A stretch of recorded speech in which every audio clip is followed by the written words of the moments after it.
Hey there. So we're moving into a world where everything is faster, louder, and more connected, where information doesn't stop, where ideas are moving backwards and forwards instantly, and where the mind is constantly switched on, absolutely switched on. And in a world like that, your power isn't in knowing more, but it's actually in knowing how to stay absolutely grounded within it. And so some of this story that I'm going to be talking about today of Uranus going into Gemini is going to be touching on how we cope with it, because things are likely to really, really speed up, because this aspect isn't just about getting us to think differently, but it's learning how to stay steady within a faster flow, learning how to stay steady in a world that just doesn't stop moving, and doesn't stop shouting, communicating, distracting, so that we don't have to get lost in the change. And, Uranus is all about change. So this video is really to help you get into this Uranus in Gemini mindset, to understand the gifts it's going to bring, but also some of the distractions that are likely to come up. So what I'm going to do is take you on a journey. I've got my trusty slides by the side, where we're going to explore a lot of information about Uranus himself, in terms of him as a mythical character, in terms of his evolutionary psychology, who is he, and also what's going on with his relationships, because I think if you can understand Uranus, that will give us a really big idea as to what he's going to represent. We'll be looking at Gemini in a nutshell and Uranus in Gemini, so that's the next part of the puzzle. What is Uranus and what is Gemini and how they're going to fuse together. But then I'm going to have a look briefly at the Gemini Ingress chart, i.e. when Uranus finally goes into Gemini for the third time, to talk about how this Ingress is likely to go according to its programming. And then I want to look at the 3 chapters. So you might know about decans. Each sign of the zodiac has 30 degrees. And within those 30 degrees, there's 3 decans, and they have different sub-rulers. They have a sign and also a planet assigned to them. So I'm going to be looking at the sub-rulers and also what's going on in each of those decans. So really breaking down the Uranus and Gemini journey. For instance, right now, Uranus is in a trine with Pluto, and he's in a trine for a good while longer. He's going to be in a trine throughout Uranus's journey through the first decan. So what does that mean for us over the next couple of years? It's quite a long transit from the 2026 to 2033. So it's broken down into these 3 internal storylines. And then once I've done that, I'm going to be going through the ascendant forecast readings. If you just want to skip ahead there, feel free. But if you are really keen to know more about what's underlying this, then, obviously stay and listen in. But there will be your ascendant forecasts for Uranus and Gemini throughout all 3 decans, just to give you a real sense of what's coming up, not just now, but over the next 6-7 years. So it's almost like your 7-year trajectory, what's happening. And then if you want, there's a free guide, a free Uranus and Gemini companion guide. And if you'd like to get your mitts on that, so a lot of information that I talk about here is going to be in that. But yes, that is going to be there for you as well. And all you need to do is join my free community, and then you can easily download it. And it's there, a guide by your side, to help you navigate Uranus and Gemini. So let's get cracking. If you're new here, by the way, my name's Louisa. Welcome to Feel Good Astrology. When my husband first said Feel Good Astrology, that's the name you need to work under. I mean, this is 9 years ago now, I think. When I thought about it, it really reminded me of Uranus and also Jupiter, which are very strongly placed in my chart and really represent the values that I have in life, which is freedom, a kind of sense of knowing, and an ability to see patterns and to understand patterns and look for patterns for a good life. And so that's how I'm approaching this today. Like, how can you find your peace? How can you find your chill? How can you find your direction during this Uranus in Gemini transit, which is a very, very long one. So let's get cracking. Let's have a look at Uranus now and understand him in terms of, what he stands for. So who is Uranus? What do we know about him? So what I'm going to do is talk you through some of the bare bone facts that you might hear about him if you looked on Wiki, but then look at the sort of underlying story as it arises. And it's going to involve a few characters, and some of them might sound very similar to other characters. So we've got Uranus, also known as Uranus, whether you're Roman or Greek, but I'm going with Uranus. He was married to Gaia, and he was Father Sky, and she was Mother Earth. She was the ancestral goddess of all of life on Earth, which is a pretty big deal. And so the two of them were kind of like the original, this was all about their story together. Now, they were very prolific, and they fathered 12 titans. They parented 12 titans, 3 cyclopses and 3 100-handed giants, which brought in a few different thoughts to me, because I was thinking, was it 300-handed giants or 3 times 100? And it was 3. So they were very prolific with their creations together. However, Uranus wouldn't let Gaia release her children into the world. And so it caused her a lot of pain and upset, because her children were kind of hidden within her. There was a certain amount of, I guess, like all mums, they want to show off their kids. They want to be able to let their kids breathe and be there and to live their lives. And there was something with the connection between Gaia and Uranus that prevented that from happening. And so she asked all of her children to help revolt against their father so that they could all be freed. And so she tasked Saturn. He volunteered, I think, Kronos, as he's known in Greek. And so he was tasked to overthrow his dad. And he used a sickle or a scythe to castrate his father. And then in the moment of the castration, he separated the earth and the sky. So he separated his mother and his father. I had difficulty getting my head around what this was like. The story of how Uranus and Gaia, who had their different realms that they managed, why they would need to be separated. Because, I just thought, Mother Earth, or the goddess of all of life on Earth, and Father Sky, they had very separate roles. However, I see almost like there were 2 parts within the same system that needed to be birthed. And when I was kind of like thinking it through in my head, I was thinking about, what it's like when you've got a baby inside you. That baby is a separate being, but it's actually inside you as well. And it still needs to come through the birth canal, or, to come out through a C-section. It still needs to be birthed and brought into reality. Otherwise, that baby is really part of the overall system. And so I think in my head, it's a little bit like that. Uranus and Gaia were kind of together. And with the act of castration, Saturn started the whole reign of the Titans, because, creation requires separation. Like when you have a baby, it has to be separate from its parents. It has to be separated from its mother at some point. The child comes out, the baby comes out, and it gets cut. The umbilical cord gets cut, and then they are 2 separate beings. A bit like, the very first cell of a new human. It needs to keep separating and dividing to create that growth, to be in the creative process. Nothing can stay the same. And so consciousness requires differentiation. And that's, what we really see here with this picture behind. Uranus gets cut away from Gaia, and all of a sudden her children are able to emerge. They're no longer hidden anymore, that her creations can come out. And so Uranus and Gaia were distinct in principle, but not separate in experience. And so she released her babies. And what Saturn did was, in the castration, he created space and time and differentiation. He made Uranus and Gaia separate. And that is why I think Uranus is associated with raw potential.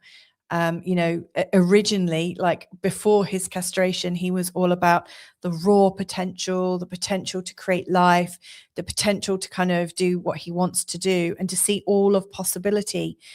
Because before time and space and reality exist, everything is possible.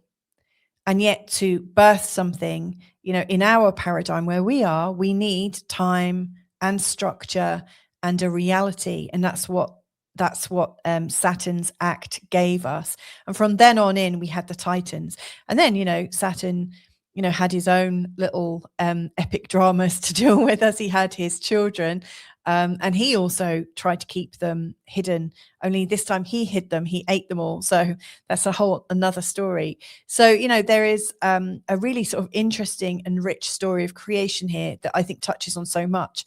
I think of the fall of grace, like the idea that everything is connected, and then all of a sudden there is this separation, like the feeling of, the baby growing in the womb, having all of its needs met, it's being fed, it's being kept warm, it's being kept safe. And then all of a sudden the baby is in the world and it's cut away from its mum.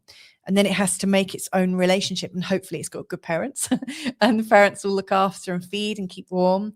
But it's like we are cut off from the all that is. We're cut off from the raw potential. And so in many ways, Uranus represents that raw potential as it shows up in our life. So there's a couple of Uranian qualities to consider here. The pre-castration, before form and time and structure. So before he was castrated, when he was still attached or in this kind of very interesting relationship with Gaia, it's pure potential, ideas, possibility, anything is possible. And then post-castration, where it comes after form, after time, after structure. And so this is where I think the chaos begins, because Uranus is here to help us see what has lost its life, it's lost its vitality, that's got stuck or rigid or calcified. And so he offers liberation from rigidity. He helps us to remove what has become fixed. And of course, in doing so, that can create chaos. So yeah, he's associated with these two very strong energies, the pure potentials of ideas and possibility, and then the liberation from rigidity, and the liberation from structure, the liberation from time and space and reality. He's really trying to cut at those. So that's a few thoughts about Uranus. And of course, you might want to know more about Uranus in your own chart. I have a series, my Uranus playlist, called Uranus Through the Houses. If you want to see where Uranus was at the time, place and date of your birth, then check out each of those podcasts. It's here on YouTube. That could be helpful. And within it, it also shows a little, there's also a little bit of a reading about which house Uranus currently is in. Now, I'm going to be doing that later as well. And these were recorded about 4 or 5 years ago, but feel free to check in with those if they're helpful. So that's Uranus. Let's have a look at Gemini then in a nutshell. So it's an air sign, which means it's all about communication and using things in a fresh way. It's very social, it's very interested, it's very fresh, very light. But when I think about the air sign and the fact that it's mutable, which means it needs change and it adapts and it transitions, it's very responsive. I think of Gemini as, if we think of the evolution of a child, I think of Aries. The baby's born and it's mad, it's angry, it needs its needs met, and then Taurus, it's getting more comfortable because it knows that all of its resources are coming in. The Taurus loves that comfort, that sense of food and comfort and being looked after. I think that's when the trust is coming in. But then I think when we're coming into the stage that Gemini represents, we're talking about us being chatty. We realize that there are other people outside of ourselves. We realize there are people to interact with. We realize there are toys that we can play with and tools. And so Gemini, in a nutshell, is very much in the mind, very, very communicative. It's playing with everything and its resources. It's playful. It wants to share. It's also ruled by Mercury, which is really rapid in its thinking. It's very much about movement and curiosity. And I always think of Mercury, also known as Hermes. They are the delivery, the delivery systems of the world. I mean, like literally as well, Hermes is like UPS and all the other different logistics companies out there. Our delivery is a Mercury. It's a Gemini type thing. So when we put this together, Uranus is going into a sign that is quick-witted, it's curious, it's seeking to know, share, and play. It's very light and it's very, very fast moving. And, when we think about our world and what's going on there, we realize that we've got all of these systems set up, it's like our nervous system, the nervous system, the brain, of our world is the roads, the transports, the deliveries, the money, school, media, social narratives, news, stories, how we live together, how we share together. It's super duper interactive. So what's going to go on when Uranus comes into the sign of Gemini? He wants to let go of everything that is static, everything that is rigid, everything that doesn't seem to be fit for purpose anymore. And he's going to kind of cut away at it, which could create chaos, like I said. So here's a few thoughts about some of the larger things that might be going on. So in terms of transport and deliveries, I think there are going to be smarter movement systems. I imagine, because Gemini is an air sign, I imagine drone technology is going to come in so much more that, we might just get things delivered by drone from a delivery place right to your home. Be faster, more adaptive. I think things are going to get really decentralized. There's a flow replacing the fixed routines. The circulation of world assets is likely to change, and probably a lot of chaos as new systems emerge. So our transports and deliveries could be really up in the air, literally up in the air, but they could be really changing. Given that there's a lot in the news right now about petrol and how things, the allocation of energy is being resourced around the world. I think it's interesting to consider, where does our food come from? Does it come locally, or is it delivered into these great big supermarkets? What's the logistics behind that? What about our medications? What about like every aspect of our life that we might need is reliant on some kind of delivery system? It's worth considering. Like if you're in England, where are your supermarkets shipped from? Like, where are all the things in your supermarkets? Where do they come from? Do they come from England, or are they imported in? Like you're an island. Sorry, I say that, very much as a Brit that doesn't live there anymore. I think it's important to know, like, where are we right now? Because our deliveries, our sense of transport are going to be most likely disrupted quite a lot as Uranus goes into Gemini. Now money, money is obviously currency. It's what we exchange for goods and services. But Uranus in Gemini, Uranus has just been in Taurus, and Taurus is absolutely associated with how we manage our resources.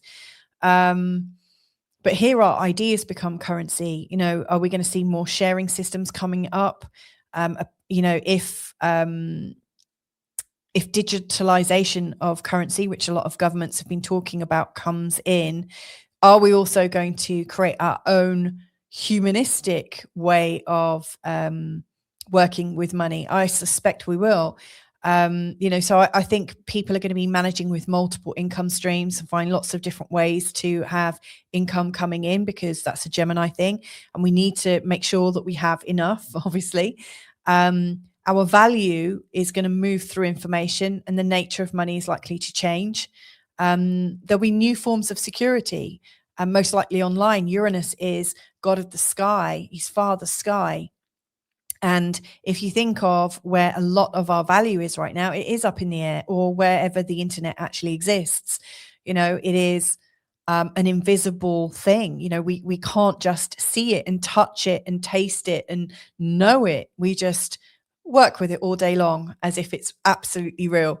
And so if you think about Uranus, we're talking about invisible energy. Like we can't see it, and yet it's ruling our life. And so I do think if money gets completely digitalized and then actual physical currency disappears during this time, I think, humans who don't want to abide by that, or who want another option, I think, there will be other ways of bartering and exchanging. We're going to be coming into a time of sharing and a lot more creativity. And Gemini, of course, is absolutely ready to push the boundaries on that.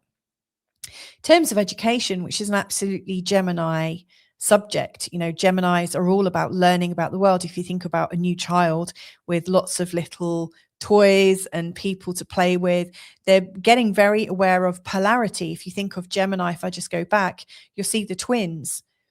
I don't want to call one of these twins dark and the other light, black, white, rich, poor, up, down. It's a separation, isn't it? We come into separation. And so Gemini, is going to be considering lots of different options. The standard ideas on education need to be reformed. And Uranus coming in here is likely to absolutely put us on a learning process. For instance, is the world changing faster than the education that's put in place to educate people? I suspect it has been for decades, because progress happens faster than educators can keep up. So I think learning is going to be reimagined in quite a big way. I already think some of this has been partly done, because I know during COVID, lots of people decided to go to homeschool, unschool. They started to work in little focus groups. People form their own ways of educating. So I think a lot of that's likely to come up a lot more. We're going to be encouraged to think rather than memorize, which I think is great. I think learning will need to become very flexible. Self-directed knowledge will be fantastic. The rigid authority of schooling that we might have grown up with, I certainly did myself, will be breaking down, because Uranus breaks down rigidity. And so the only questions we've got really is how, when, where, and why. Like, how is it going to happen? Who knows? But if you're a parent of young children, like I am, most likely you're going to see changes in the way it's all taking place. I imagine now people might not be educated according to location.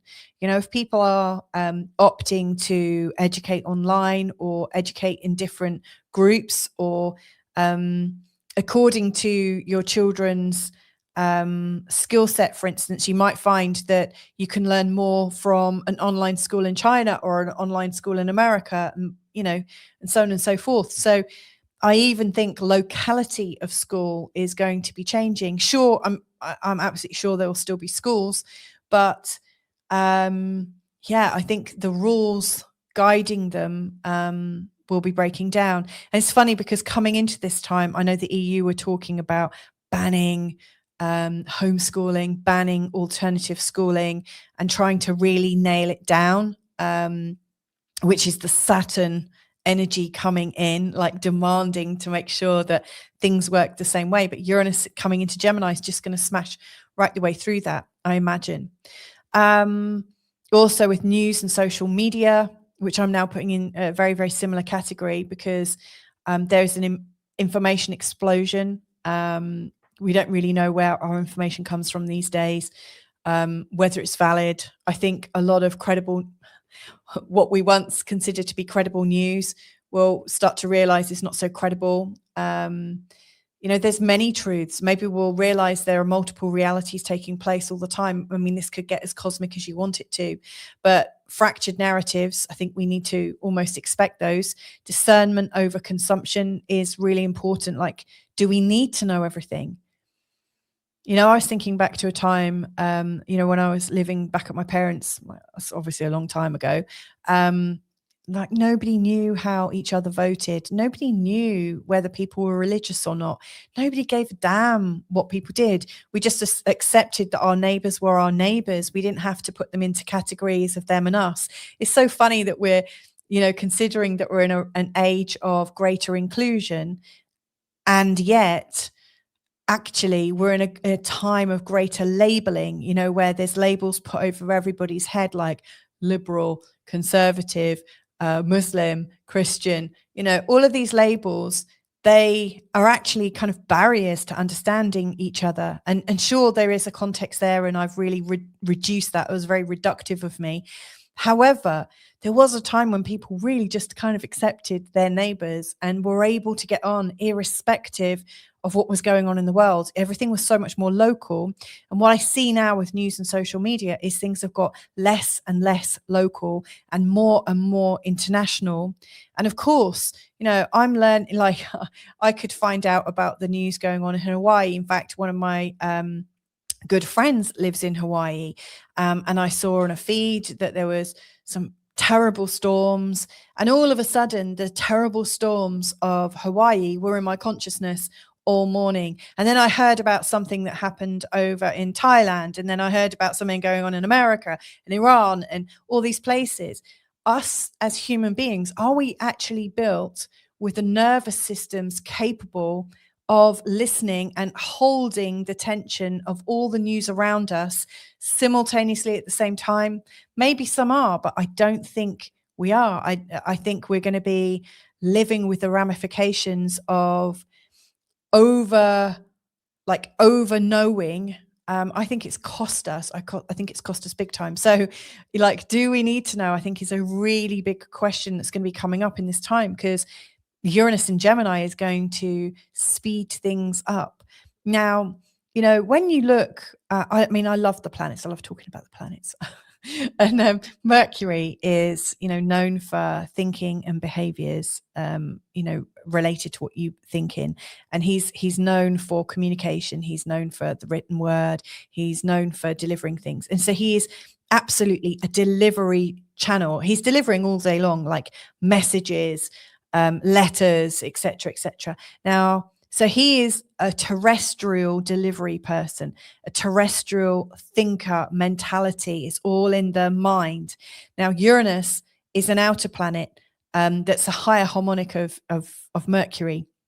So Mercury is the ruler of Gemini, and then Uranus is a higher harmonic of Mercury. So it is the mind, but it's the cosmic mind, the sky, the farther sky. This is the energy we're talking about. So it's fascinating to me that we have got Uranus in a mental sign. So this is a mental planet, like a higher consciousness planet in a sign to do with the mind and everything involved with it. So this is a highly, highly mental energy that we're coming into. Hence why I say things are going to speed up.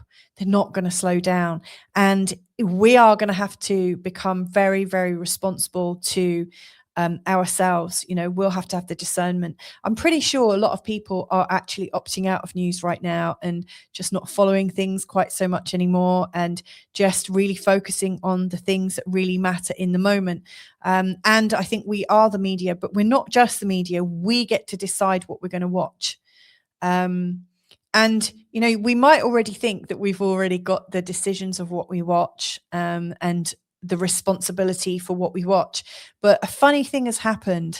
Like, if I again go back to my childhood, you know, like when I was growing up, there were 3 channels on telly, and then there were 4, and then quite quickly there's about 12, and then, you know, another decade and there's hundreds of channels. And before you know it, you realize you don't actually know where to look for anything. And now, you know, all the systems are actually, and it's called convenience, and it's called, I don't know, there's probably some beautiful marketing term for it, but, you know, things are put in our feeds, things are put in our direction. And, you know, thank you to YouTube if YouTubers actually put me in front of you, but you might not actually want that. You know, things get recommended, and before we know it, if we're overstretched, and if we're not really paying attention to all of the sensory stuff coming in, we'll just be sat there watching video after video after video. And please, you know, if you want to watch my videos, feel free. But, you know, my question is, are we really at choice anymore? Or do we need to be a bit more conscious about it? And really think about it. So not only are we becoming the media and we are starting to report to each other about our current experiences, and, you know, like my friend in Hawaii or Thailand, you know, we can all report back to each other and share stories that might actually be more reliable. But we are also the media in terms of we decide what we watch and what we don't. And I think I'd like to see that come in for sure. I'm definitely practicing it myself. And then health, you know, what's likely to go on there? Well, I think the nervous system awareness is going to be a huge, huge theme during this next 7 years. I think regulation inside of us is going to be really huge, because there's a lot coming at us, and I'm pretty sure I'm not the only one who sometimes feels buzzes or funny sensations or hears funny tones in your head. Like I know I do in mine. Sometimes I go to a place and I just feel like this electromagnetic fog around me. Other places I go and the energy feels clear and light. You know, we are living in an electromagnetic smog right now. You know, maybe our ancestors, my parents or your grandparents, you know, maybe they lived with actual physical smog, you know, from factories and things, but now we're living in a completely different kind of pollution. And so I think interest in the electromagnetic fields with wavelengths and frequencies, audible ones and inaudible ones, are going to be really hopefully researched. But I think the electromagnetic field and living beings, and also the Schumann resonance, how do they all come together? You know, what is your signal? Do you have a signal? Do we have signals as humans? I think we do. And then sort of transhuman things, I think, are going to be coming up as well. Transhumanism, I think, is likely to be a big theme.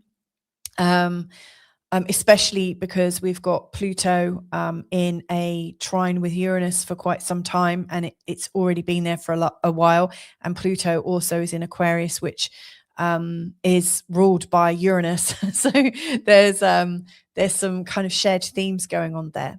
So it's a lot. There's a lot of change coming in. This is going to be a time where we need to hold on to our hats. You know, life is going to feel a little bit too fast at times. Now, it's not completely new. We got a taster of this last year on the 7th of July, 2025, up until I think it was the 8th of October or something like that. Give or take 3 months. We got a 3-month little micro injection of Uranus into Gemini before it went back into Taurus. So, you know, what was going on for you from July until around early October? How did things speed up for you? How did you manage? Did things get a bit overwhelming all of a sudden? Yeah, there's a lot of things going on. So let's have a look also at the inception chart or the ingress chart. So this is the chart I've got. I set it for London just because I live in the same time zone as London, and London is essentially the midpoint of all the different time systems that we've got. And you can see as Uranus comes in, he's in a conjunction to Venus. So yeah, I think the changes that Uranus is bringing in could be really good. They could actually help us all feel quite connected, in fact. Could be exciting. There could be a lot, like if you're dating at the moment, there could be some lovely new love energies coming in. And that's this conjunction between Uranus and Venus is separating. But there's a square to the moon coming in to me, which is an indication of the electromagnetic human connection. And, you know, this isn't the first time I've mentioned the Internet of Things. I know I mentioned it in my Pluto and Aquarius, all 3 videos. I think I mentioned it. And decentralization and digitalization of ID and stuff like that. I'm pretty sure there's going to be a lot of emphasis on nanotech and a lot of emphasis on bringing technology into the human field. Personally, I hope it doesn't happen. Personally, I also think it has already happened. But I think more of that is likely to come in. But I imagine that during this time with this square to the moon, that there's going to be a sensitivity to that and a fallout from that. I think, you know, it's going to be quite exciting, but our nervous systems are going to be overstimulated, and I imagine that's going to cause emotional difficulties. The moon is also at this time void of course at 29 degrees in the sign of Leo. So I do think the moon is at its emotional peak of drama and expression. So any kind of way that we're overstimulated, I think things are going to get quite dramatic and super expressive. I mean, maybe we need to shake all the electricity, like shake the feeling of surplus energy fields off. I don't know. But to me, we need to do something to ground us, to help us like stay grounded. You know, this is a time with all those Uranus, excuse me. Sorry, I get so excited and then my voice goes.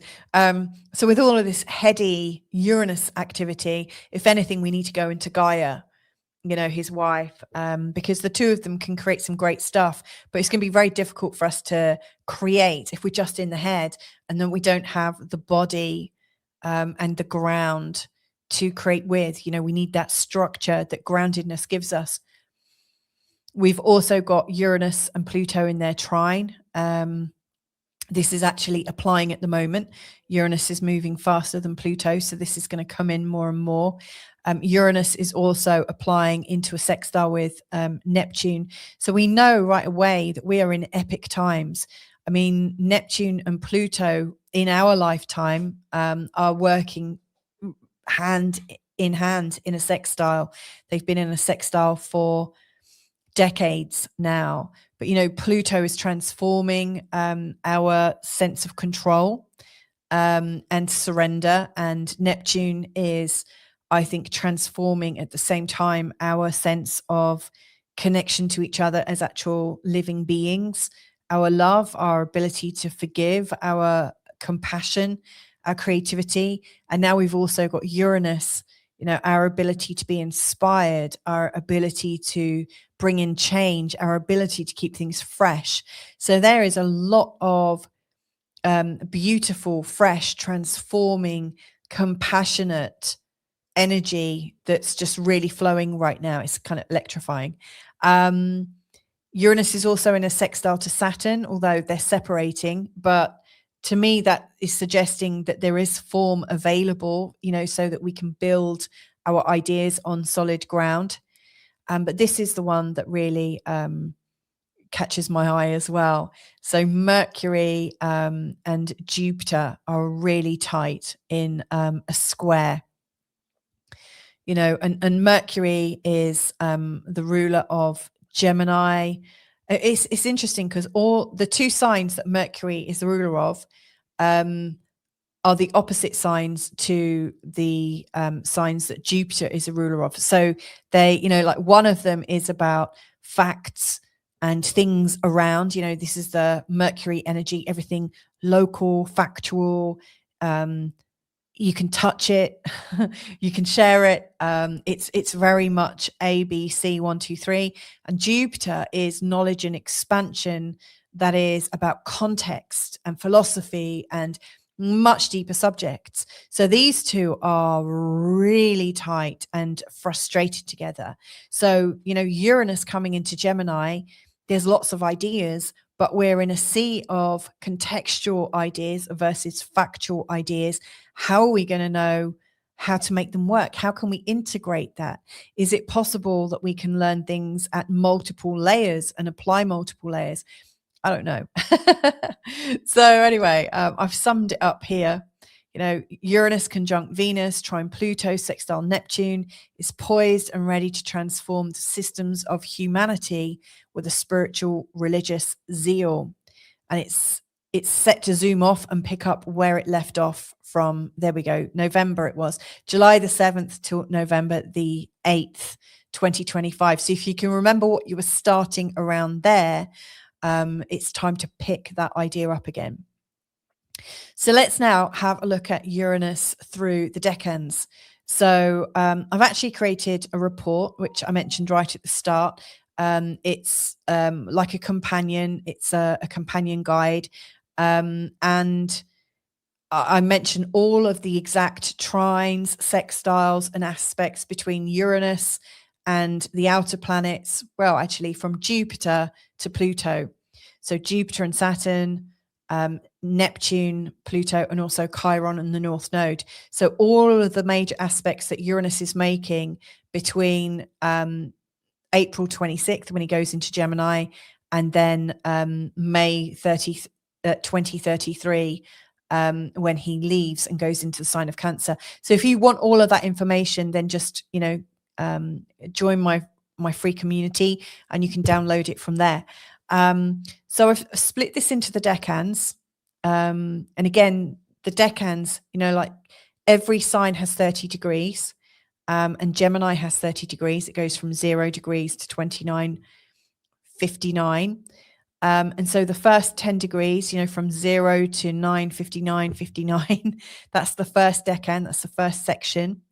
They're ruled by Jupiter and the subsign of Gemini. And so this is a very sort of interactive, there's a lot of new awareness coming in. This is taking place between now and, for 2 years up until May 2028. So this is, I think of it as an ignition point. There's seeds of new awareness, but it's wild information energy, a bit like what I was saying before with Jupiter and Gemini, or Jupiter and Mercury. Jupiter wants context and is quite wild. Jupiter is a wild planet. He like parties, and he's really expansive and also very faithful, not with his relationships, but in terms of his relationship with God or spirituality. And then, the subsign of Gemini is emphasizing the mental aspect. So this is the next 2 years with Uranus and Gemini, whatever you've got in Gemini, if you've got planets between 0 and 10 degrees, that's going to be really impacted between now and May 2028. And this is where things are getting faster, where a new awareness is coming in, but it's not awareness that's going to settle yet. It's wild. It's going to take a while to really get to the core of what it represents. It's a scattering, it's not very organized. And then from May 2028 until April 2031, there's a bit of overlap from where these changes, Uranus changes from one decan to another, but it's also retrograde, just FYI. But that's between 10 degrees and 1959. So in the second decan, during that time, there's not so many aspects. This is the quietest moment in time of the whole Uranus in Gemini period. So May 2028 until April 2031. There's an opposition to Jupiter and also to the North Node around 3031. Again, you'll see the dates and the degrees in my little companion guide. Now, this particular decan is ruled by Mars and also Libra. So if you think of the values of Libra, it's very much about legal things and getting things fair and balanced, like really fair and balanced, and very, very legal. And Mars is defensive, takes action, and leaves no stone unturned. And so this, I think, is where things are going to sharpen, so new seeds of awareness have been scattered, then things are going to start to sharpen. There's a strategic, confrontational, weaponized battle of perspectives taking place. It's interesting because, in the last, I've known about this for a long time, or heard about this for well over a decade. But, the idea of 2030 and the WEF's idea of,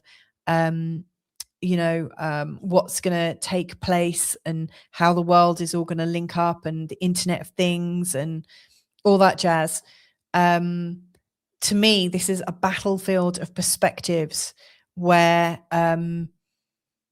all of a sudden we might start fighting for our ideas a little bit more. It's interesting because, Uranus is going to go into an opposition to the North Node, which means it's actually connected into the south node. So there might be some new ideas that are actually coming up from the past. Maybe old inventions that have been patented but discarded. Maybe some of the stuff from the past that is like genius energies from the past will be revealed. I think that would be amazing, but it feels quite confrontational and weaponized. Libra really wants to get things balanced and will litigate against things. So this is quite an interesting time.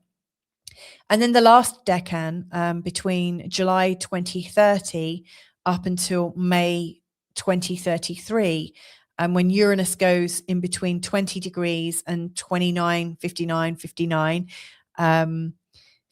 this is a time when Uranus is going to be involved in 6 eclipses.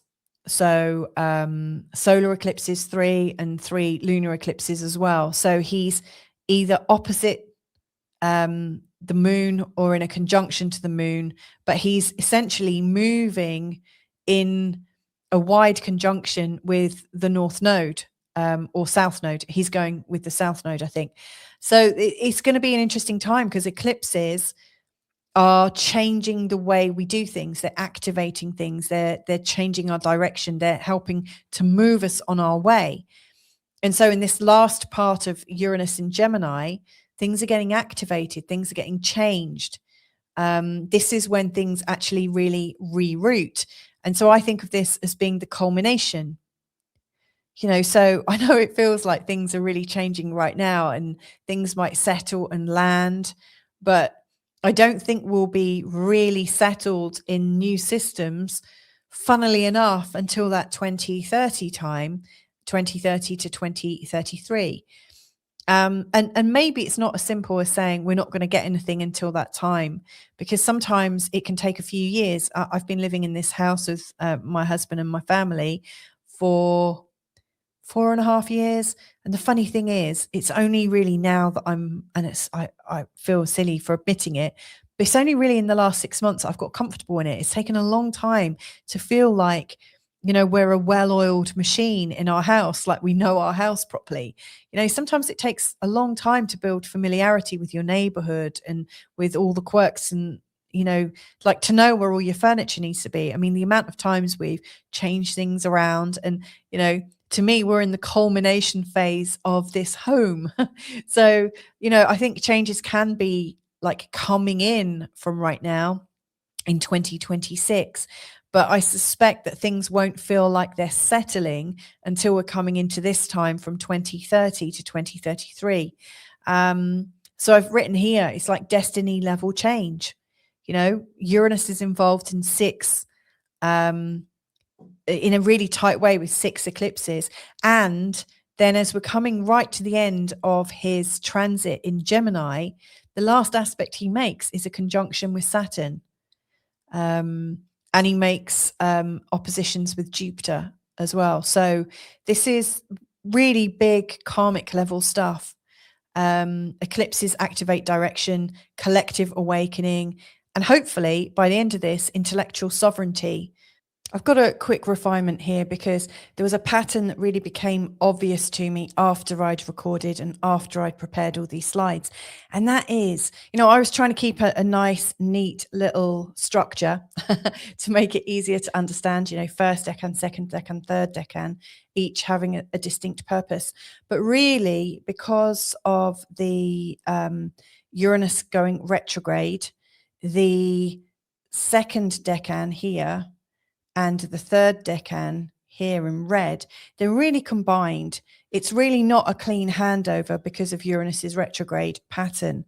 And when I look at the eclipses, sometimes they're really triggering the third decan because the moon and the sun are 20 plus degrees of the sign of Gemini, and Uranus is just in the second decan. Or we have it the other way around, where Uranus is in the third decan and the eclipse is in the second decan. So it's a matter of degrees, it's a matter of retrogrades, and it's just a little bit more nuanced and a little bit more blended than my model is suggesting. And so, in the model I've used, I've suggested that the second decan is really showing us a sharpening of energies, and the third decan is already showing us an activation and a fulfillment of those energies.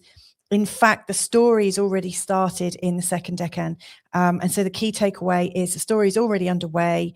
In the second decan, we're already taking action, but the third really tends to bring it to completion. So I just wanted to put that in and make that really much clearer for you. It's all detailed. All the details of the eclipses are detailed in the Uranus in Gemini companion. So if you want to have a deeper look, you can. So what I'm going to do now is talk about the energies of how these decans are going to sit in your chart, and work through a sign-by-sign forecast for you, so you really get an idea as to what this might look like as this approaches and as you're experiencing it in your real life. So join me in a second and I'll go through each of the signs for you. Hey there, Aries. So this is an ascendant forecast for you. If you've got an Aries ascendant or Aries rising sign, however you call it. Now, to make this forecast, I'm using a Western tropical whole sign model. What that means is it supposes that all of Aries sits in the first house, and it supposes that all of Taurus sits in the second house. If when you look at your birth chart, you see that you've got Aries and Taurus in your first house, and that's your nudge to listen to Aries and to Taurus to get a real full picture.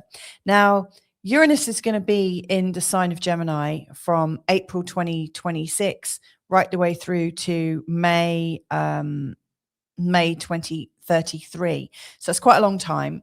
And because it's in there for quite some time, it's making lots of aspects to the other outer planets, to Jupiter, to Saturn, to the nodes.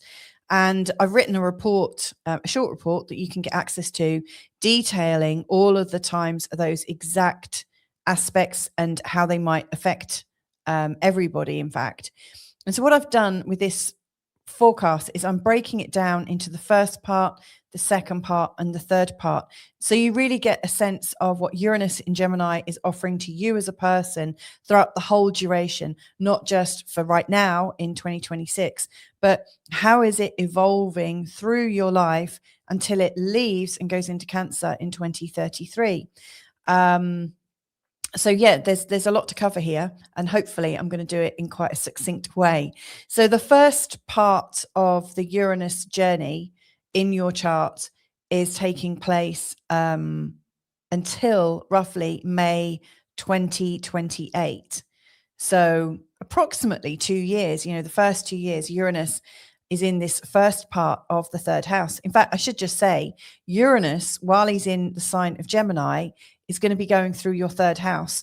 Now, the third house, from your perspective, is all about information. It's all about sharing. It's definitely about the community. It brings up a lot of issues to do with your friends and the people around you. Like, where is your local narrative? How do you feel like you belong to your community, and what goes on in your community? It's not quite home. Like, home is here in the fourth house, but the third house, I think, is like the wider home area. So it also describes your working social life, like how you get on with your colleagues, how you get on with your siblings, your cousins, anyone that's close by.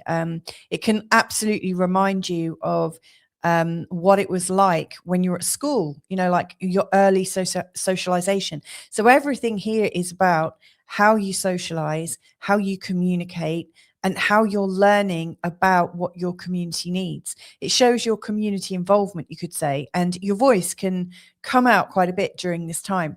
Now, Uranus's energy is potentially shocking. It's also enlivening. It's live. It is alive.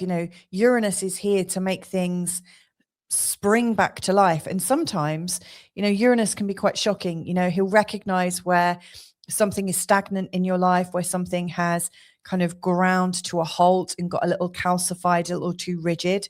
And he will come in and he will break down all those structures that are holding everything in place so that something new can come up.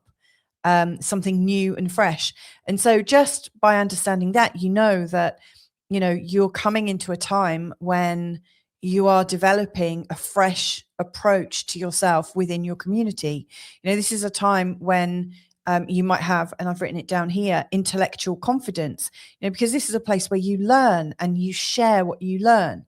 And so you can absolutely come out with some really strong authority. And that's coming from the fact that you recognize what is enlivened and you recognize what is dead. So all those old thoughts and belief systems, and maybe some of your early schooling, all those things you learned in your early childhood, you might realize a lot of it is kind of dead.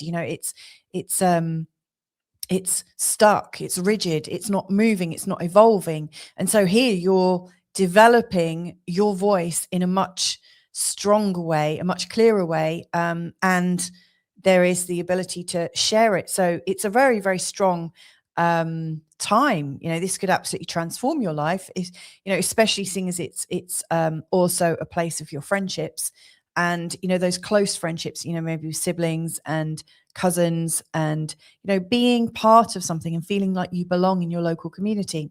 So I'm going to break this down into 3 decans. That is to suppose that between 2026 to 2033, Uranus is going to go through the first degrees until we get to 9 degrees 59. That's the first decan. And then he's going to go into the second decan, where he's going from 10 degrees to 1959. And then we've got the third decan where he's, coming to the end of his journey just before he goes into Cancer. And they're all roughly around about 2 years, give or take. And if you want to know more details, please join my free community and you'll be able to download your companion guide to working with Uranus during this time. And hopefully you can see it all laid out there. So I'm going to do this on a decan by decan basis, so you really, get a good, clear look at how it might work out for you. So the first decan is really taking you until 2028. And during that time, things might get very exciting in your local community because mostly Uranus is making a series of trines to Pluto. That's the biggest energetic going on in those 2 years. And with this, he's really scattering new seeds of awareness. There's this very exciting energy going on. There's also, because this first decan is ruled by Jupiter and also the triplicity sign Gemini. These are deeper rulerships going on here. It's a wilder energy. There's a lot more expansion going on in terms of your beliefs, and it's been sown widely. So I really think the first 2 years is more about you sort of exploring new information, even though it might feel a bit wild, even though information might just spread really fast and freely. To me, this is a time when things are exploratory, exciting, where you're transforming in a really deep way. Now, you can also see here that during this time, there is a really nice energy. So we've got Pluto here in Aquarius during this first decan moment, and is making a trine to Uranus. And there's also this connection between Pluto and Neptune, and also Saturn and Uranus. And so they're all working together in this kind of minor grand trine, really showing that what you're learning about yourself is really powerful. It's changing you as a creative individual in your first house. Neptune and Saturn there are absolutely encouraging you to kind of burst forwards with a new sense of creativity, a new sense of like passion for the spiritual. And with Pluto up here in the 11th, there's some very powerful and well-connected people. There are people who are absolutely able to face deeper subjects with you. And so this is a very wild and liberating time, where this new awareness is coming in, but it's coming in quite a wild way, but it's deeply transforming. It's transforming your personality. So I really see, with this first couple of years, it's just going to feel like unstoppable, like really fascinating. You might not exactly know where you're going, because it's like there's so much information coming in and so many new things to try out and sample and experience, that it feels it would almost be a shame for you to define and to pull things in and make a full decision. I really see this almost like having a gap year. Not that I ever did, but like where you might just say, do you know what, I need to just drop everything and bugger off to Bali or wherever it is and explore the world. This is a real exploring time. And of course, I understand most people don't have the privilege to just drop everything. I certainly couldn't drop everything and go on, a world tour or something. But it's that kind of energy, of, wanting to see what comes up, so it's not very much in the energy of planning. It's not very much in the energy of making a hard and fast decision. And Aries ascendant in particular tends to have a direction they're going in, and yet during this time with Neptune in the first house predominantly, you're not necessarily going to want to have one direction. Mostly it has to feel like you're in the right vibration for yourself. Now, obviously, Saturn's also going through the first house during this time in these 2 years.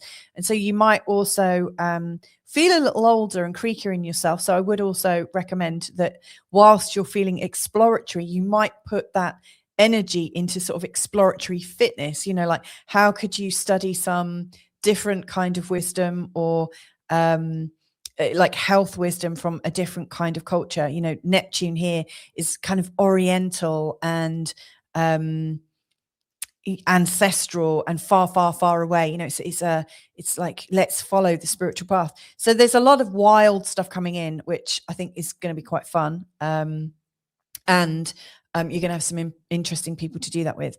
Now, when you're heading into the second decan, that's really from May the 30th, 2028, right the way in total until April 2031. So it looks like it's 3 years.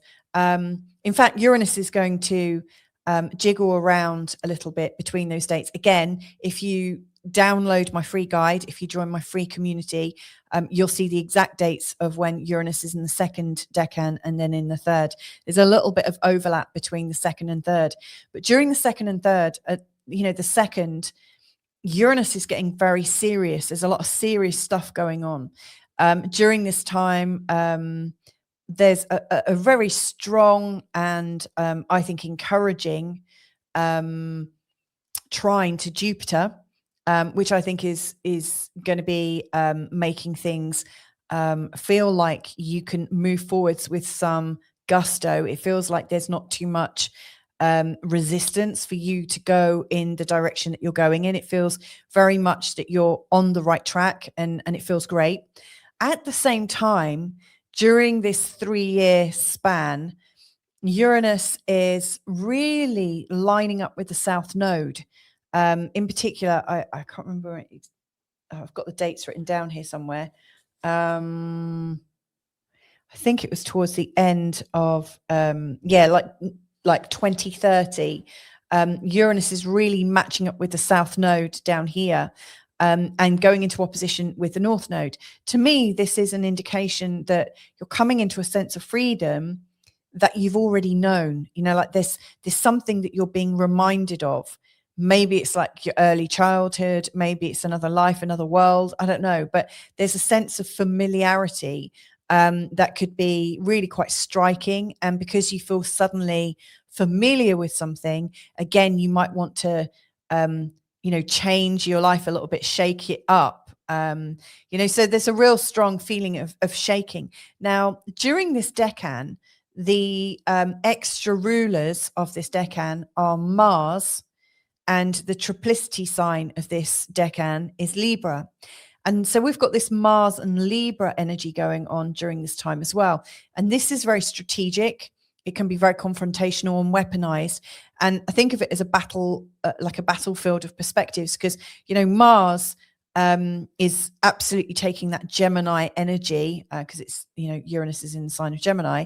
Like the extra Mars influence is making the gathering of information a lot more active, a lot more determining, and is really wanting to kind of fight and win opinions, win arguments. And we might find during that time between 2028 and 2031 that the world is suddenly really narrowing in on a direction, that it feels vast and wild before then, and then it starts to narrow in.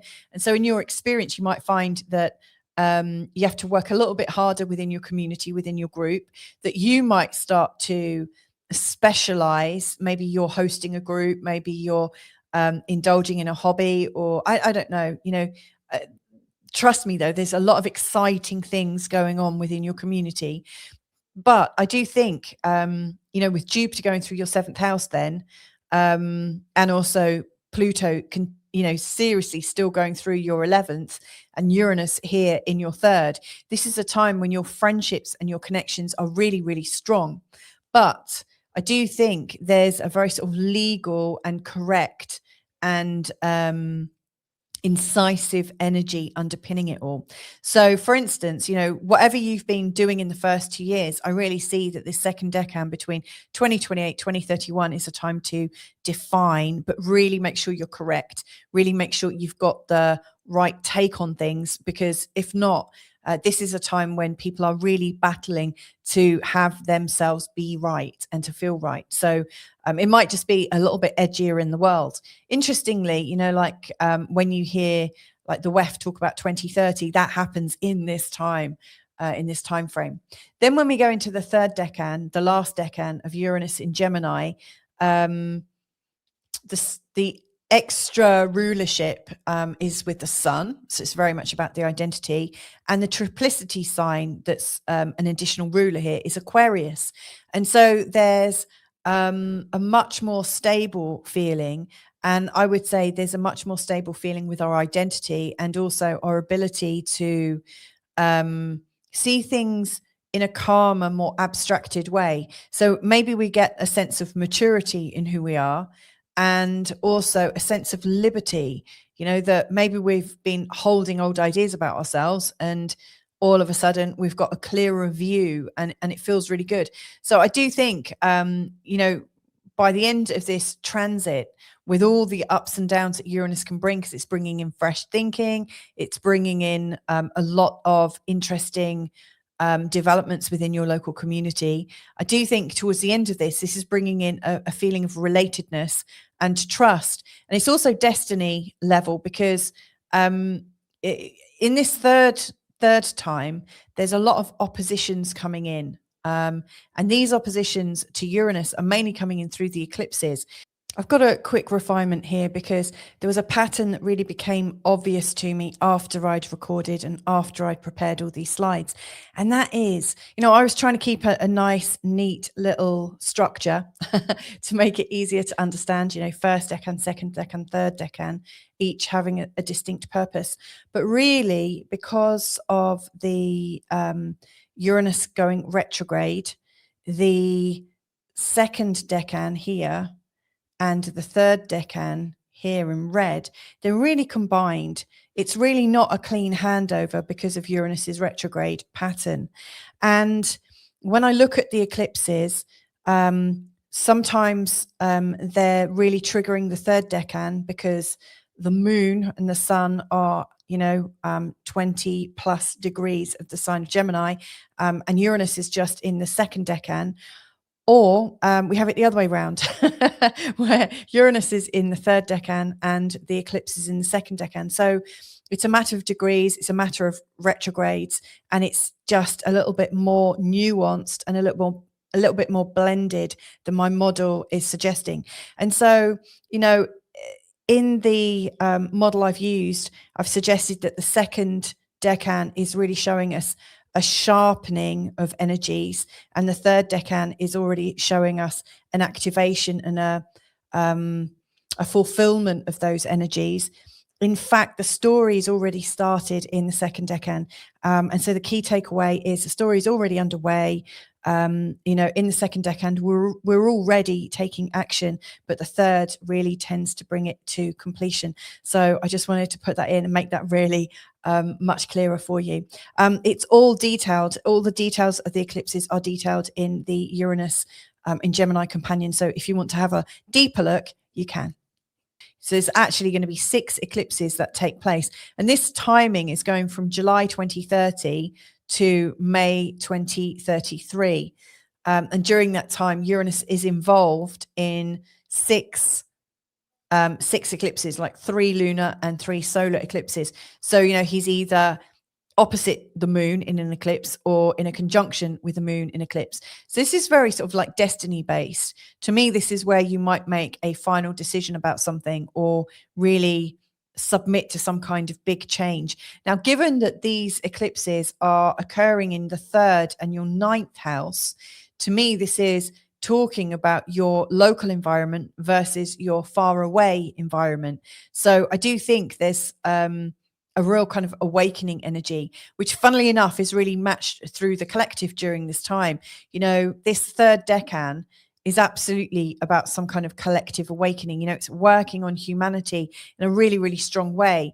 And because it's got Aquarius as a sub-ruler, I would say intellectual sovereignty and the identity of intellectual sovereignty is also really, really big. So this 3rd part is, I think, really taking you on a journey of, is this community still for me? Have I outgrown this community? Do I need to venture up, somewhere far, far away?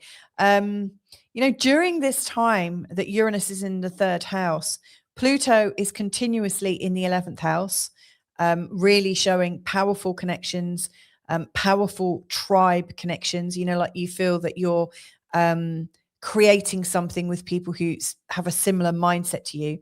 And Neptune is a continuous companion in your 1st house. So to me, this is also saying there's a spiritual path that's been opening up for you. So ultimately, I think this is taking you on an exciting journey of changing thoughts about your local community, what belonging to a community means, your role within a community. And I think towards the end of it, you're maybe thinking, I need a different community, or I've outgrown this community, or I need my community to be completely in alignment with my spirituality. And also I need to be aligned to very pure and strong and transformational people. So, if you keep that in mind, I think that will be helpful. Ultimately, Uranus Uranus actually starts breaking through into the sign of Cancer in 2032, and he's going to spend a few months there and then come back into Gemini. So at the end of this transit, really from May 2033, when he finally does go into the sign of Cancer, to me it shows that there's a change of location or a change of how you're living. During this upcoming 6 years, I think you're really going to get a sense of what you need from a community, what will support you, and maybe how you want to be supported for the rest of your life. You might not want people to be very normal. You might not want normal neighbors around you. You might want to be more in a community basis. You might want to be in a very purposeful community. But there is some sense of moving on and living in quite a different way. So yeah, the way you might be relating to your loved ones and to the nature of home is likely to really, really change. So that's a bit of an arc of, Uranus in Gemini and what he might mean when he goes into the sign of Cancer. I hope you found that useful. Like I said, if you join my free community on the school platform, you'll see that there is a download link so you can get your Uranus companion taking you through all of these aspects during this time and a lot more besides. And if you would like to explore this, with the reading, just get in touch. All of my details are below. Invite me to work with you and we can go through this with a fine-tooth comb. But anyway, lots of love. Enjoy Uranus in Gemini and catch you another time. Bye for now. Hey there, Taurus. So this is a forecast to give you kind of,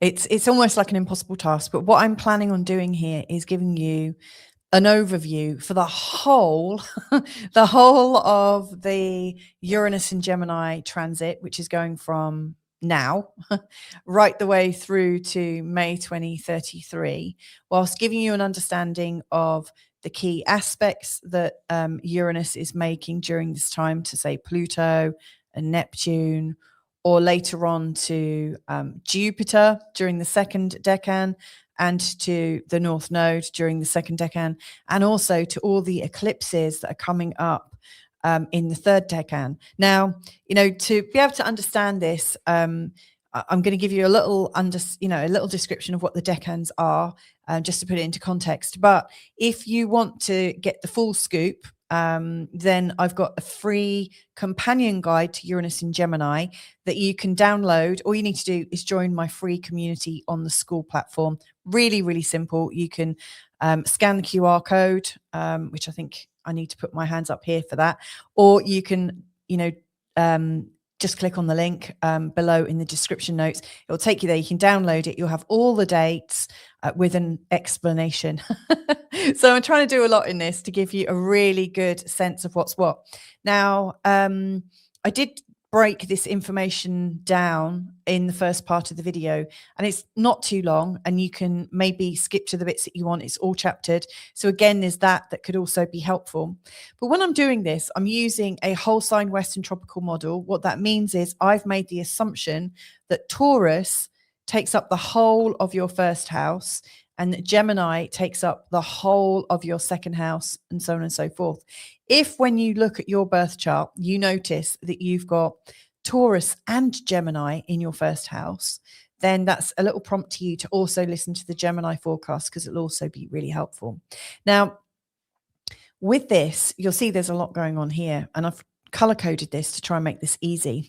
So what we've got here, in the turquoise, like turquoisey blue, this is representing, or aqua, sorry, to be more precise. This aqua color is representing Uranus in the first decan. Now, the decans, there's 30 degrees in every sign. So there's 30 in Taurus, 30 in Gemini, 30 in Cancer, all the way around. It's 360 degrees. That's 12 times 30, 360.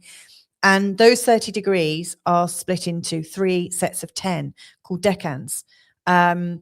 And the first decan goes from 0 Gemini to 9, 59, 59. Then the second decan goes from 10 Gemini to 19, 59, 59 in the sign of Gemini. And then the third decan goes from 20 degrees right the way to the end of Gemini. Now, the decans have additional rulers. So, when I'm normally talking about the signs here, I would say Gemini's ruled by Mercury, Cancer's ruled by the moon, Leo's ruled by the sun. And so, Mercury is obviously really important here as well, because, he rules Gemini.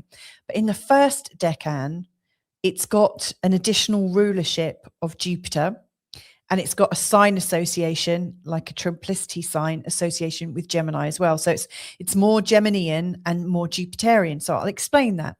In the second decan, it's got a rulership of Mars, and it's also got an association with Libra. So again, that's going to change the Uranus and Gemini energy a little bit. And then in the third decan, in this last part, it's associated, it's ruled by the sun, and it's also got an Aquarius energy. So that's also going to have a greater impact on your experience here. I've got a quick refinement here, because there was a pattern that really became obvious to me after I'd recorded and after I'd prepared all these slides. And that is, I was trying to keep a nice, neat little structure to make it easier to understand, first decan, second decan, third decan, each having a distinct purpose.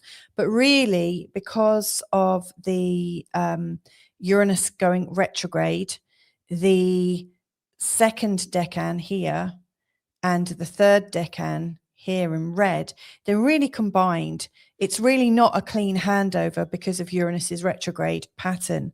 And when I look at the eclipses, sometimes they're really triggering the third decan, because the moon and the sun are 20 plus degrees of the sign of Gemini, and Uranus is just in the second decan.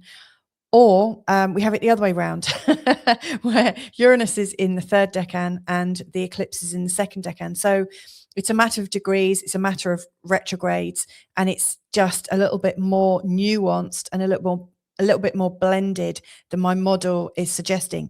And so, in the model I've used, I've suggested that the second decan is really showing us a sharpening of energies, and the third decan is already showing us an activation and a fulfillment of those energies. In fact, the story's already started in the second decan. And so the key takeaway is the story is already underway. In the second decan, we're already taking action, but the third really tends to bring it to completion. So I just wanted to put that in and make that really much clearer for you. It's all detailed. All the details of the eclipses are detailed in the Uranus in Gemini companion. So if you want to have a deeper look, you can.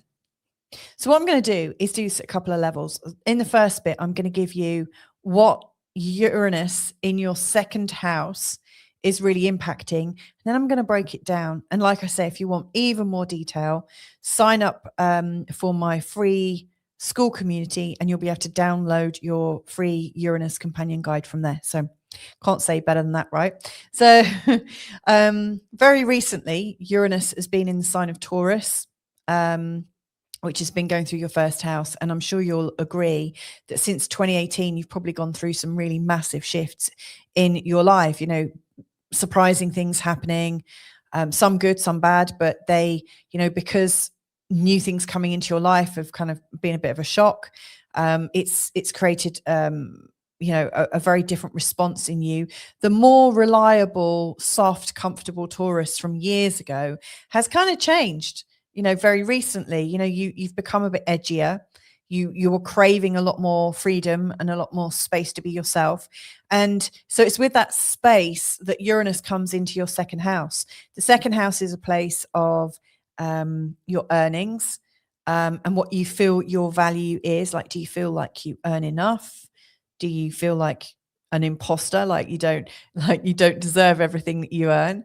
How do you manage your resources? I mean, Taurians tend to manage their resources quite well, but Uranus coming into the second house can really add some freshness, which sometimes can feel a little bit like you're in a boat and the boat is like your management of your finances.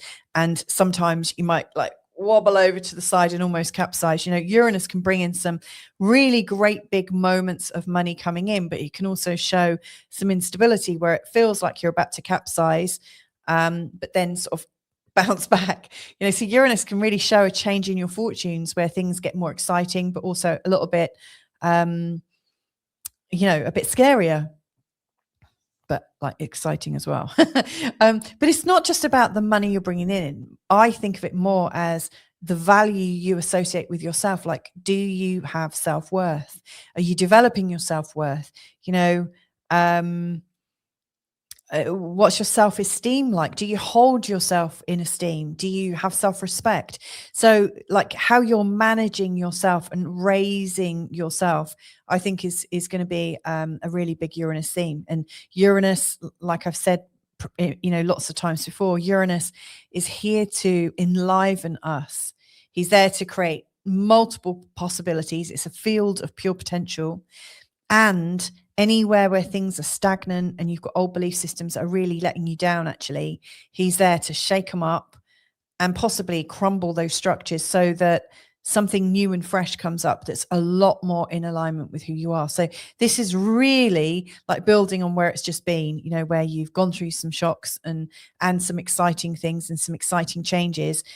And, now you're going to hopefully sort of develop a more robust sense of self-esteem because of the changes you've gone through. So there's a lot going on there. So let's break this down then.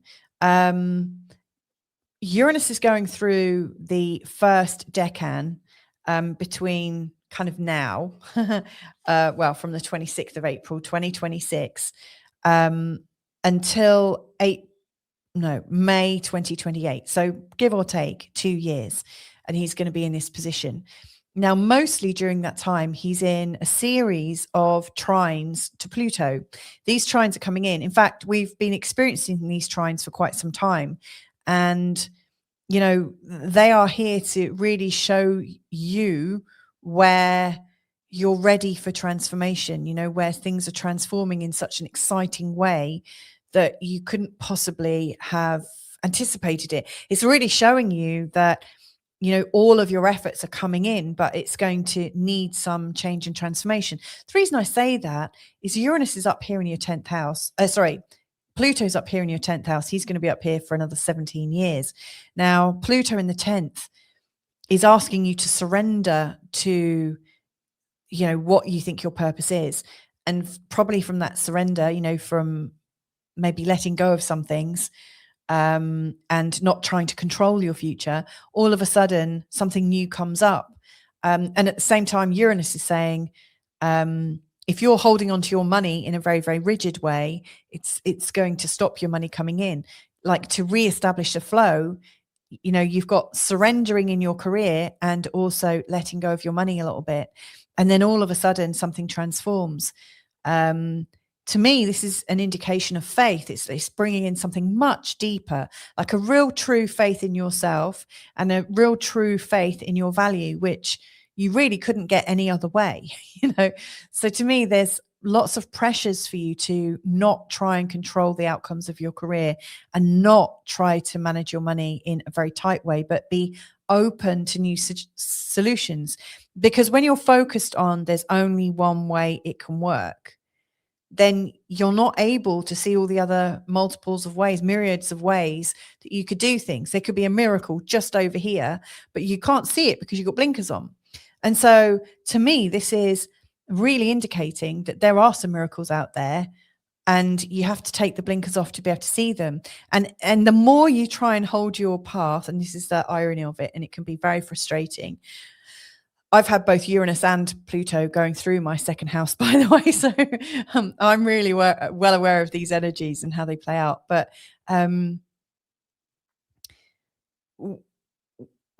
if you stick to your course and you think, oh no, I'm not gonna deviate. I have to. It's like a white knuckle ride. You're really holding on tight. I've got to keep on, because if not, it's all going to go wrong.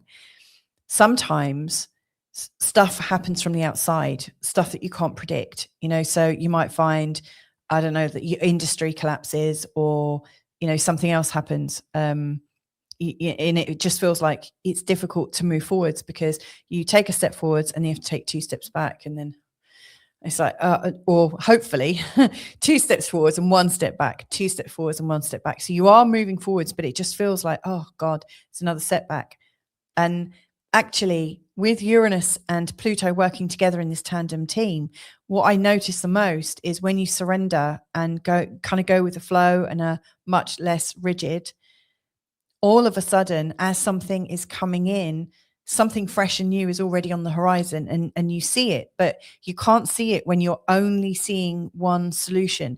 So the real big switch here is, how can I perceive more of the field of pure potential? How can I open myself up? It's a tough one, really tough. Now, what's supporting this is Neptune in the 12th, which is making you a lot dreamier and a lot more psychic and a lot more intuitive. So if you were to develop your intuition even more during this time and go into more of a meditative state, and maybe keep a dream journal, and anytime you notice some kind of serendipity, make a note somewhere and then kind of look it up, like a power animal type thing. Ooh, what does that mean? I've just seen a fox. And it's out of place. It's a little bit unusual. Anything out of the ordinary, write it down. And there are clues all around. I really think this is a co-creative universe, and maybe not co-creative in the way that might suggest. I'm thinking like co-creative with the unifying force behind all of life itself, which for you might be God, or the universe, or Kuan Yin, or whatever. I don't know your belief systems, obviously, so don't want to offend them, but there's a really strong sort of calling to trust the process and trust in yourself. And Uranus here is going to give you that opportunity, and it's really coming in the first decan, especially seeing as the first decan ruler is Jupiter and also Gemini. So it's raw, wild information energy coming in, lots of seeds of new awareness. So I think you're going to be getting this kind of feeling of, oh my God, I could do this. Oh my God, I could do this. It's like a little 5-year-old going into a sweet shop. Don't know if the sweet shops are very different to how they were when I was growing up, when you might see jars of really tasty sweets and you get to get your own pick and mix. So it's like, oh, I want this over here or that. And it just feels like something really exciting is coming in. And you'll be a lot more scattered than usual. And that's good. That's part of the process. That means you're really working with the energy of that decan and Uranus. It's there to kind of blow your mind to whole new ideas. Now, as you come into the second decan, which is starting May in 2028, and it's going on in its entirety until 2031, although it does shove into the third and then back. You know, it's got one of those retrogrades going on. But you could say from May 28 to April 2031, so roughly 3 years. And in that last year, it's just teetering. During that time, things are getting a little bit more serious. Things are sharpening up a little bit. And that's because Mars is the second decan ruler of Uranus in Gemini. And Libra is involved. And Libra wants everything to be fair, everything to be balanced, everything to be legal. And Mars wants to take action. So I think all of these wild new awarenesses that you get from the first decan are starting to sharpen up and come together. And I think during that time, people are going to get a little bit more feisty. There's going to be a battlefield of perspectives. Now, on the positive, by this time, Uranus is midway through Gemini and Jupiter is in your 6th house. And there's a lovely trine between Uranus and Jupiter that's taking place during 2028 to 2031. Obviously not the whole time, but, you know, this is one of the hallmark moments. And also the South Node is coming into a conjunction with Uranus, and Uranus is in opposition to the North Node. So there's a couple of kind of different energies coming in during this time. And to me, this is reminding you of what you've known previously about work. Maybe you're reminded of how free and liberated you felt like in your first job, maybe washing cars. For me, it was working on campsites, you know, my first job after like leaving school, or working in greengrocers when I was 15, which was fun. But, you know, like this is taking you to a different time, or a past life. South Node can indicate that.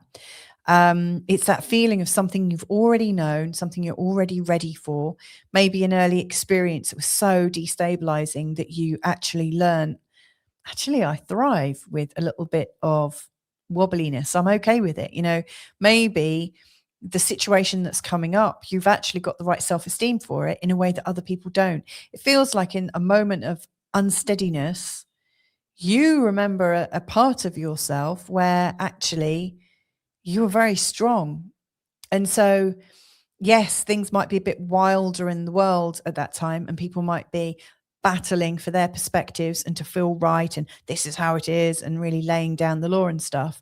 However, I think you've got a strategic advantage. Jupiter is really helping you stabilize and expand at the same time, which is kind of fun. You know, I say stabilize because he's in the 6th house, so he's bringing a lot more opportunities, but also a feeling of well-being, and that could absolutely boost up your health and your feeling of wealth, and also that there is something opening for you.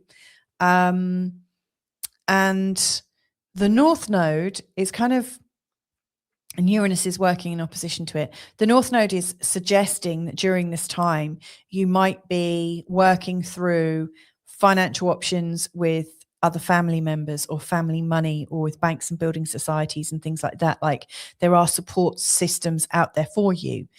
And it can be a time when there's a lot of toing and froing and those kind of subtle, annoying psychological feelings that happen when you have to share stuff with family members, you know, like guilt, shame, blame, anger, resentment.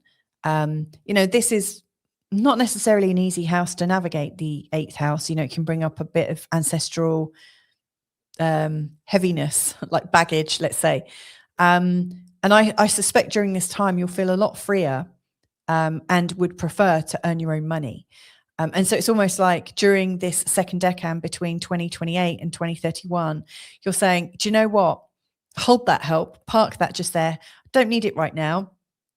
Don't give it away, but I might come back to it, but right now I'm really developing what's right for me and what feels true to me. And so I really feel like you're pulling on the experiences of the past, on the things that help you feel free and lifted, and Jupiter's supporting you. So this middle part is quite interesting. Then when the third decan comes in, and the first moment that Uranus comes into the third decan, it's in July 2030. And then he finally leaves and goes into Cancer in May 2033. But again, there's a bit of, Uranus is going back into the second, then he's going into Cancer, and then he's coming back. So all in all, he's in the third decan between 2030 to 33. So it looks like 3 years. It's not quite, but during that time, this is a time when things are stabilizing and activating. When all of a sudden it feels like, yes, I really get what this move is about. I really get what these experiences I've just gone through are about. It feels like things are making sense. One of the reasons for this is between 2030 and 2033, there's a whole series of eclipses, 6. So there's 3 lunar eclipses and 3 solar eclipses. So there will be eclipses where the moon is in Sagittarius and Uranus is in a conjunction with the sun in the sign of Gemini, which will be activating things. And then there's going to be solar eclipses where the moon and the sun and Uranus are working together.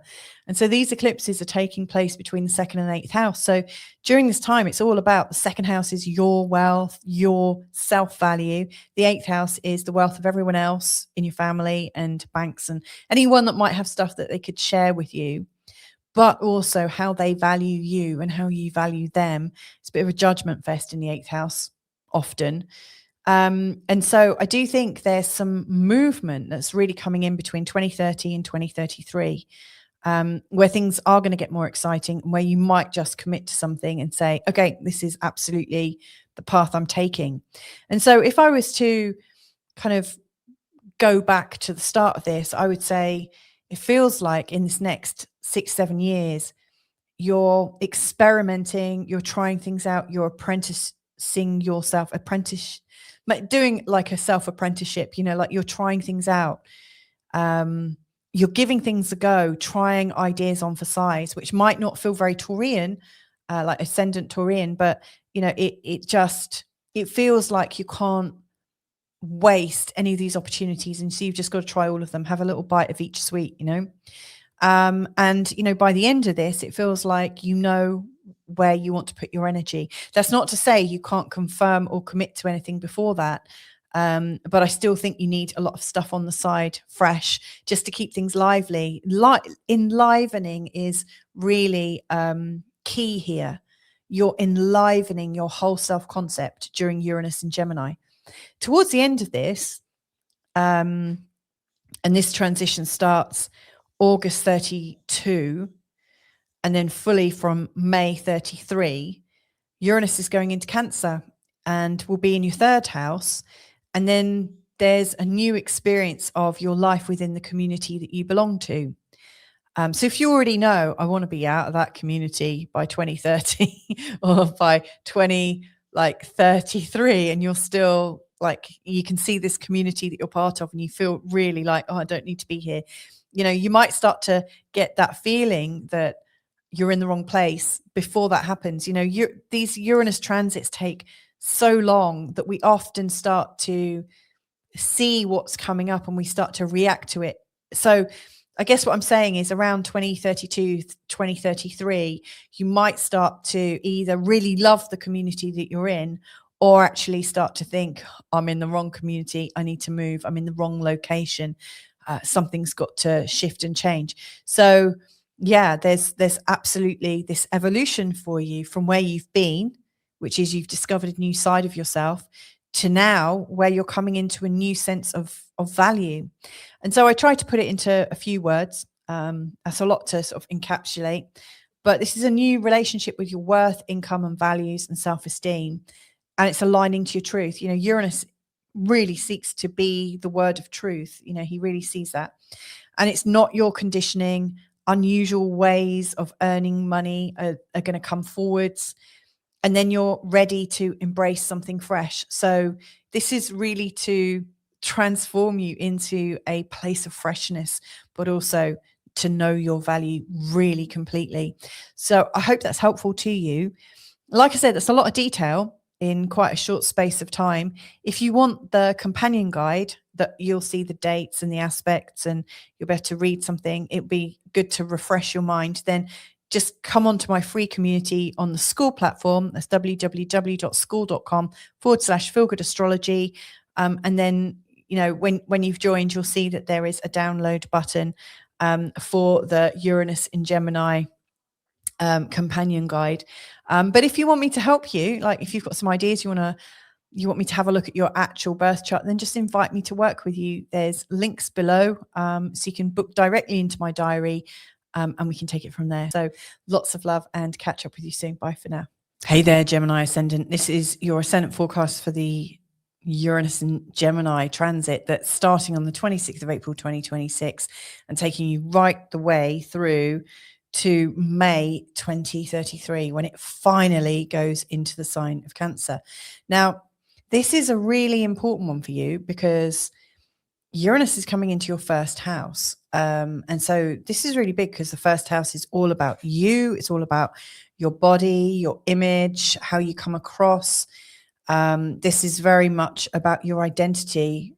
I mean, this is all about identity, in fact, Gemini. So this is quite possibly the most important position out of all of the 12 signs. So this is a big one. What I'm going to be doing is kind of continuing from the first part of this video where I was really talking about Uranus before he got castrated, after he got castrated, and his two roles. I was also talking about Uranus going through the 3 decans within Gemini. Just to quickly put it into context, each sign of the zodiac, which I'm sort of pointing to right now, each of these is 30 degrees. Because obviously like 12 times 30 is 360 degrees. That's a circle. And within each sign, there are 3 decans of 10 degrees. And so because Uranus is moving so slowly, it takes him kind of 2 years roughly to go through the first decan between 0 and 9 degrees 59 of the sign of Gemini. And then he's in the second decan, and it looks like he's there for 3 years, but he he jiggles around a little bit because of a retrograde. But essentially he's there from May 2028 until April 31. And that's between 10 degrees Gemini and 1959. That's just, it's like hours, minutes and seconds or degrees, minutes and seconds. And then he goes into the third decan. Again, there's some overlap between 2 and 3, but he goes into the third decan from July 2030, and he's there until on and off until 2033. He's going to peak into Cancer a little bit beforehand. But yeah, he's in Gemini until May 2033. So it's a really long transit. You know, he's there for more or less 7 years. And so he's spending a couple of years roughly in each sign, a little bit longer. It would appear in the second and third decan. And so I'm going to be talking about how that's going to affect you at the identity level, you know. And before I get going, I just want to say a couple of things. The first one is I'm talking about the decans. I'm talking about the different aspects that Uranus is having. For instance, he's in a trine with Pluto for a lot of these 2 years, you know, on and off. He's coming into this this powerful trine with Pluto. He's also in a sextile to Saturn. You know, in the second decan, he's going to be in a trine to Jupiter. So all of these aspects have a unique add-on meaning. And if you want to know more about the aspects, the decans, about Uranus himself, if it would be helpful to have this written down, then if you click on the QR code just above my head, It'll take you to my free community on the school platform. That's www.school, that's skool.com/feelgoodastrology. And there's a free Uranus in Gemini companion guide that you can just download. So hopefully you'll be able to find all that information there. It could be quite useful. So I'm trying to condense it all into one workable meaning within about 10-20 minutes. So hopefully I'm going to get this done. So Uranus's energy is, on the one hand, it's about pure potential, like pure potential of ideas and possibilities. Uranus is all about that. But he also has another function, and that is anywhere where there's rigidity and where there's structure, he's asking, is this rigidity, is this structure dead already? You know, and if it's dead or it's dying and it's just not, excuse me, sorry.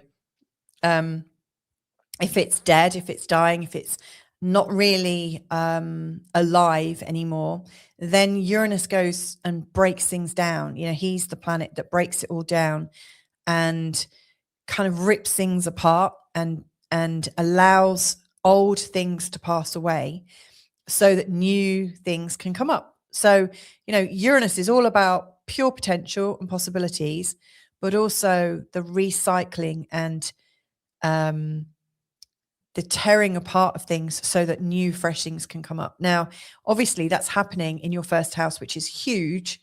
And, you know, the first house is about your identity.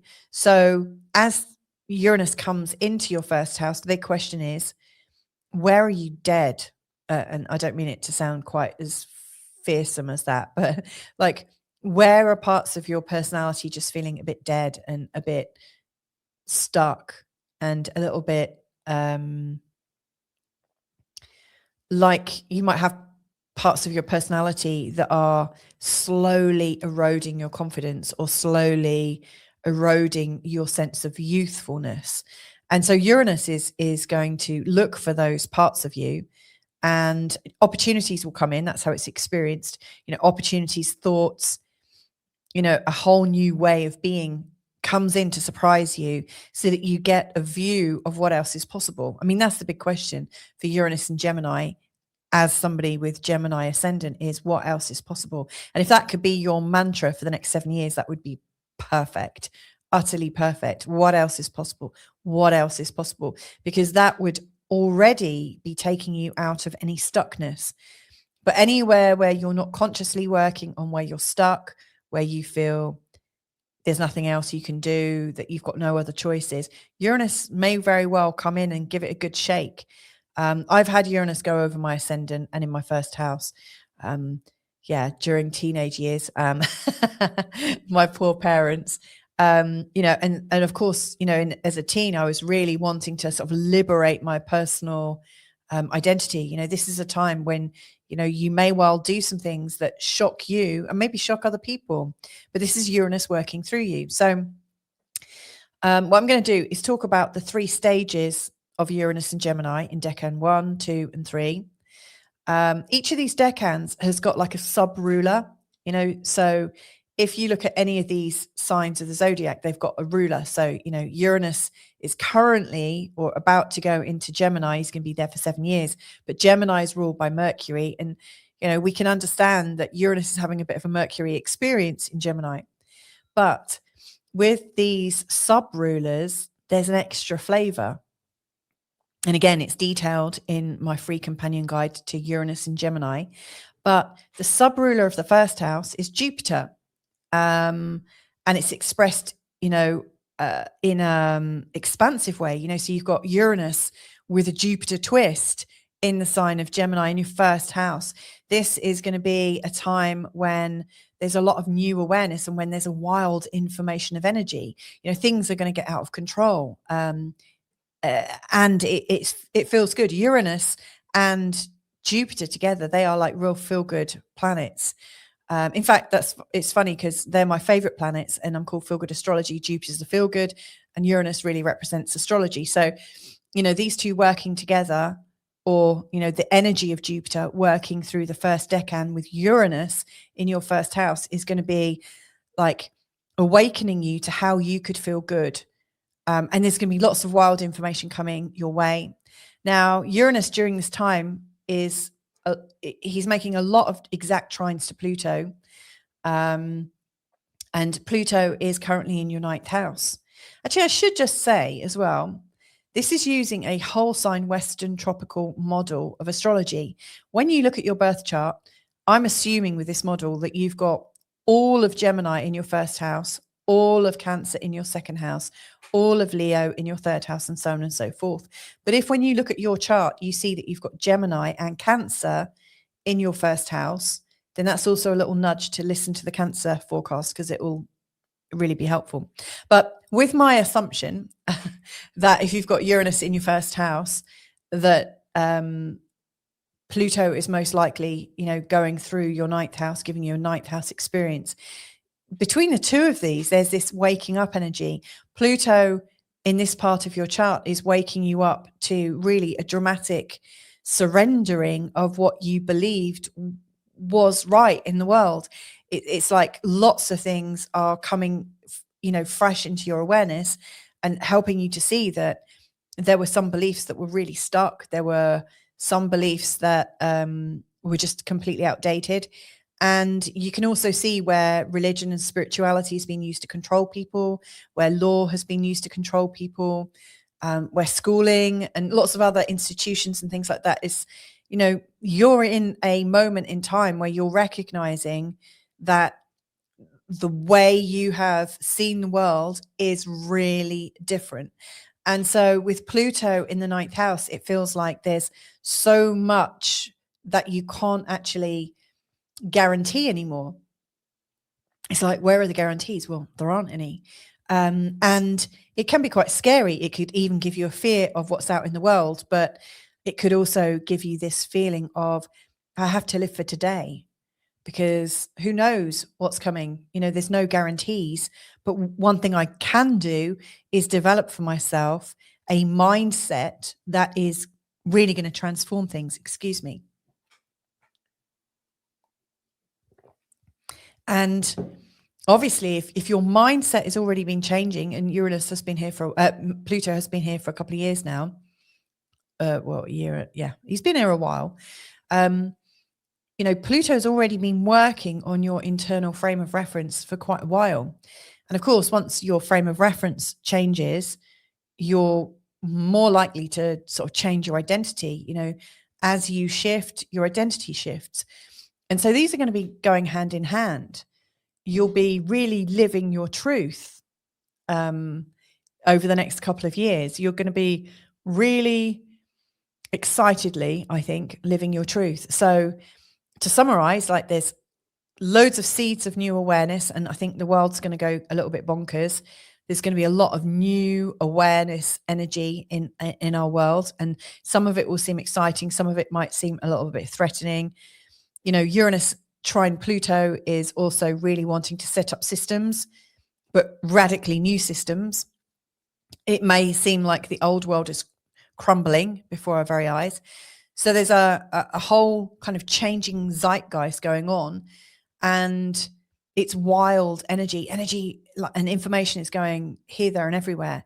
Given that Mercury rules Mercury rules Gemini, and the first decan is ruled by Jupiter, you've got Jupiter and Mercury, who are opposite signs. They rule, they're planets that rule opposite signs. They approach information in a very different way.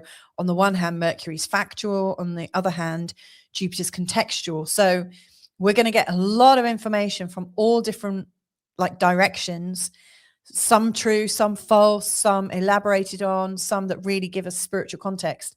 And who knows what's going to happen, but it's all kind of coalescing and coming at you.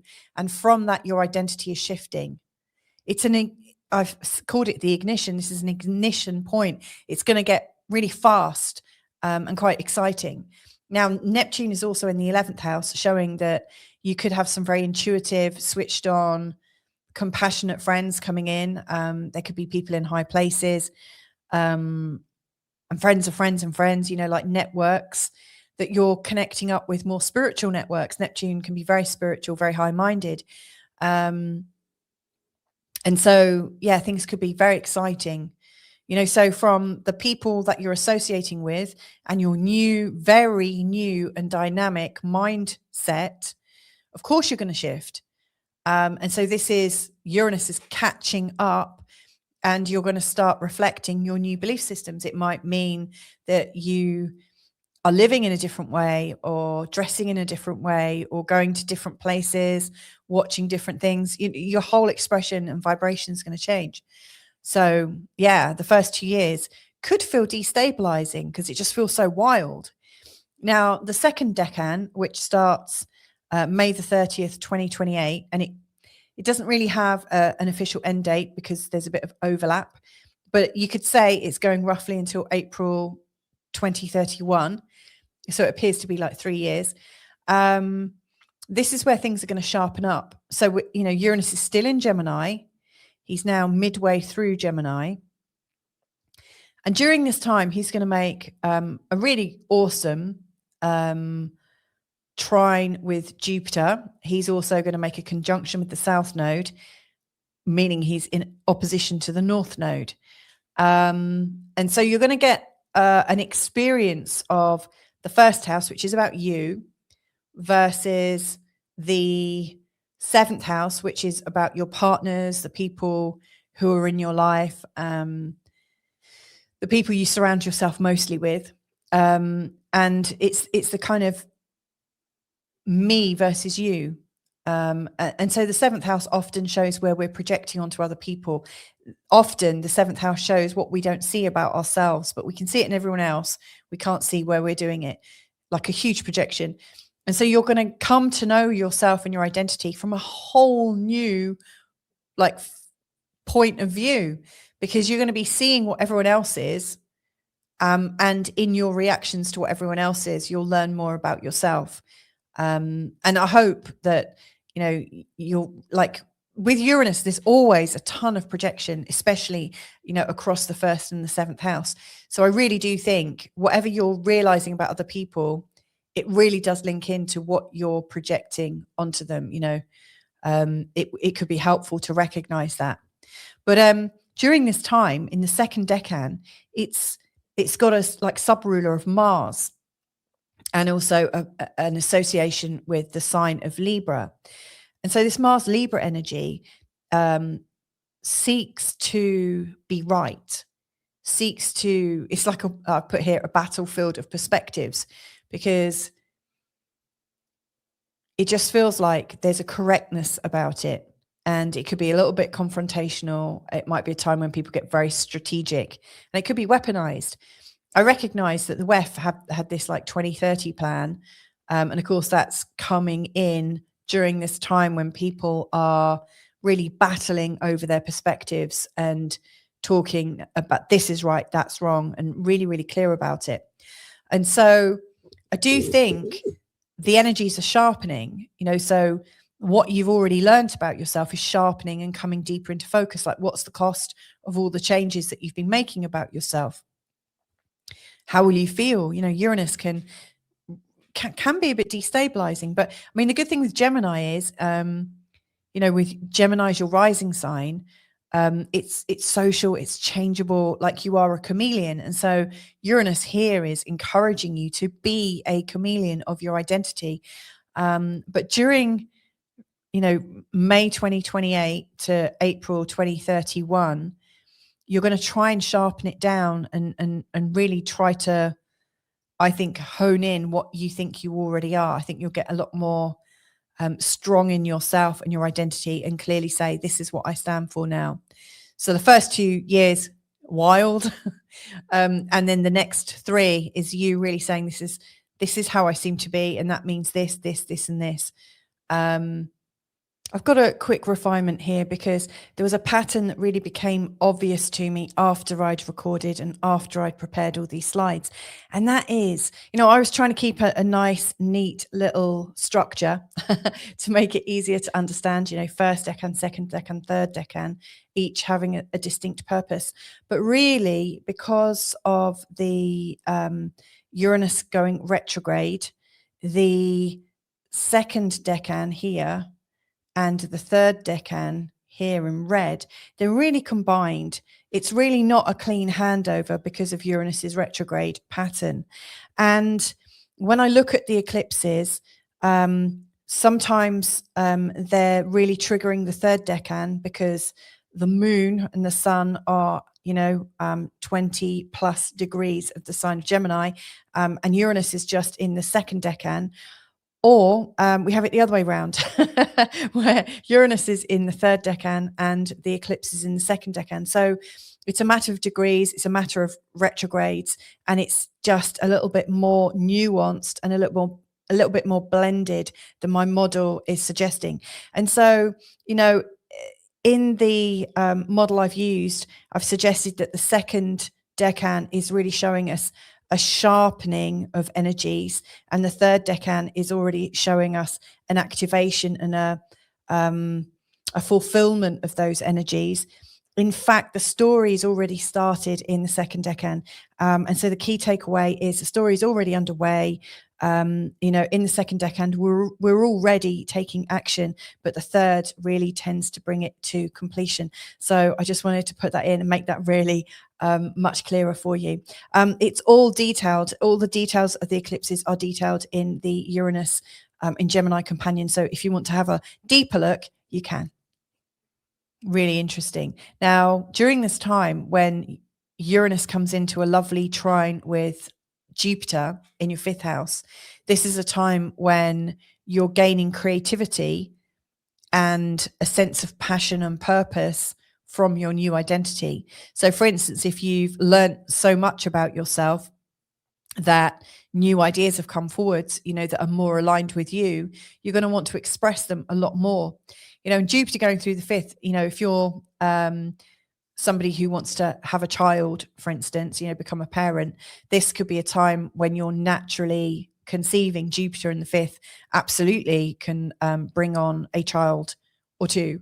And Uranus in the first is about your changing role. So this could absolutely come in between 2028 and 2031. And the closer you get to those dates, the more likely it is to come in if that's what you're working at. Obviously, there's no guarantees, but it just shows how you're coming into a sense of passion about what you want and you're ready to create it. Again, if you want the exact dates of when everything's coming in, then check out my free Uranus companion guide, which you can get if you join my free online community on the school platform. So that's there to help you. Now, with Uranus in a conjunction to the South Node in opposition to the North Node, it feels like maybe your partner, if you have a partner at that time, or best friends, the people around you, it feels like they're showing you your direction, but actually you want to determine for yourself where you're going. And with a connection to the South Node, it almost feels like you've already done this decision. You've already been there. Maybe you're remembering a part of yourself from earlier in your life, like in your childhood. Maybe there was a part of you that was actually built for these times. So I really feel that you might come across as really rebellious to everyone around you, and they might be saying, oh, do it this way, it'll be much safer. And you're like, no, I've got to stick to my guns. I know this is right for me. So I really see that coming in this second decan time. Now, as we head into the last decan, which absolutely starts coming in from July 2030, and it finally fades out in May 2033. So from 30 to 33, we've got this last decan, the third decan. And, the extra, like the sub-ruler within the decan system is the sun. And it's also got an association with Aquarius, this decan does. And so to me, this is about identity. The sun is all about identity. And funnily enough, it's in your first house, which is also about your identity. And in the sign of Aquarius, which for you is equivalent to being far out, pushing the boundaries and, doing something that's a bit foreign to you, a little bit new, a little bit original. There's this original identity coming in for you in a very strong way. Now, this decan has a lot of conjunctions and oppositions. In particular, there's a heap of eclipses, 6 eclipses, in fact, where 3 of them are in a conjunction with Uranus, and 3 of them are in an opposition to Uranus. And eclipses are things that activate our direction. You know, they're times when we're really taking and making a big decision about ourselves, especially in the first house and the 7th house. It feels like things are moving on. It feels like everything that you've been building over these 6-7 years is coming to fruition, and it's time to make that change, or whatever moving on means to you. You know, if you've been in a failing relationship for a long time, to me, this is a time when things, you know, when if you realize you can't move any further with it, it might be a time when things naturally break apart. But for instance, if you're in a relationship that's going really well, this might be a time when you make a deeper commitment to each other. This could be a time when you're moving where you are, where you live. You know, the 1st and 7th houses are angular houses, are very important. Now, in terms of the world during this time is really activating and going down a particular direction. And it feels like there's a collective awakening and a lot more intellectual sovereignty.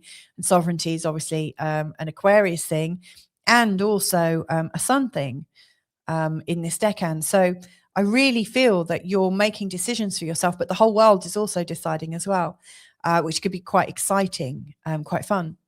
Now, where this is coming to, you know, when we get to 2033, Uranus is going to go into Cancer, and it's going to be in your 2nd house. And that's when you're really building value for yourself and seeing yourself through a whole new perspective, a whole new way. Maybe the way you're earning your money changes, the way you get your security is changing.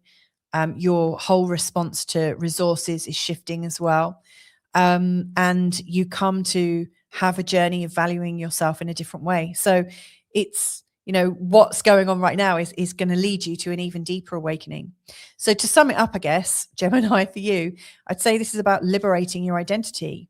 You know, I mentioned right at the start, you're embodying the change itself. Anywhere rigid in your identity is due to collapse, and you're no longer asking, who am I? You're just feeling the change. You're feeling all these sort of rushes of energy and lots of information coming in, and what reaches you defines you. You know, to me, this is a frequency. This is a frequency that you're kind of putting out, and then what needs to come in reaches you. So this is absolutely telling you who you are and who you're becoming. This is a time of rapid becoming. And if I go back to the beginning where I say that, you know, Uranus, he's the field of pure potential. That's what you're embodying in your life right now. It doesn't really get much more exciting than that. So I hope that's helpful for you. Like I said, there is a free companion guide that you can access through my free community on School. And if you would prefer to work with me in private, you want me to look at your chart, especially if you've got this in the 1st house, it's about to go over your ascendant.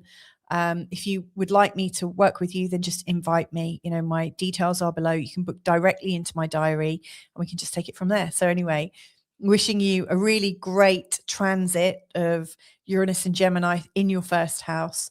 I hope you really enjoy it, because this is a really big one. Lots of love. Bye for now. Hey there, Cancer. So this is a forecast for you. It's an ascendant forecast. So this is for you as somebody with ascendant in Cancer, or you might call it the rising sign. And what I'm going to do in this roughly 20-minute forecast is talk about the energy of Uranus coming into the sign of Gemini, which I'm using here a whole sign Western tropical model. And so I've got it that Uranus is coming into your 12th house. That's what I'm going to be talking about. A lot of this feeds into the first part of the video, where I was sharing a lot about Uranus's purpose, in particular the mythology of him, what he represented before he was castrated, what he represents after his castration. He's got 2 very core roles, I would say. And I was also talking about the decans. You see, Uranus is going to be in your 12th house from the 26th of April this year, 2026, until May 22nd, 2033. It will pop into Cancer for a little bit and then back, but he finally leaves the sign of Gemini in 2033. So it's a long time he's there, like 7 years pretty much from start to finish. And as he goes through from 0 Gemini right the way through to 29, 59, 59, he's going to be going through the 3 decans. Now, decans are groups of 10 degrees. So we've got the first decan from 0 Gemini to 959. Then we've got the second decan from 10 degrees Gemini until 1959. And then we've got the last decan from 20 degrees right the way to the end. And each of these decans has a little flavor. They've got sub-rulers, which might sound a bit complicated. And so right from the word go, I want to just share with you, if you would like this written down so you can look at it, almost like a checklist and check things out, then there's a free Uranus and Gemini companion guide that you can download. It's easy. All you have to do is join my free community on the school platform. There's no hidden catches or anything. And the address is below, but it's www.school, that's skool.com/feelgoodastrology. And you can go to my, go and join my community and get that Uranus in Gemini companion guide, and it will detail it all. Anyway, what I'm going to do is talk about the energy that's happening between these 3 decans and how it's likely to take place in your 12th house, and also where it's going to after. Because, in 2033, I know it seems a long way off, but it's going to be coming into your first house. And it's a very sort of stirring energy. Uranus coming into your first house is really, it really brings in personal change. And so I think some of this is, it's kind of like a natural progression, because where it is right now in your 12th house is in a place of mystery, in a place of the unconscious mind, in a place of memories, in a place of the past. It's a very hidden part of our chart, the 12th house. I think of this house as a place where we go to hibernate, where we might go to lick our wounds. It's also, I also think of the chart as the first house being you're born, and you go all the way through your life, growing older and older and older. And the 12th house I also think of as being a place where we go to die, so, and by the way, that's not a prediction that you're going to die. I mean, we all die one day, but Uranus coming into the first house in 2033 is like a huge, massive rebirth of your identity. And so in many ways, Uranus coming into the 12th house right now is signifying that your identity is going to be shifting in the next 7 years, like a huge shift. And so parts of your current experience are likely to change. Your interest in them is likely to change. Like some things that have been special to you for maybe 5 years or 10 years or 20 years, they might kind of fade away and new things become a lot more important. So I want to guide you through that as well. This isn't, a small transit. This is a big one. So let's get going then. So, just one last thing before we do get going is this is using a Western whole sign tropical model. And I've made the assumption that the whole of Cancer fills your first house and the whole of Leo fills your second house. That's whole sign thinking. But if when you look at your birth chart, you see that you've got the sign for Cancer and the sign for Leo in your first house, then that's an indication that also the Leo forecast could be very helpful to you as well. So, let's get going. So the first decan then, it starts pretty much right now and it's going on until the end of May 2028. So give or take 2 years. And so Uranus is going to be in his first 10 degrees. Now, Gemini is ruled by Mercury, which is all about our thinking and our busy mind. Not so busy in the 12th house. It's very internalized. But the first decan of Gemini has a sub-ruler of Jupiter, which interestingly is kind of expansive within the mind. So you've got Mercury, which is quick. It's short, factual, like lots of information, wants to deliver lots of information, lots of mental chatter. He said, they said, blah, blah, blah, like stories, all these things that are rich in your memories, because the 12th house is all about the inner mind, the inner experience. And then you've also got the Jupiter experience, which is really expansive and about God and faith and philosophy and like, let's think much bigger picture. And so you've also got Uranus in this 10th house, influenced with an inner Mercury, influenced with an inner Jupiter.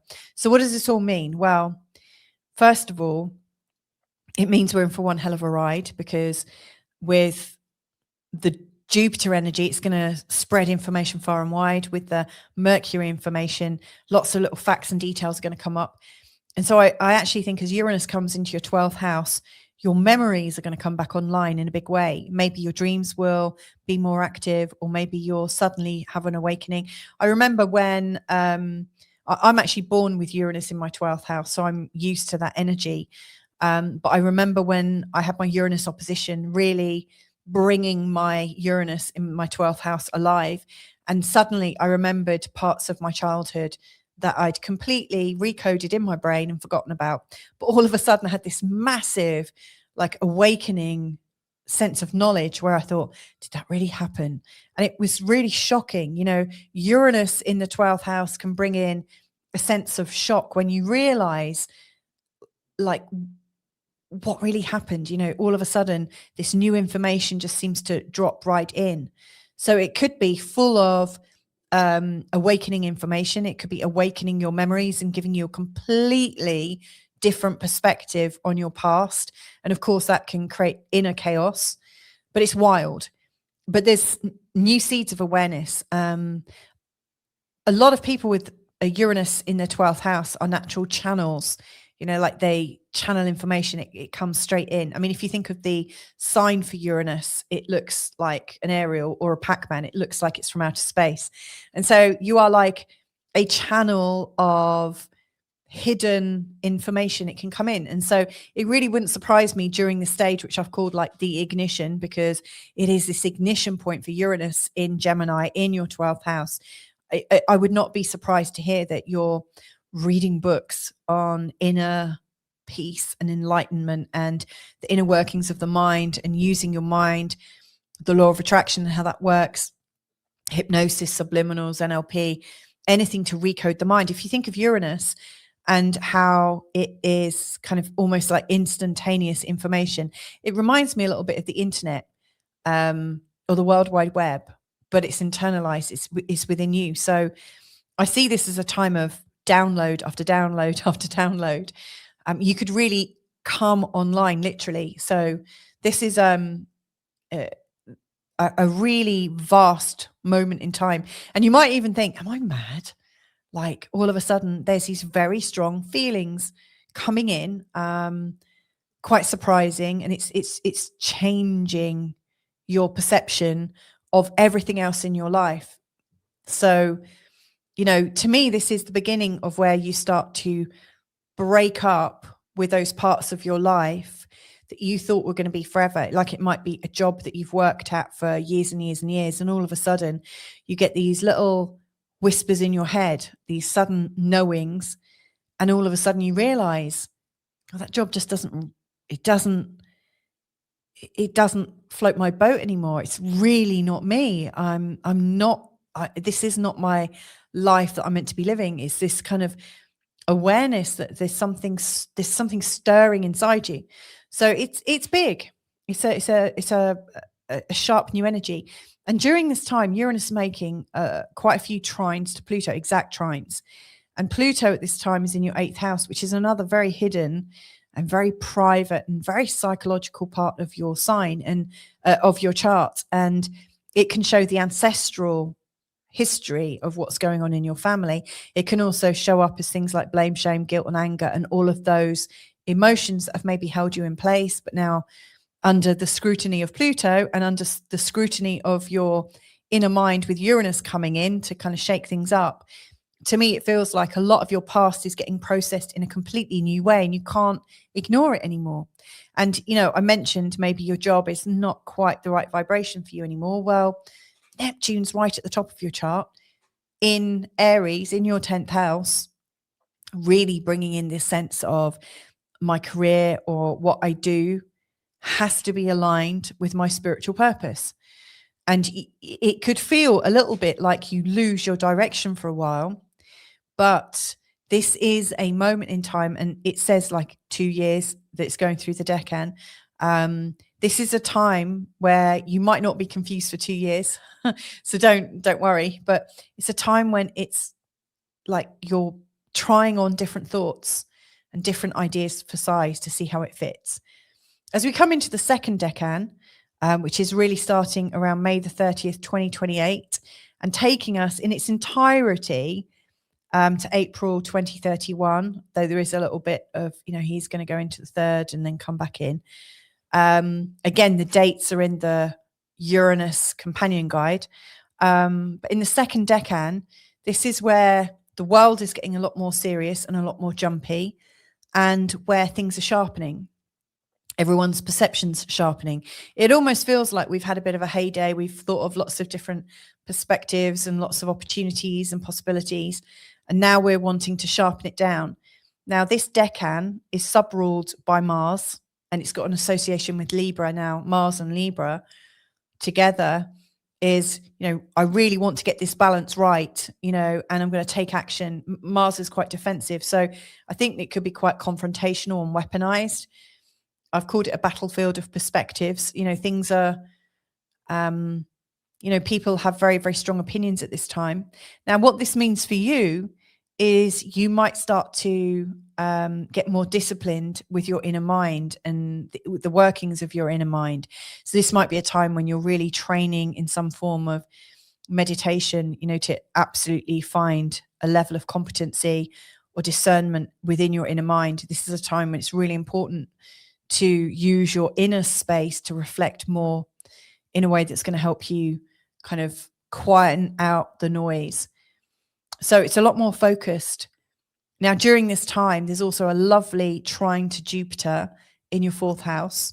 So whatever you're learning about yourself with Jupiter in the 4th house, it feels like there's a sense of well-being, and that there's potentially more people coming into your world. Like Jupiter in the 4th can sometimes show where you need an extra house or an extra room, or someone new's moving in, can sometimes show a change. But ultimately, Jupiter going through the 4th is usually a time of peace where you feel quite comfortable and cozy. So, as I see this, you're getting sharper and more focused in your inner mind. And the more you're getting sharper and focused, the more you can feel at peace at home. So I see that working hand in hand. So the first decan, until 2028 feels a little wild and chaotic and quite exciting. And then it starts to slow down a little bit, and you start to slow your breathing a little bit. And maybe you're really learning how your mind works. Also, as we're sort of ending the second decan, Uranus goes into opposition with the North Node, meaning that it's in a conjunction with the South Node. Now, I don't often talk about past lives as if they're 100% real, because I have no idea what your beliefs are, and I don't even know my own beliefs half the time. So, but the South Node is associated with past lives. And in the 12th house, when Uranus is, and he's opening things up to your intuition, you might start having otherworldly, other timelines, other life experiences. You might have this sense of knowing things, like something from the past, you're utterly certain. And so this is a time when the North Node is pointing to you getting more functional in the everyday world, and concentrating on your job and your role and your external life. But honestly, you're really feeling more into the peace of your inner mind and the tranquility of your home. So it might not be a time when you feel like you really want to be rushing around and moving on up. This to me is a time of inner richness, and a time when Actually, everything's okay, just the way it is. Thank you very much. And then we're coming into the third decan, and that's officially starting to come in midway through 2030. I've got a quick refinement here because there was a pattern that really became obvious to me after I'd recorded and after I'd prepared all these slides. And that is, I was trying to keep a nice, neat little structure to make it easier to understand, first decan, second decan, third decan, each having a distinct purpose. But really, because of the Uranus going retrograde, the second decan here and the third decan here in red, they're really combined. It's really not a clean handover because of Uranus's retrograde pattern. And when I look at the eclipses, sometimes they're really triggering the third decan because the moon and the sun are 20 plus degrees of the sign of Gemini, and Uranus is just in the second decan. Or we have it the other way around, where Uranus is in the third decan and the eclipse is in the second decan. So it's a matter of degrees, it's a matter of retrogrades, and it's just a little bit more nuanced and a little bit more blended than my model is suggesting. And so, in the model I've used, I've suggested that the second decan is really showing us a sharpening of energies, and the third decan is already showing us an activation and a fulfillment of those energies. In fact, the story's already started in the second decan, and so the key takeaway is the story is already underway. In the second decan, we're already taking action, but the third really tends to bring it to completion. So I just wanted to put that in and make that really much clearer for you. It's all detailed. All the details of the eclipses are detailed in the Uranus in Gemini companion. So if you want to have a deeper look, you can. And it's officially ending May 2033. There are some variances there, and again, it's clearly laid out in the guide. But during this third decan, it's a culmination point. This is where we've got 6 eclipses that are in a conjunction or an opposition with Uranus. So there are 3 solar eclipses in a conjunction with Uranus in your 12th house, and then 3 lunar eclipses in opposition to Uranus in your 6th house. And so this is a time where things start to move and change. So what I think is, around 2030, you're starting to come into a very deep presence that is ready for some change and ready to make some hard decisions and to take action so that you can start activating the new direction you're going in. I also think that during this time around the world, there's going to be sort of more of a collective awakening. I think a lot of people are going to be coming into knowledge almost instantaneously that there is a sort of destiny level event going on in the world. But I just feel that from the wilder open days of the first decan and into the more sharply focused time, I think in this third decan, it's time to make some decisions and make some changes. And I think it will be really, really informative and quite interesting for you. Of course, where it's really leading in 2033 is into your first house. And that's when the changes you've made really lodge in your identity and you realize that you've really shifted. And if you think about Cancerians are all about safety. Cancerian rising, it's about safety, it's about security, knowing what's what and where everything is and who you can trust and stuff. And yet in this time, you're learning just to trust yourself because that's all you can trust. This is quite a faithful moment of unconscious patterns being revisited and rewired. Ultimately, I would say this is a time of deep inner freedom. This is what I've written here. You release unconscious patterns. It's giving you space, for new beliefs. You're developing a direct relationship with your inner truth. Your old ideas quickly dissolve, like they die. and a hidden rebelliousness and this new sense of who you are starts to come forwards.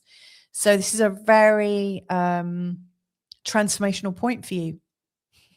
Really is. And so again, if you want the companion guide, then just get in touch via school, my school community, just join it for free. But if you'd like me to work with your chart, because obviously this is quite a big thing and it looks like certain parts of your life might be dissolving and starting to change, you know, you might have a sense of that imminent shift that's going on. If you want me to work with you, then just get in touch. My details are below. You can book directly into my diary and just invite me to work with you, you know, and we can take it from there. So however this works for you, I'm wishing you the best of this transition, and hopefully I'll catch up with you soon, but sending you lots of love. So bye for now and catch up with you real soon. Lots of love. Hey there, Leo. How you doing? So this is an ascendant forecast. So it's for you with Leo ascendant or Leo rising sign. And this is all about Uranus going into the sign of Gemini. Now, I'm approaching this at multiple levels and really picking up on some of my earlier comments from at the beginning of this video, where I really broke down Uranus going into Gemini in some depth. So I really spoke about the nature of Uranus, really spoke about the nature of Gemini, and also about the length of time, the duration, and what he's doing whilst he's in Gemini. For instance, he's going into Gemini on the 26th of April, 2026, and he's going to be there until, I need my dates in front of me, until May 2033, which is quite a long time, as you can see. And so I broke it down even further into 3 parts known as decans. So, you know, when you're looking at your birth chart, you'll see that every sign has 30 degrees in them, like 12 times 30 equals 360. And then every 10 degrees within a sign is known as a decan. And so I've looked at Uranus going into Gemini from the perspective of the first decan, and what is he mainly connecting with. So, you know, he's in a trine with Pluto quite a bit, and also in a sextile with Neptune. In the second decan, which is when he's from 10 degrees up until 19 degrees 59, what's he up to then? What are the key functions of Uranus in Gemini during that time? And then thirdly, what's happening in the last 10 degrees. And this roughly gives you 2 and a bit years in each of these decans. So, you know, in the first decan that we're heading into right now, he's going to be there until May 2028. So it really helps to break down the whole forecast. Now, there's likely to be quite a bit of detail in this. And I'm also talking about the decan rulers. I'm not sure how proficient you are in astrology. I'm guessing you're pretty proficient, actually, because most people are. But each sign has a ruler, like, you know, Cancer is ruled by the moon, Leo is ruled by the sun, and Mercury Gemini is ruled by Mercury. Now, the decans also have an extra ruler, like a sub-ruler. And so I'm also talking a little bit about those as well, because it all paints the Uranus in Gemini decan picture. And I'm looking at this from your perspective as a Leo. So you'll see here that this chart is set up with Leo in the first house. This is using a Western whole sign tropical model. Now, when you look at your chart, you see that you've got the sign of Leo and Virgo in your first house, that's a cue to also listen to the Virgo forecast, because there'll also be some hidden resonance there. So yeah, it's quite a big forecast. This is going to be about 20 minutes or so. And so let's get going. So this is for you as a Leo ascendant. And like I said, this is about Uranus going into Gemini, and Gemini in this chart of yours falls in your 11th house. So I'm really going to be talking about this from the perspective of the 11th house and how that's evolving, because Uranus has got a couple of functions. You know, one of them is to be a field of pure potential and a field of pure knowing. And possibility is the real word I was looking for there, you know, a pure field of possibility. But the other function of Uranus is very much to look at everything that is stable and solid and rigid and potentially calcified, anywhere where things have just been going on in the same way forever and ever and ever, are these functions still alive? Are you enlivened by them or not? And if you're not, then Uranus is coming in and he's livening things up. He is absolutely making it his business to help to decompose, rip apart, pull apart at the seams all of these rigid structures so that new systems can grow in place and offer you a bit more choice, a little bit more possibility, a little bit more excitement. So, he does feel a little bit destructive. Now, he's going into your 11th house. So what does that rule? It's ruling your friends, it's ruling your networks, very much the future that you're creating with other people. He's really got his hand in that. So Uranus is going to be changing a lot about your social experience and your social stability. And in particular, if you're a real sort of career person, it could also affect how you are networking out and about with all of the key people that you're involved in, with all of your co-creations.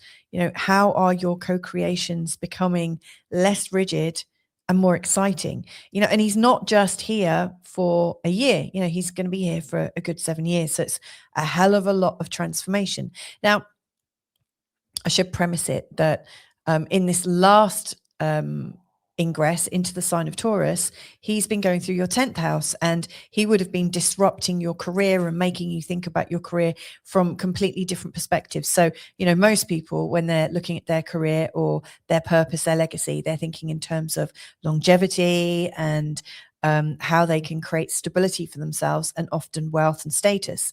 Well, when Uranus comes in, that can make your status go up and really down. He brings in some instability. It can also make your wealth plummet as you decide to do something completely unusual.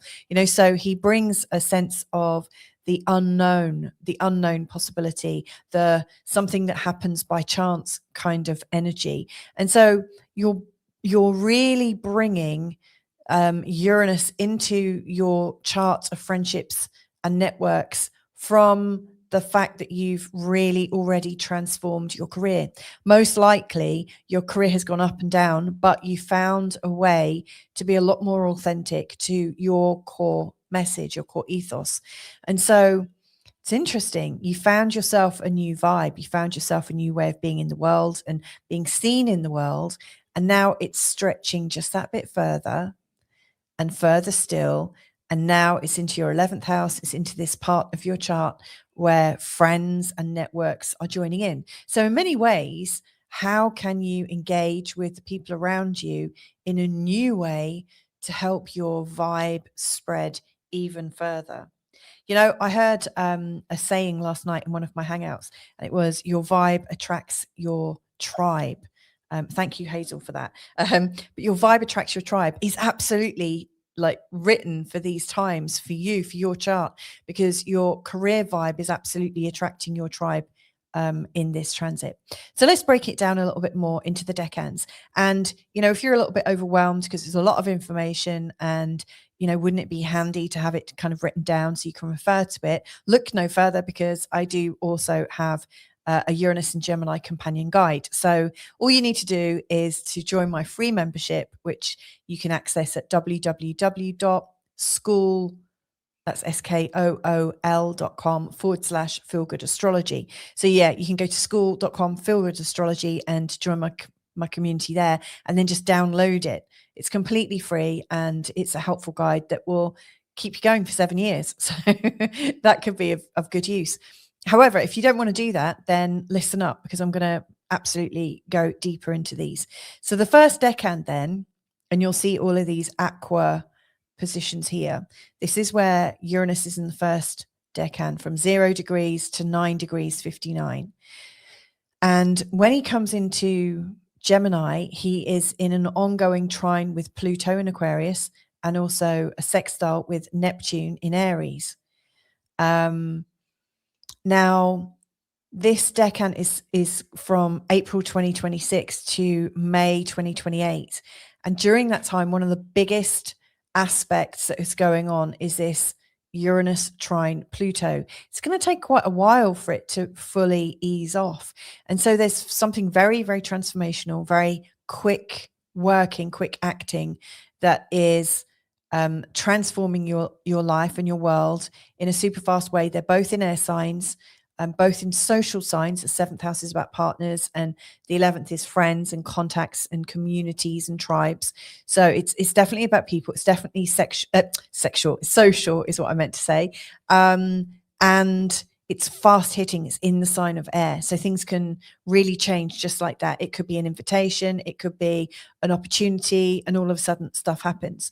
Now you've also got Neptune in your ninth, and Neptune is absolutely opening up your eyes to different spiritual considerations and ideals, and also a feeling of wanting to be out in the world, not necessarily stuck in place with a narrative that you already understand, but it's encouraging you to get far, far away from what you've already been building.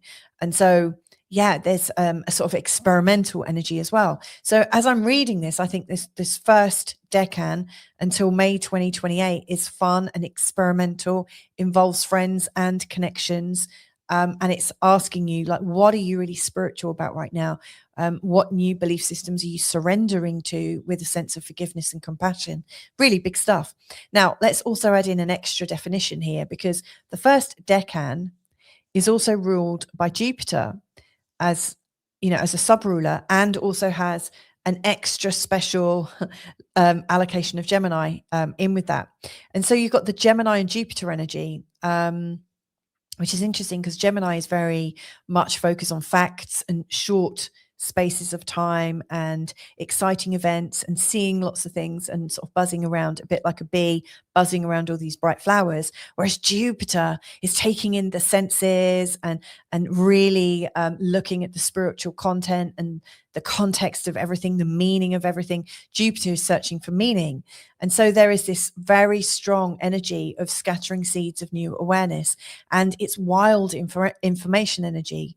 I know in the last 5 years or so, there's been a hell of a lot of censorship and some messages being promoted and some being held back.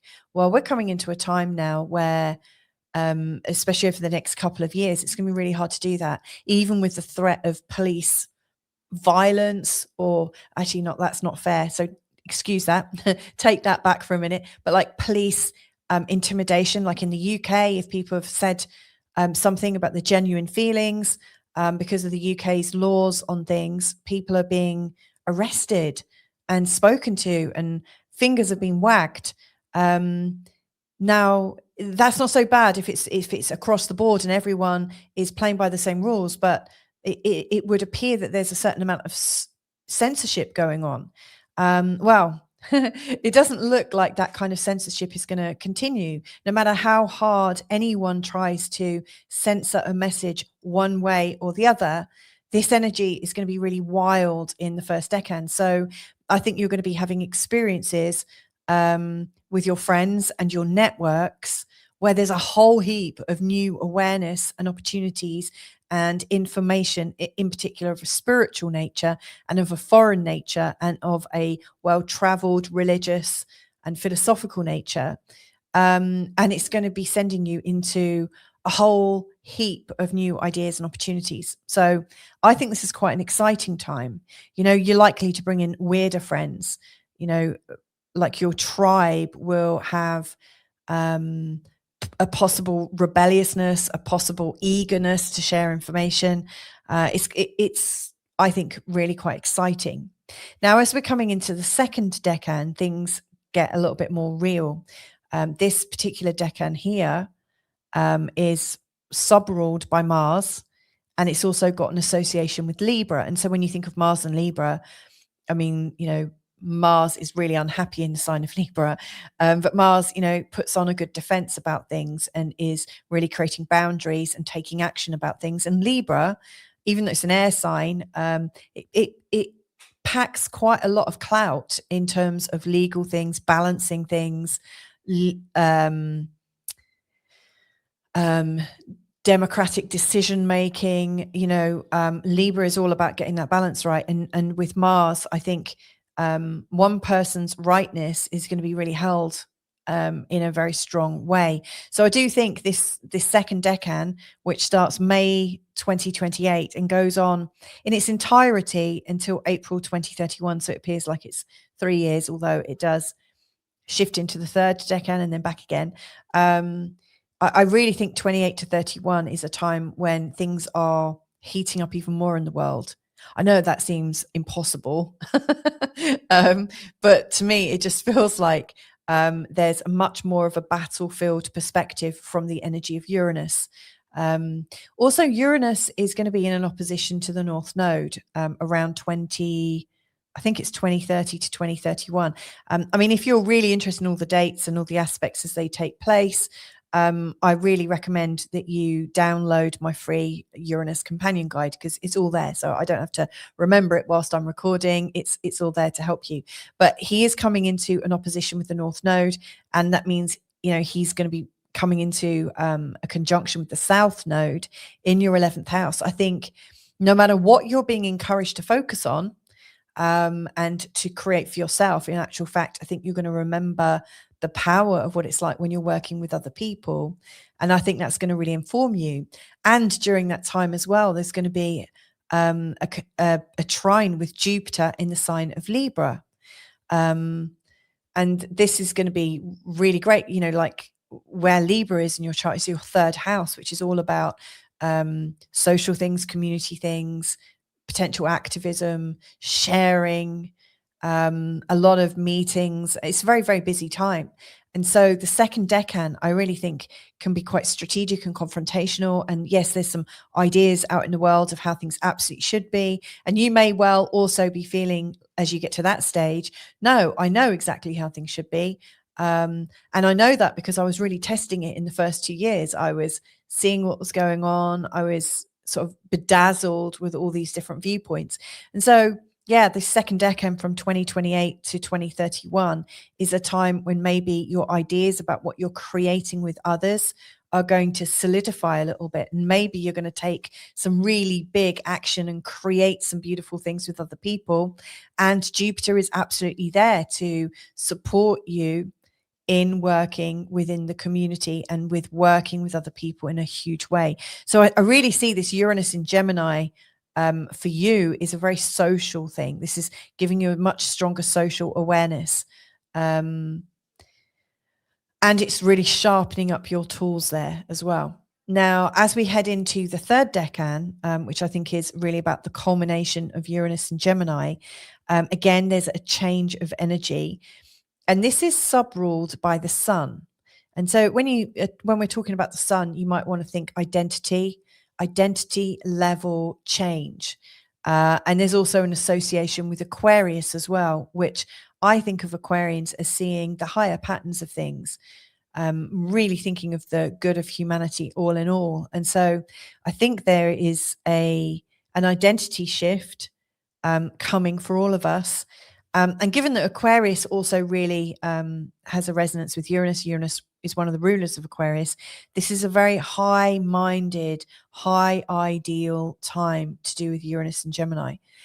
So this third one is starting at its earliest in July 2030, and it goes all the way to May 2033. I've got a quick refinement here because there was a pattern that really became obvious to me after I'd recorded and after I'd prepared all these slides. And that is, I was trying to keep a nice, neat little structure to make it easier to understand, first decan, second decan, third decan, each having a distinct purpose. But really, because of the Uranus going retrograde, the second decan here and the third decan here in red, they're really combined. It's really not a clean handover because of Uranus's retrograde pattern. And when I look at the eclipses, sometimes they're really triggering the third decan because the moon and the sun are 20 plus degrees of the sign of Gemini, and Uranus is just in the second decan. Or we have it the other way around, where Uranus is in the third decan and the eclipse is in the second decan. So it's a matter of degrees, it's a matter of retrogrades, and it's just a little bit more nuanced and a little bit more blended than my model is suggesting. And so, you know, in the model I've used, I've suggested that the second decan is really showing us a sharpening of energies, and the third decan is already showing us an activation and a fulfillment of those energies. In fact, the story's already started in the second decan, and so the key takeaway is the story is already underway.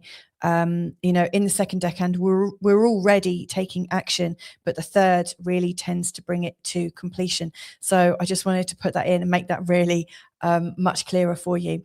It's all detailed. All the details of the eclipses are detailed in the Uranus in Gemini companion. So if you want to have a deeper look, you can. And during that time, it's activating a lot of things. So you'll see in red here, we've got 3 solar eclipses where the sun and the moon are in conjunction with Uranus.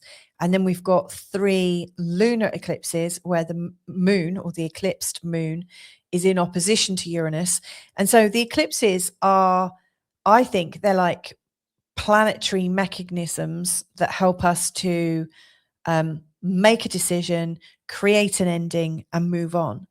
So these 6 these 3 sets of 2 eclipses are going to be moving you forwards on a 6-month basis, so you'll get a big dose of it, and then you'll be thinking about the change and the move that you're activating, and then you'll go even deeper 6 months later within that space of time, and then again.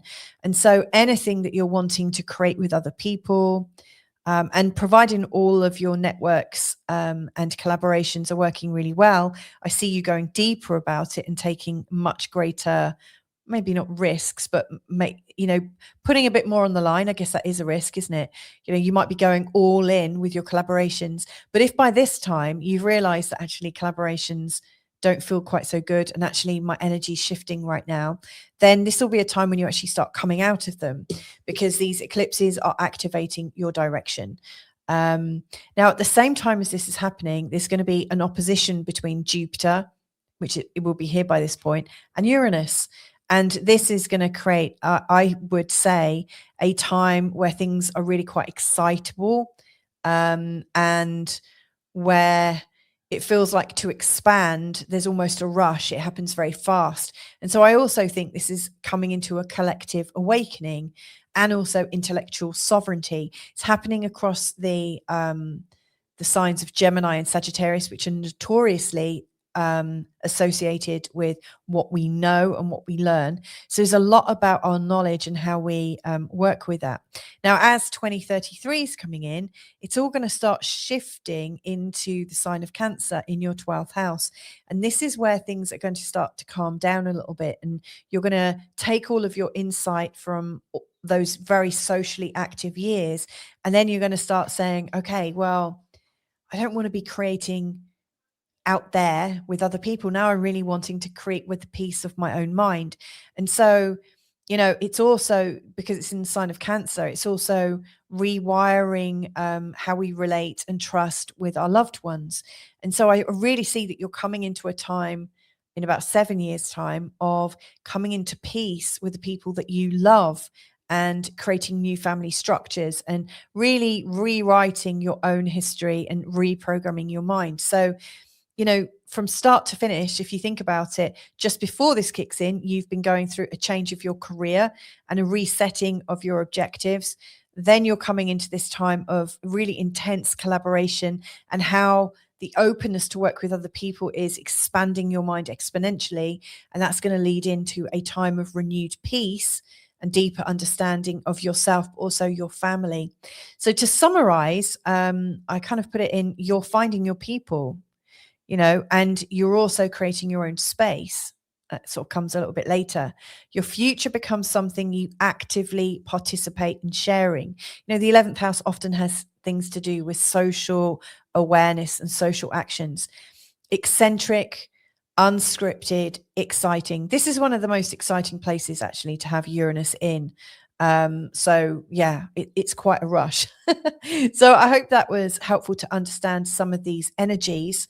As you can see, there's a strong sort of Jupiter energy really from the second and third decan, so the last 4 years are really involved with Jupiter. In fact, the very last aspect that Uranus is making in the sign of Gemini is a conjunction with Saturn. And to me, that seals the deal, that seals the energy of what has been learnt. So I really feel like what's going on right now from your perspective feels actually quite experimental. And as we come closer to 2033, all the things you like are really being sewn into the fabric of your existence, and those things that you absolutely know are not for you, you're discarding and letting go of. So quite an important time. So I'm going to leave that there, Leo. I hope that was helpful. Like I said, if you want to know more about Uranus and Gemini, the depth, the decans, and also how it also relates to the other signs, then just get in touch. Like I said, if you join my free community on the school platform, it's skool.com/Feel Good Astrology, you'll be able to download that document right there. So have a beautiful time. If you want me to work directly with your chart, just get in touch, invite me to work with you. But however it all unfolds for you, I'm wishing you a really great Uranus and Gemini time. Lots of love. Bye for now. Hey there, Virgo. So this is an ascendant forecast. So this is for you with Virgo rising or Virgo ascendant. And this is me talking about Uranus going into the sign of Gemini. Now, if you're familiar with your chart layout, you'll probably notice that Uranus is heading into your 10th house. I should say right from the start, I'm using a whole sign Western tropical model of astrology to create this forecast. If when you look at your chart, you see that you got all of Virgo in the first house, all of Libra in the second house, all of Scorpio in the third house. That's what I mean, that there's one sign per house all the way around, all 12 signs, all 12 houses. Now, if when you look at your chart, you notice that you've got Virgo in your first house and also Libra in your first house, then that's a nudge for you to also listen to the Libra rising forecast, because that will also be helpful. Anyway, this is the model I'm using, and most likely when Uranus is in Gemini, it's activating your 10th house. Now, this is one of the most important houses. The 4 most important houses, I would say. I mean, obviously all houses are important, but these ones are the angular houses. So the first, which is about you, the 4th, which is really about home and home environment, the 7th, which is about everything that's not you. So me versus you, or you as in you listening, and everyone else in your life. And we've got this one up here, the 10th, which is often known as being for your career and your reputation and being at the top of your game. I always think of this as home, and I think of this as you step out of your home, or this is your childhood, and this is what happens when you step into the world. And so this is a really big place to have Uranus going through. And he's not just sort of dipping in and dipping out, although he did do that last year for 3 months from July the 7th, I think, until the 8th or 9th of November. So you have had a free ride of this. You've had a little moment. Think back to what was happening during those months. That will give you a sense of what's going on. Mostly, what I recall and what a lot of my clients and community recall is this feeling of time speeding up and things going much faster, lots of opportunities coming in, and a feeling of, oh my God, I don't know what to do. Now, where this is happening in your chart is the most visible part of your chart. This is the part of your chart where everyone can see what you're doing, where your reputation is like out there, where people can absolutely see, and judge you publicly. It's also a place of your work, your career, how you make money at a big level. Also, I think of your legacy, like what legacy are you leaving? Presumably you're here with a purpose, with the understanding that when you go, I wonder if you've left this world a bit better. That's your legacy, what we're talking about. And with this, Uranus is going to come through. He's going in on the 26th of April, 2026. And then he's working his way all the way through, sometimes back and forwards a little bit when he goes retrograde. But mostly he's working his way all the way through until he gets to Cancer. Now, If you want to know, I am going to be talking about the aspects, that Uranus is making to other planets. And I'm also going to be talking about the decans. Now, the decans are these three subsets, you could say, of Gemini, or subsets of everything, in fact. All signs have 30 degrees in them, and they can be broken down into the first decan of 0 to 9 degrees 59, the second decan from 10 to 19 degrees 59, and then the third decan from 20 degrees to the end of that sign. And so Gemini is the same. We can break this down into 3 decans, and I've done that, and I'm doing that today. Now, it's a lot of information, and if you would like to have something to hand so that you can read through it, you can see all of the phases coming in, the times when they're coming in, and the planetary connections that Uranus is making at the same time, then if you join my free community, maybe you're already a member, but I've got a free community on the school platform. You can just swipe the QR code, for instance, just above my head, or you could go to www.school.com, that's skool.com/feelgoodastrology, and you can download my free Uranus companion guide. So hopefully that'll be helpful. So anyway, I'm going to look now at what Uranus's position through the decans is going to represent for you. So the first decan then starts on April the 26th, 2026. So right about now. And he's going to be in there until May 2028.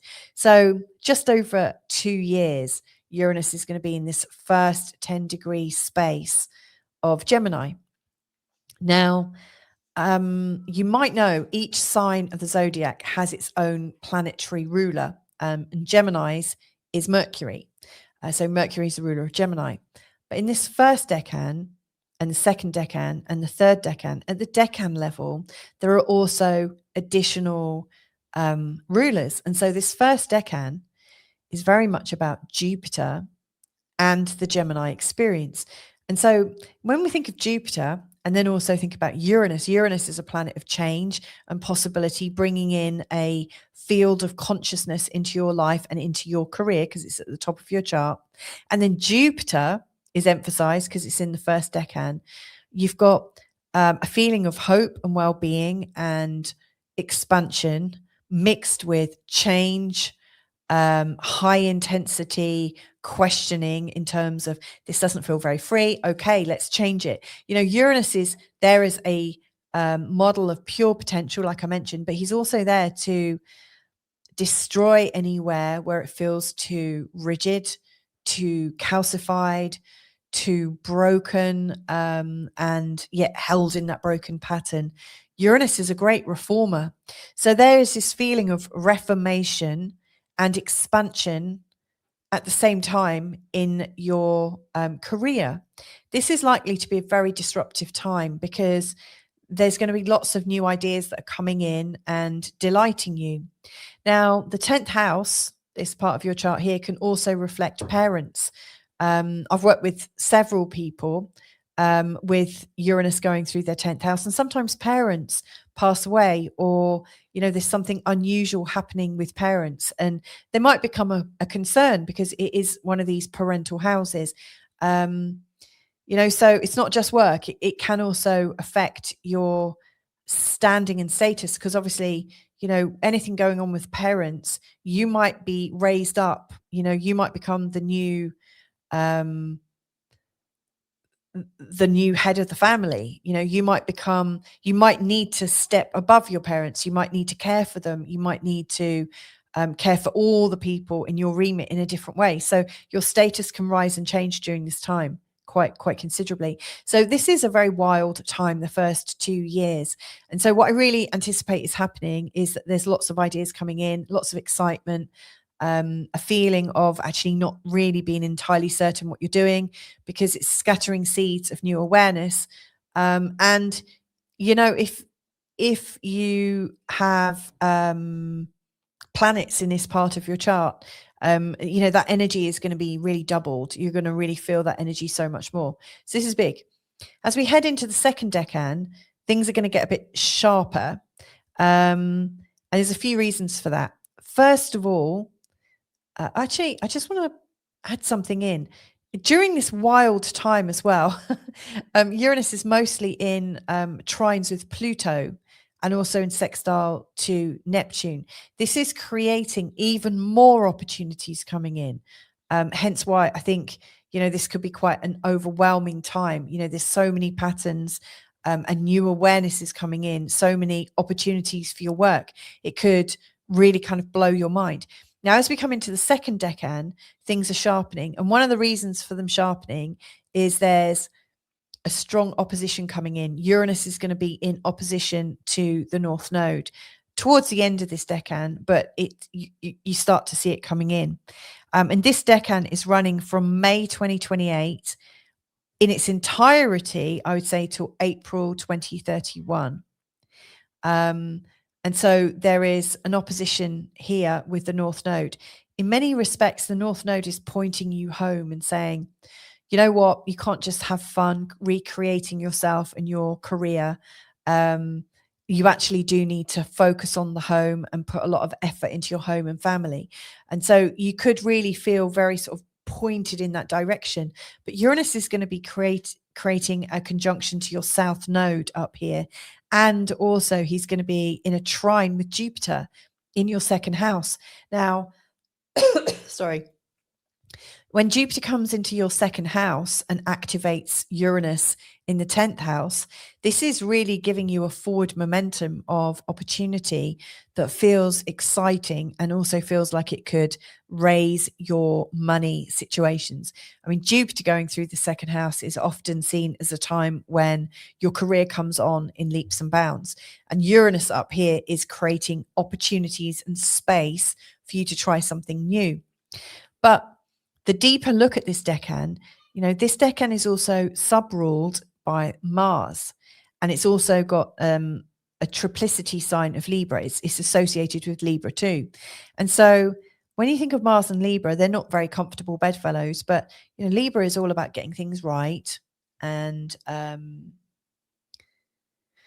trying to get things a bit harmonious, and Mars is the right to fight for things the way you want them to be. And so there might be a fight to get things right, if that makes sense.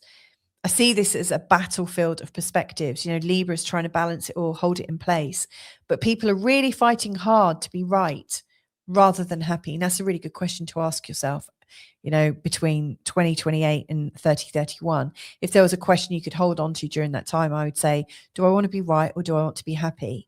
So things could get a little bit strategic, possibly confrontational, could be a bit weaponized, in particular if you've got pressure from your family that you have to stay put, whilst at the same time that you're getting excited about your opportunities and there's an opportunity to make more money. I think it's going to be very difficult for your family to hold on to their position.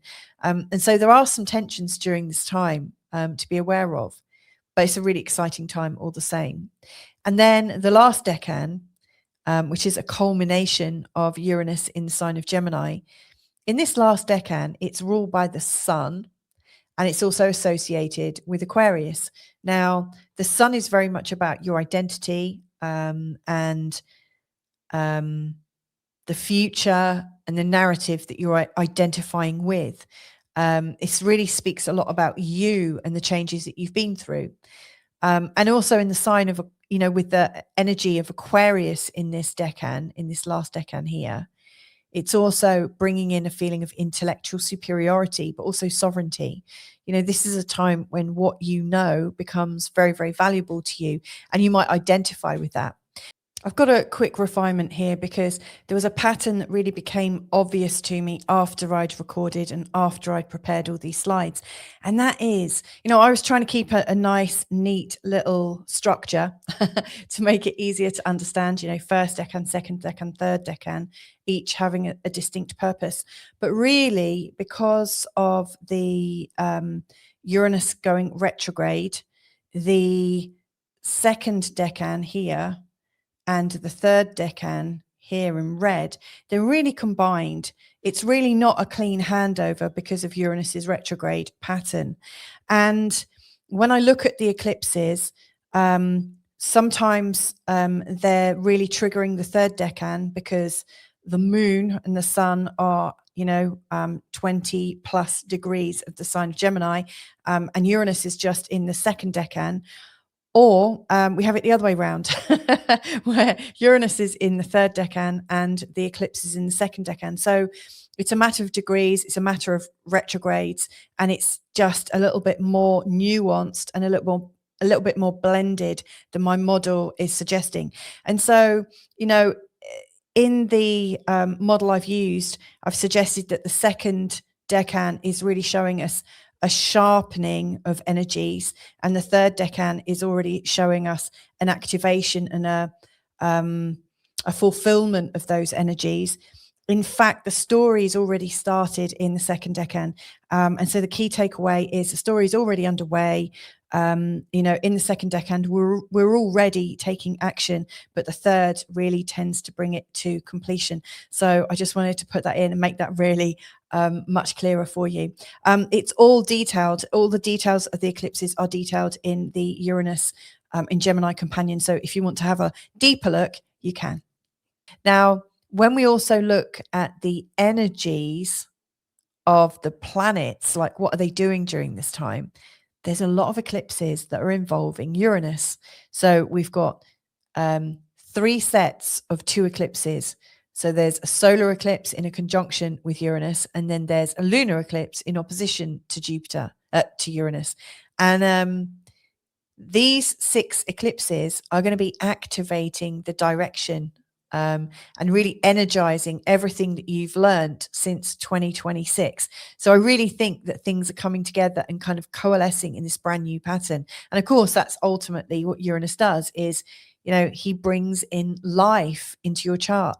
Anywhere where it's got stagnant or held or captured, Uranus comes and opens it wide open.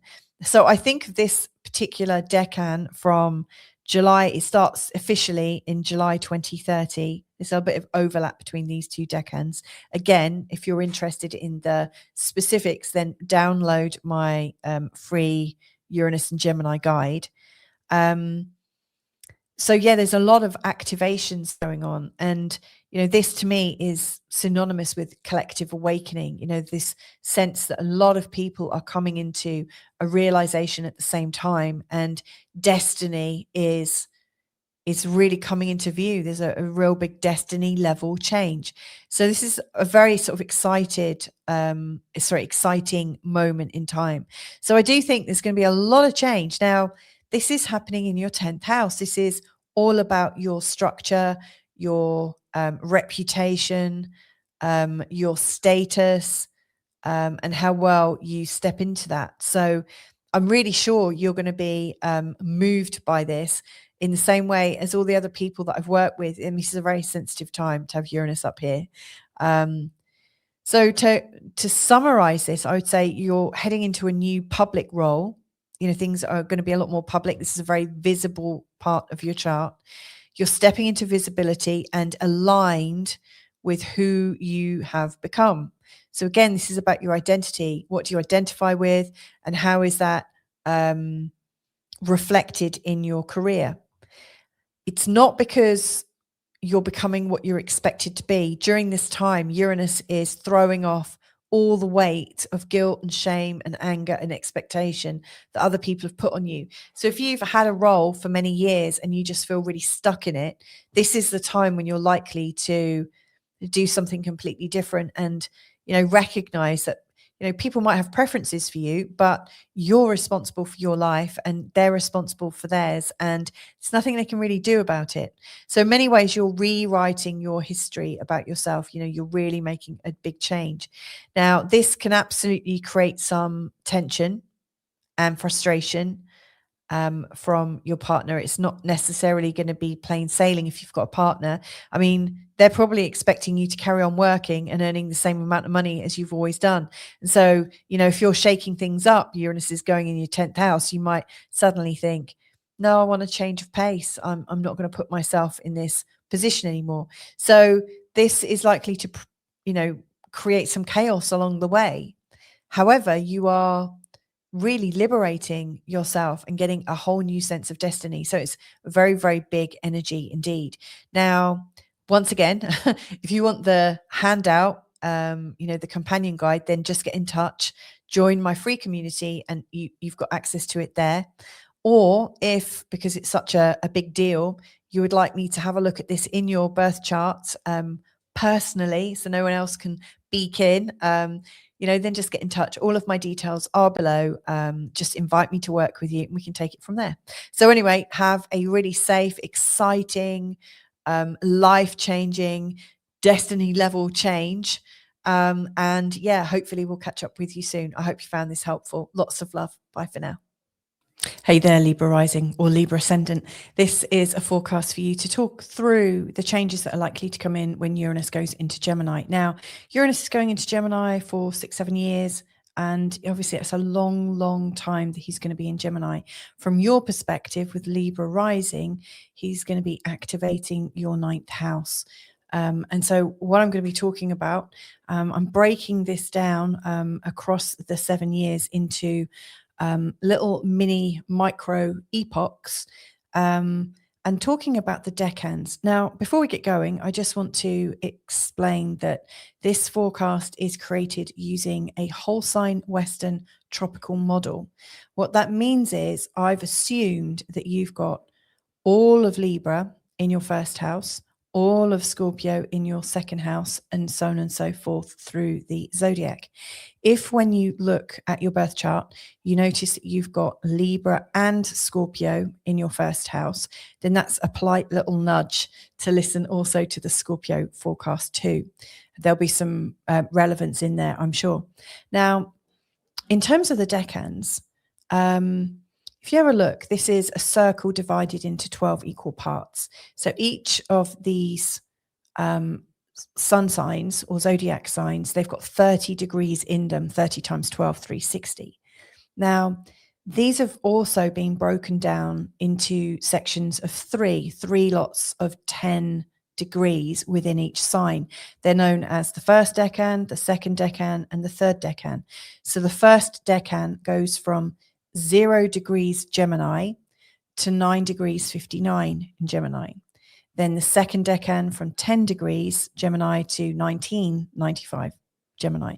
And then the third decan from 20 degrees until the rest of Gemini is over. So these 3 decans, they each have their own individual rulers. Like each of these signs of the zodiac, in particular Gemini, is ruled by Mercury. But when you look at the decans, they've also got sub-rulers, which are different. And they also have, they have another air sign. They have a sign of the zodiac as a sort of sub-ruler as well. And so they also flavor what's going on. So I've broken this down into like phase 1, phase 2, phase 3. It's almost read in chronological order. Each of these decans is representing the first one, absolutely 2 years and a month. Then decan 2 and 3 are kind of like 2.5 to 3 years. There's a little bit of overlap between the two of them. Now, it might sound right from word go that there's a lot of detail to this. And, I'm trying to get a lot of detail into a 20-minute reading. But if you're a member of my free school community, and you can join it by looking at that QR code above my head, or going to the website www.school, that's skool.com/feel-good-astrology. If you go there, you can download a free Uranus in Gemini guide that will explain all the decans, when those decans are active, and also what the most important aspects, this is where Uranus is, what those aspects are doing and the effect that they might have from your perspective. So it's like a companion guide to take you through the next 7 years. So if you'd like to have that to be able to refer to, then that's also an option. So what I'm doing is kind of like bring it into all of that into a 20-minute session. So yeah, let's get going. Let's see what's going on. Now, I've got a quick refinement here because there was a pattern that really became obvious to me after I'd recorded and after I'd prepared all these slides. And that is, I was trying to keep a nice, neat little structure to make it easier to understand, first decan, second decan, third decan, each having a distinct purpose. But really, because of the Uranus going retrograde, the second decan here and the third decan here in red, they're really combined. It's really not a clean handover because of Uranus's retrograde pattern. And when I look at the eclipses, sometimes they're really triggering the third decan because the moon and the sun are 20 plus degrees of the sign of Gemini, and Uranus is just in the second decan. Or we have it the other way around, where Uranus is in the third decan and the eclipse is in the second decan. So it's a matter of degrees, it's a matter of retrogrades, and it's just a little bit more nuanced and a little bit more blended than my model is suggesting. And so, in the model I've used, I've suggested that the second decan is really showing us a sharpening of energies, and the third decan is already showing us an activation and a fulfillment of those energies. In fact, the story's already started in the second decan, and so the key takeaway is the story is already underway. In the second decan, we're already taking action, but the third really tends to bring it to completion. So I just wanted to put that in and make that really much clearer for you. It's all detailed. All the details of the eclipses are detailed in the Uranus in Gemini companion. So if you want to have a deeper look, you can.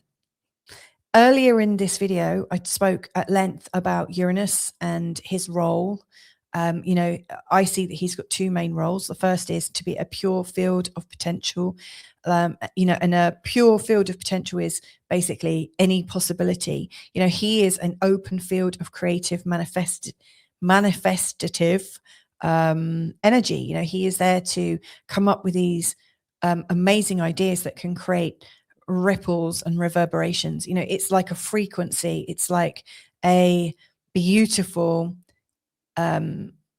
vibration that you can absolutely tune into. Now, the other role of Uranus comes in. So his pre-castration, there is a story to Uranus, and he gets castrated. But he's all about pure potential. The other role comes after he's been castrated in the story of his mythology. And so once he gets castrated, he has a different role, and that is to break down anywhere in your life that has got stable, rigid, like uncomfortably stable, like calcified, anything that is not true to your absolute felt truth, anything that's too rigid. Then he comes in and he starts to loosen it. He starts to break the structure. And so on the one hand, he can be highly inspiring. That's when he's in the field of possibilities, and he can absolutely awaken you to something new. But at the same time, he can also pull your life apart, and it can feel like a huge wrench. But the question he is always asking is, are you working from a preconditioned thought, or are you free? Is your thinking enlivened? Is your life alive? If it's not, he makes it more alive. So he's quite an interesting character. And in the 9th house, this is pulling in everything into your world about the world outside of your usual neighborhood. I always like to look at the zodiac with polarity and pairs. So, on the 3rd house, this is about your lived experience, the community that you belong to, the people you grew up with, everything that's really familiar and known. And it's also about what you're learning, what you learned at school, like your narrative, the narrative that you live your life by. And then the 9th house is the opposite of that. It shows everything that is unknown, foreign, far away, unlived experience. It can be exciting, it can be fresh, it can be modern, in the way that this is about the ABCs 1, 2, 3s that you learn at school. Got a friendly fly in here. The 9th house is very much about the context of things. And so it goes so much deeper into knowledge. This is where you become the teacher. And yes, you can start learning a lot more in this particular position. With Uranus coming through your ninth house, it's going to most likely awaken your mind to all sorts of esoteric studies. Astrology absolutely is a Uranian study, I would say. So I'm expecting lots of people are going to start studying astrology very, very soon. I'm utterly certain of it. It's going to shoot through the roof in popularity. But there's a sense of studying, going deeper, learning more. And this also covers spirituality, religion, politics, philosophy, travel, like what it is to be global, what it is to be in a world, like how can you work and experience your life in a new perspective. Lots of people might move here. I had a solar eclipse in my ninth house that moved me to another country. So the ninth house is, the part of your chart that opens up. And so Uranus is here to open up any part of your life that is static, it's rigid, it's not moving, especially old belief systems that you haven't really thought about in a long time. This is going to challenge your belief systems. This is going to, create a bit of a whisper in your ear where you say, oh, how do I actually know that's true? And so there's going to be a lot of awakening sort of experiences going on, I'm sure, including a real desire to travel and study and write as well. It's very much a broadcasting house as well. So you might also want to write about your experiences. So I'm going to break it down now through the first decan, the second and third. Like I said, if it sounds like it's too much information and you want it more in a written form, just check in with my Uranus guidebook, and hopefully that will be helpful to you. So the first decan, during the time when Uranus is between 0 and 10 degrees, or 9:59, he is making a few, or maybe a couple more than a few, but he's making some exact trines to Pluto, and he's also making a sextile to Neptune. And I would say these are the overarching energies that are going on for him. So he's in this part of your chart from April 26th, 26 to May the 30th, 2028. So a year and a month, or just a little bit over, just over 2 years, not a year, just over 2 years to 2 years and a month. And he is going to be opening this up. Now, the trine to Pluto is about sensing that there are new ways of doing things, like really exciting new ways of doing things. And with Pluto in your fifth house already well established, that's already opening you up to a more intense kind of romance, a more intense experience with what you're passionate about, including a really untapped creativity. There's something very eclectic and deep. It's like you want to feel sensations so much more. And so that desire to feel sensations at much deeper level, matched with Uranus going into the ninth, which is opening you up to travel, opening you up to things outside of your own direct experience, and also opening up your mind to question and to consider that if I can suddenly go deeper into the things I'm passionate about with some intensity, what's to say I can't go deeper in this way, in this way, in this way? So it's like a revelation. Now, at the same time with with Neptune now in your seventh house, there's a more of a spiritual energy coming into your relationships, this desire to meet people at a spiritual level, to meet people not at the everyday mundane level, but to see the God in them and to see the God and the purpose within your relationships. And so again, that's also adding into this desire to say to yourself, oh my God, there's so much more to life than what I realized in my childhood. This is taking you to a whole new stage of life. Now, when we also consider what that decan is ruled by, it's ruled by Jupiter, and it's got an extra association with Gemini. Now, Gemini is about like the facts and and it's very much about the words. It's quite rational, and it's quite exciting. It's got a short attention span, and it looks for the most brightest and most fun thing coming up. Now with Jupiter wants to go really deep. And so with the energy of wanting to do bright, bold, interesting things in a short space of time, whilst also going wild and deep with it with Jupiter, I think there's going to be a whole lot of information just kind of whooshing at you. I really do think this is a time around the world where there's going to be a lot of seeds of new awareness. And, by awareness, I'm talking about consciousness. I think there's going to be a real sort of consciousness revolution going on in the world. And then when you consider that happening as well, then, this is really emphasizing your desire to get out in the world and to learn more from a different perspective. So this is quite an exciting time. Out of all the different houses to have Uranus go into, this is one of the most exciting and liberating signs, because it is, I think, really fueled by your choice to know more. Now, if you're not actively engaging with this energy of, I want to learn more, I want to experience more, I'm ready, it's like your heart and your energy right now are opening up to new experiences. If you're trying to hold things down and keep everything really tight and in your area of what's known, you might find that surprising shocks come in from the outside to awaken your experience. And so this is why I always think it's really good to engage with the energy rather than try and pretend it's not there. So, you're loving deeper, and you have a deep, intense curiosity for like new awareness and consciousness. And the more you hold it down, the more it's going to come at you. So why don't you just think about, like, this is my suggestion for what it's worth. If there's something that is mildly of interest or super duper of interest, get learning about it. Sort of embrace it, dive into it, give it a chance, like hear its voice, let it speak to you.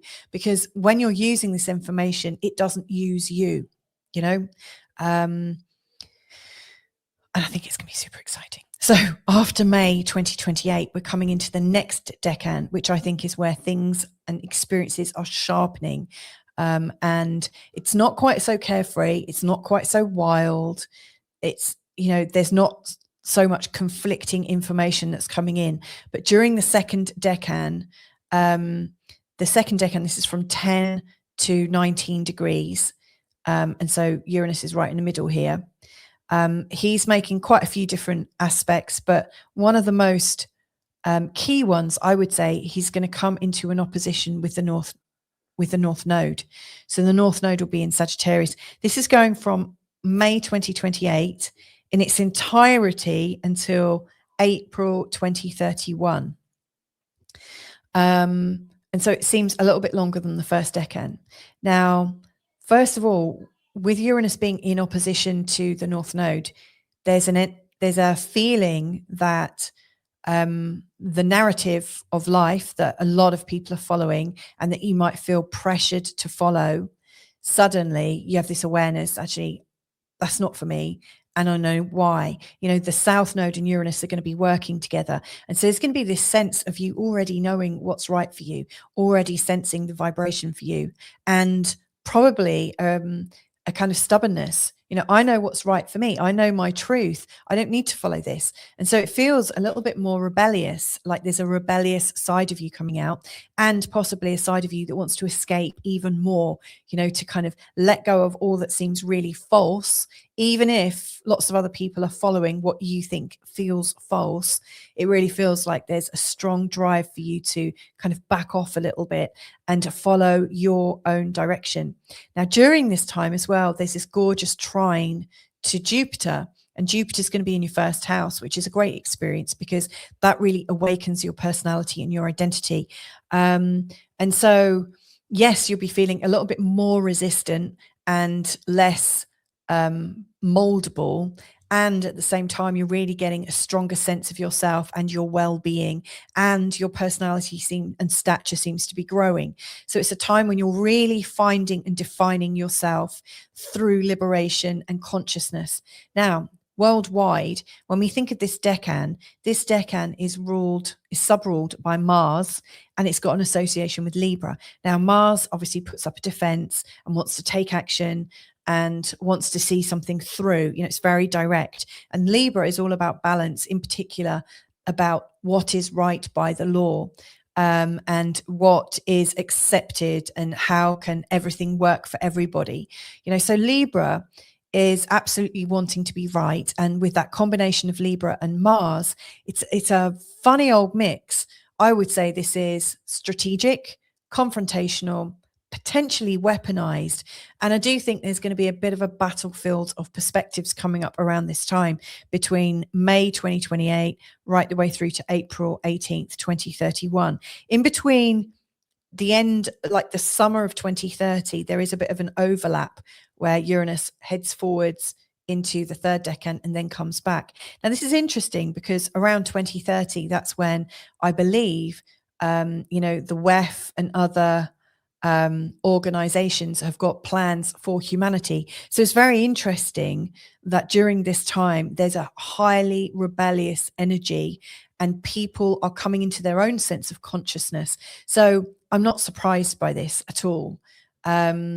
And yeah, from your perspective, you're growing in your own sense of certainty, which I like.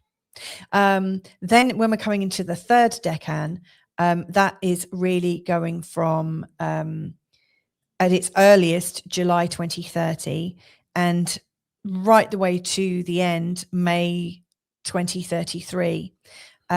During that time, a little bit, in 2032, Uranus is going to head into Cancer, but then come back into Gemini. So it's, again, there's a little bit of overlap in this third decan. But the third decan is an interesting one, because at this point, we've got a series of eclipses, 6 eclipses. So there's 3 solar eclipses, where the sun and the moon are coming together, and they're in a either strong, they're connected to Uranus, these eclipses. So there's solar eclipses in a conjunction with Uranus, and then there's 3 lunar eclipses that are in an opposition to Uranus, stretching over 18 months during this time of Uranus in the third decan. Now, eclipses activate energy. They really activate a move. They really help us to make a firm decision. So I really think that what's been building, what you've been learning about yourself, how you raise up in your own feeling of stature and maybe ignore the masses and find your own route, then, during the third decan time, there is much more of a pull, I think, to make a decision about what kind of community you want to be living in and around, and maybe what kind of information you trust or not trust. It feels really like there's a very, very strong and deep shift going on. Now, also during this time, there is an opposition to Jupiter. Jupiter is going to be coming in here. And towards right at the end of Uranus in Gemini, there's a conjunction with Saturn. And so really what I see happening is there's a huge kind of like breaking down, like there's the eclipses, there's the opposition with Jupiter, where you're really kind of breaking your relationship with the past and stepping into a new, more foreign, more deep, possibly more spiritual future. It really feels like there's a sense that this is the way I'm going, this is the way I'm transforming. And then the last act, with a conjunction with Saturn right at the end of this transit, I think is really holding that energy in place. It's like there's this huge breaking apart of what you've thought about the world and your own potential, and you've grown it and shattered it and changed it and turned it around, and then you're changed. So it's big. Following on from this, when Uranus goes into Cancer, there's going to be, a new kind of breakthrough. Uranus going into Cancer is going to be interesting because Cancer represents family structures, tradition, and things like that. And for you in particular, it's also managing your career. And I would say, the tradition of your career. So if I was to predict what's going on in the next 7 years and where that's leading, I would say your awareness is shifting and growing. And because of your awareness shifting and growing, between now and 8 or 9 years, you're coming into a time where you'll probably outgrow your career, and maybe your career will become less relevant. And sort of 7, 8, 9 years from now, you'll be redesigning it in a way that actually matches your alignment. So if during this time you get a really strong feeling, do you know what, my career is no longer relevant for me, you could actually start working on it beforehand, because when Uranus comes up here, it could also show where you suddenly have a rise or suddenly have this kind of change in impact. So, I mean, this is, the next one for you will be a really major movement. So a real sort of like a breakthrough where you're rewriting who you think yourself to be.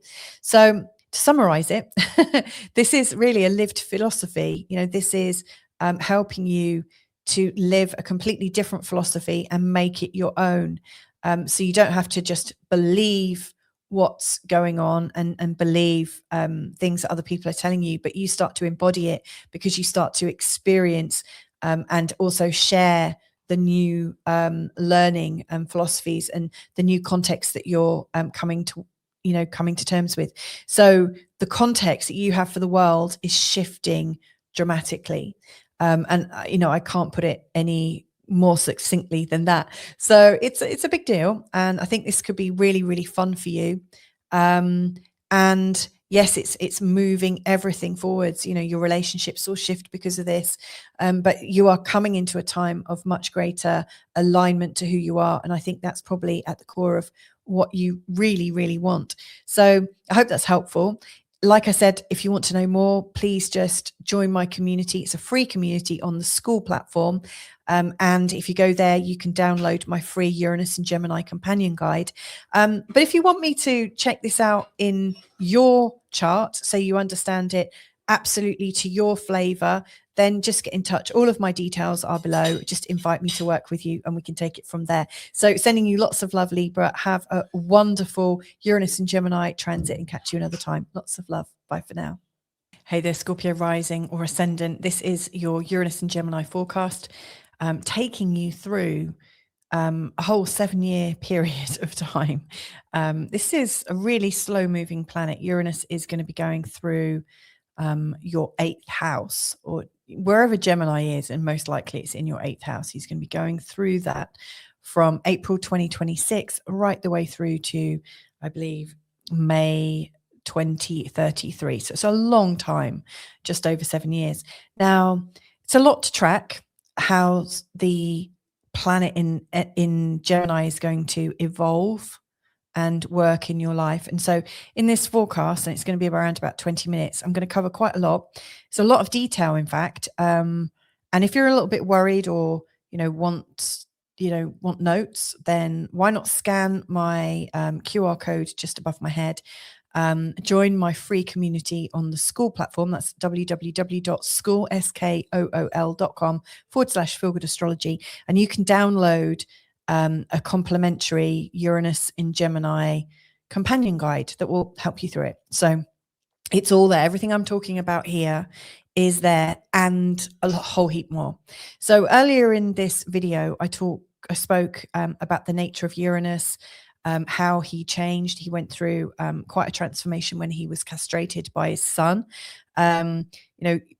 Pre-castration, Uranus was about all of human potential in one go, and post-castration, he becomes somebody who is there to awaken you to any dead areas in your life, anywhere where things feel dead and rigid and static, and where the juiciness of them has just kind of dried up. And so Uranus comes along here and asks, is this dead already? Is this in need of enlivening?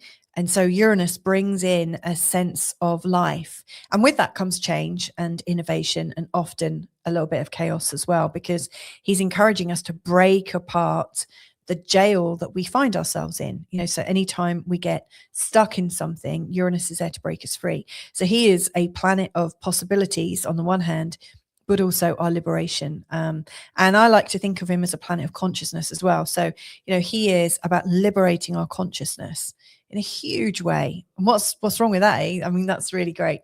So I'm going to be talking about that and how he's affecting your 8th house.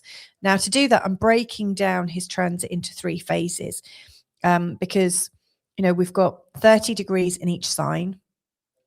And within those 30 degrees, so the whole of Gemini goes from 0 Gemini to 2959. It's broken down into 3 microsections of 10 degrees. So 0 to 9 degrees, 59, then 10 degrees to 1959, and then from 20 degrees onwards. So these little sections are called decans. And these decans have sub-rulers. So, it goes even deeper. There's like much deeper meanings to the position of Uranus as he goes through the first decan, to the second decan, to the third decan, and then moves into the sign of Cancer. There's going to be a different feel for each of these times. And they're roughly 2 years per decan, approximately. Again, all the dates and the details, it's all in the companion guide. And I'm going to try and include as much as I can in this 20-minute session, but in a way that you can really take something from this. So let's get going. The last thing I just want to bring to your attention before I really start this forecast is this is with the assumption of a whole sign Western tropical model, So I've assumed that Scorpio fills the whole of your 1st house, Sagittarius fills the whole of your 2nd house, and so on and so forth. If when you look at your birth chart online or on the little graph you might have, the little chart, you might see Scorpio and Sagittarius in your 1st house. If that's the case, then this is your little nudge to also listen to the Sagittarius forecast, because there'll be some relevance in that too. Anyway, let's get going. So ultimately, Uranus is here to shake up your 8th house. And the 8th house is, I think, a house of other people's values and where we go deeper into our trust with people. And often the 8th house shows us where we come out of trust first, just to go in deeper. We get shown, I guess we get shown where we're out of alignment with other people's values. And I like to think of the houses with their pair, so in the 2nd house, this is about your money and how you value yourself.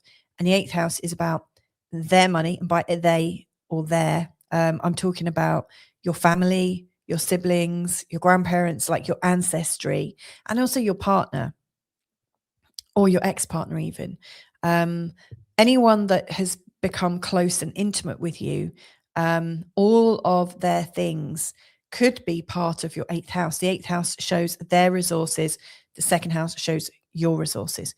So because this is showing you where you value yourself in the 2nd house, when you come to the 8th house, it shows how they value you, aka how they judge you, and also how you judge them. And it shows the sort of judgment gap, like on the underground in London, in England, they say mind the gap, from the platform to the train, mind the gap between your expectations and values and experiences of people and theirs of you. This is a place where baggage really comes up, because you're not meeting someone else's standards and vice versa. So it's the natural home of all of the sort of psychological upsets and release points that we experience in our relationships, including shame, blame, guilt, anger, resentment.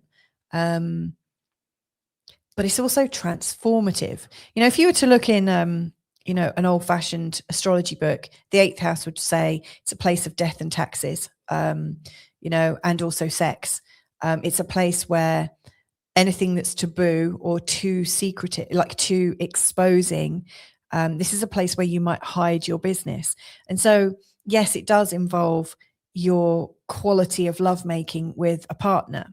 It's really intimate and it's deep, and it's where trust might or can be built. Yes, it will hide the earnings of your partner and And yes, it will, people don't talk about their inheritances so much, or their partner's pension plan and things like that. This is a place where we often secret away the details. This is a very, very sensitive and private place. And when we're working in this, sometimes there's some things to unravel. When someone's got something like Uranus going through here, we might be, in a discussion with our parents over inheritance. We might be working really hard with our partners to maximize the flow of resources between you. We might need to divvy things up. We might need to share the responsibility. And so it's all of those conversations that happen where judgment can flare up. But if you can see beyond that, you can actually come back together again and have a collective self-esteem, and you can feel better about yourself. So this is a place of huge transformation.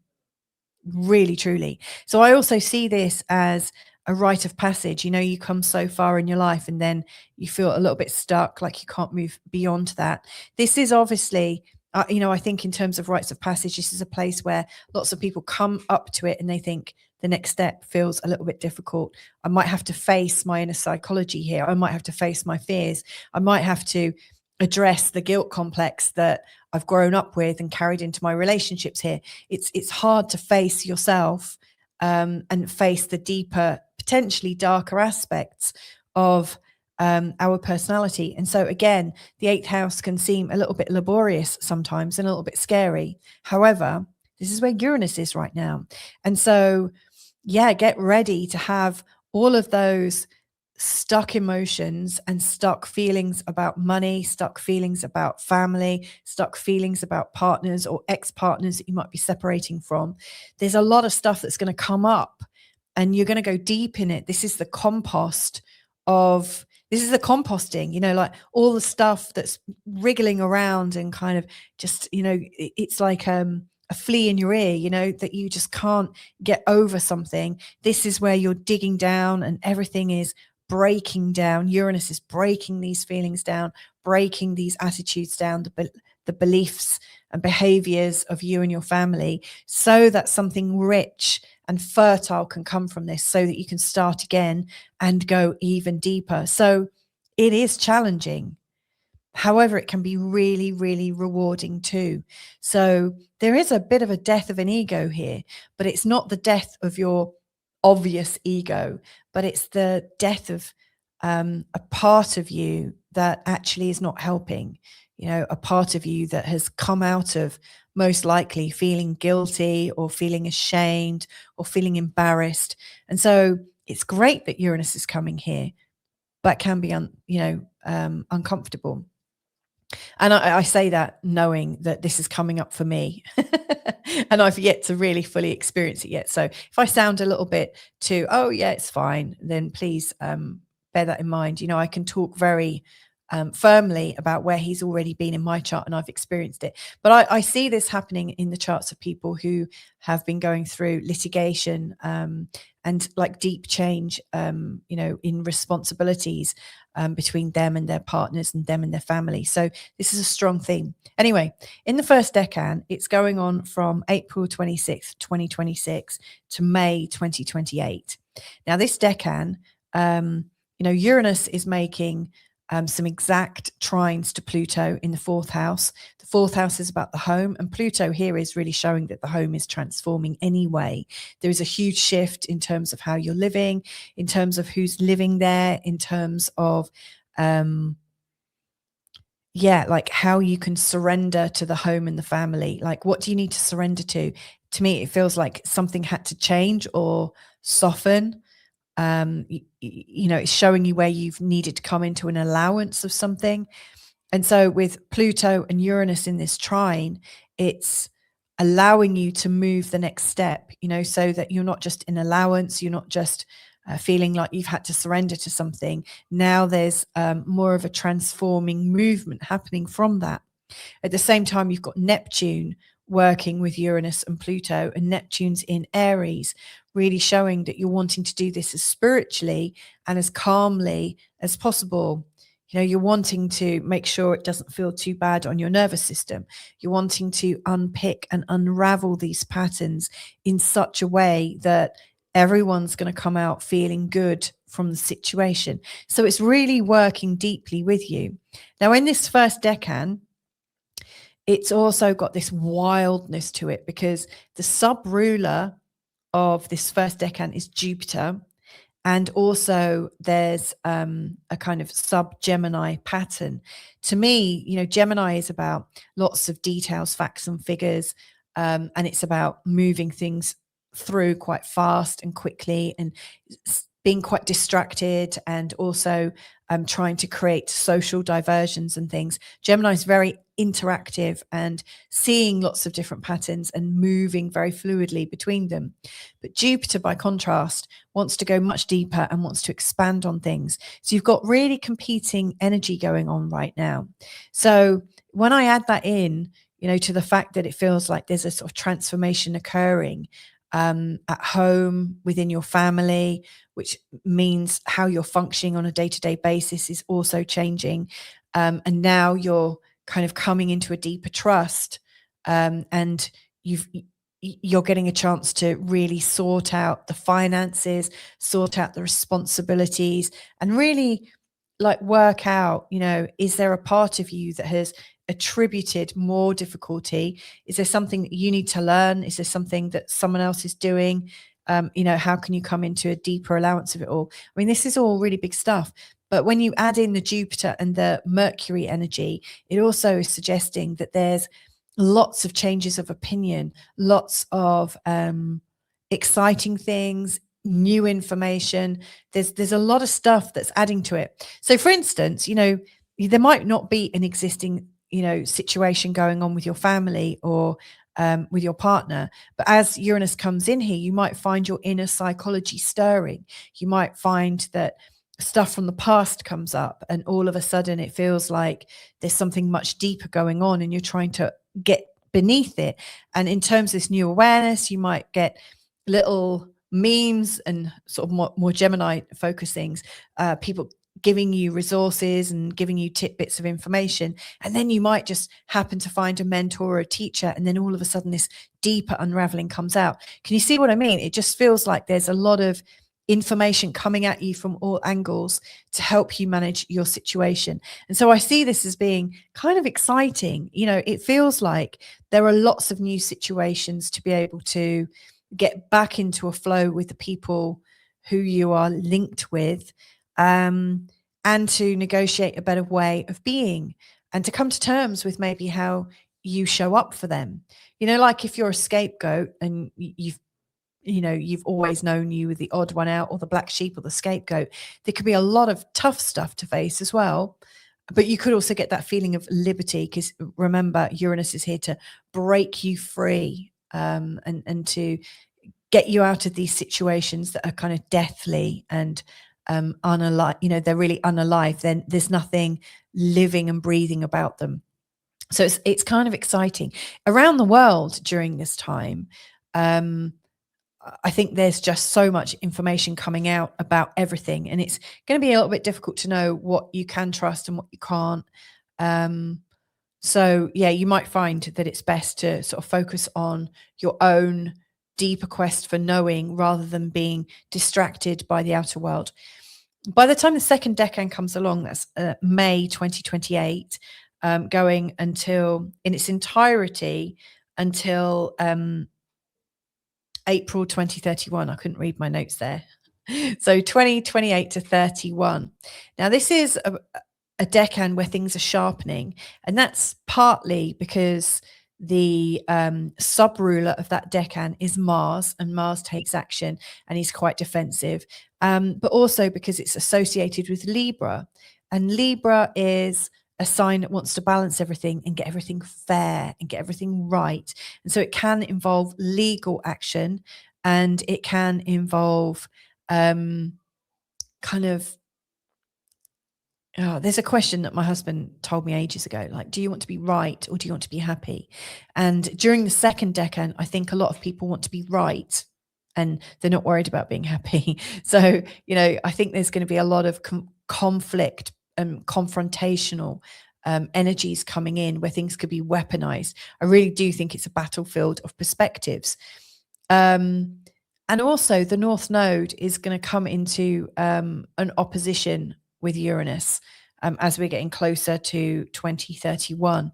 And so the fact that the South Node and Uranus are working together, to me, suggests that you're learning a lot about the past. There's a lot of unlocking going on where fresh memories come up. And you learn new information from parents or cousins and siblings and grandparents. To me, it just feels like there's a real understanding, a real shift in your consciousness because of a new knowing that you're getting. And it comes effortlessly, However, the North Node over here is really saying, come on, you shouldn't have your head over there. You should be really focused on your career. You should be really focused on earning money. So you might feel a real sort of strong pressure to be focused on your earning rather than focused on feeling that sense of belonging to where you come from and where there might be additional support. So it feels like there's a bit of a pull there. And there's also a lovely trine to Jupiter that's coming up, and Jupiter is going to be in your 12th house. And so this is something that's really, I think, epitomizes this second decan, because, as you're finding about your own unique style and learning more about your past, learning more about your ancestry and maybe the story of your parents and maybe the story of your whole family, there's a sense of knowing. And then Jupiter in the 12th house is also increasing your intuition and also increasing your dream recall. And so during this second decan, I really feel like a lot of stuff is unlocking for you so that your sense of complete knowing is accentuated. But whilst you're in this place of knowing, I think a lot of people that you're talking with are in this place of, nope, this is how it is. And they're very, very rational. So, when I'm talking about a battlefield of perspectives, I think, in this second decan, it's a decan where you might realize that you're really out of touch or out of sync with the people around you, and that actually you're more committed to an intuitive and deeper contextual life than the people that raised you. To me, this is just showing you how deep you are and how far you are willing to go to transform and find an emotional liberty. So yeah, it's going to be interesting. And around the world, I do think there's going to be a really strong energy of this is right, that is wrong, very moralistic, very black and white. And so that's, like what's going on out there is also affecting in here. But again, I really see that during the second decan, you're really sticking to what you know and feel intuitively. And, Uranus here and Jupiter here, these are very, very private houses. And obviously you'll still have Pluto in Aquarius. These three, the 4th, the 8th, and the 12th, are the most private houses. So I do think that second decan time, from May 2028 until April 2031 is a time when your privacy is kind of really well guarded. Now, as we're going into the third decan, there's some movement and there's a feeling that some things are realizing, some things are shifting, some things are changing for good. And the reason I say that is during the third decan, and that goes from, in its entirety, a little bit before 2031. There is a little bit of overlap between the second and third decan. So the third decan energy starts coming in the summer, like July 2030, and it ends in its entirety May 2033. But in this time, there's a powerful set of 6 eclipses. I've got a quick refinement here because there was a pattern that really became obvious to me after I'd recorded and after I'd prepared all these slides. And that is, I was trying to keep a nice, neat little structure to make it easier to understand, first decan, second decan, third decan, each having a distinct purpose. But really, because of the Uranus going retrograde, the second decan here and the third decan here in red, they're really combined. It's really not a clean handover because of Uranus's retrograde pattern. And when I look at the eclipses, sometimes they're really triggering the third decan, because the moon and the sun are 20 plus degrees of the sign of Gemini, and Uranus is just in the second decan.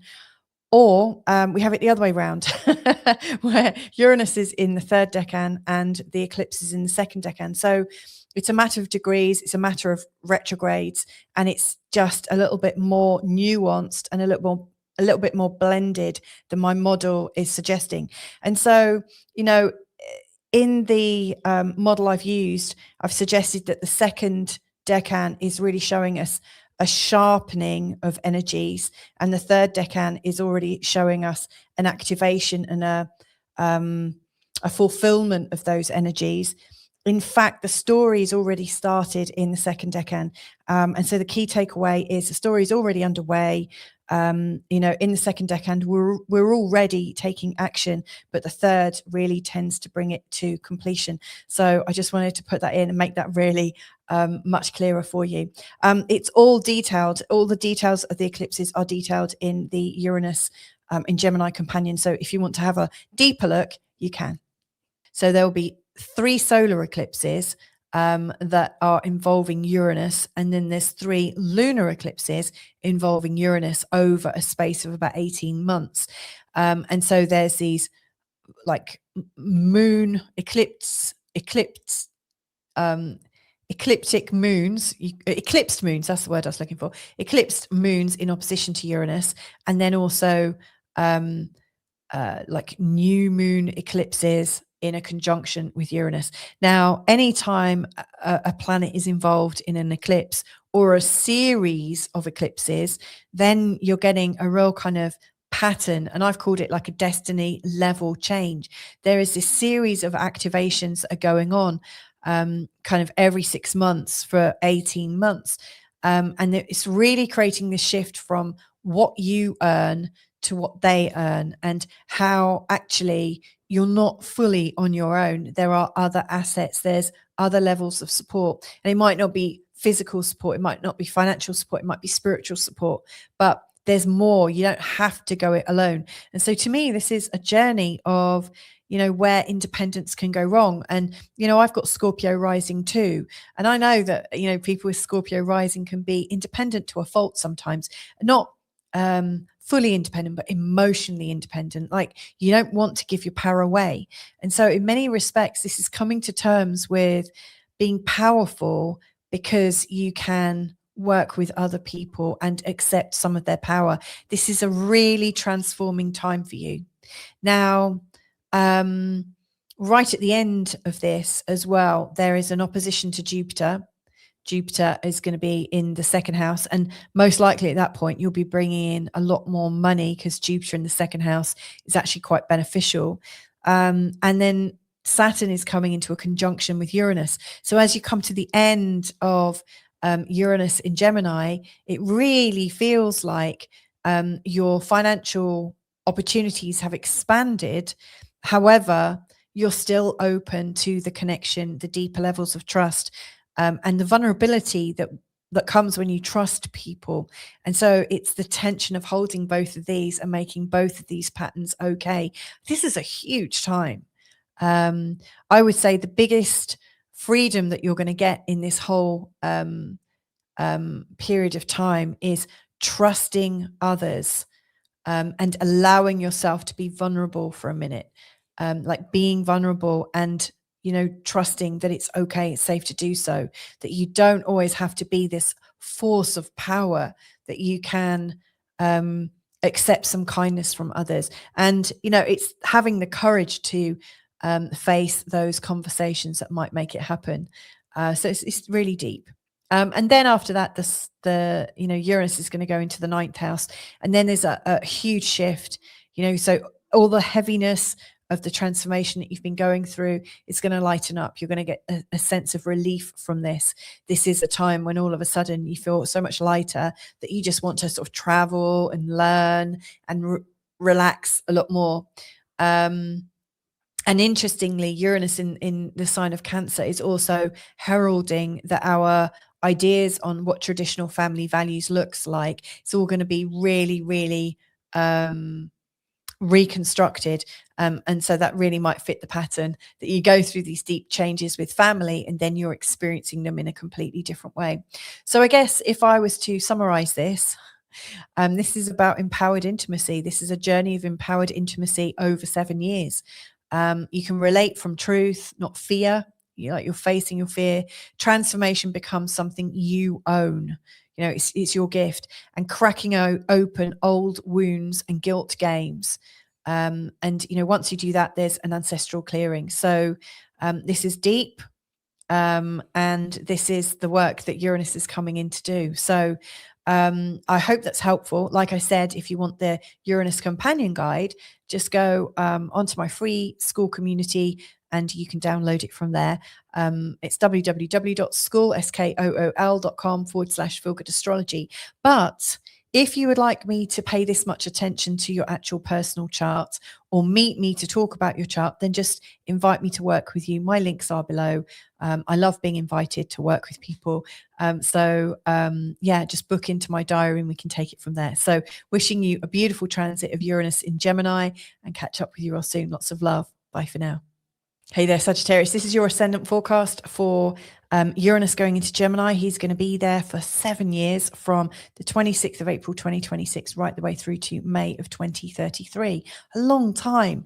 And of course, he's an outer planet, so he has a long, slow duration through the signs. And it also means that he has a long effect in any house that he's in. And it just so happens that the sign of Gemini falls in your 7th house, using a Western tropical whole sign chart. This is emphasizing everything to do with your 7th house. And so what I want to do in this forecast is describe the energy of it in the 7th house, but also to break it down. 7 years is a long time.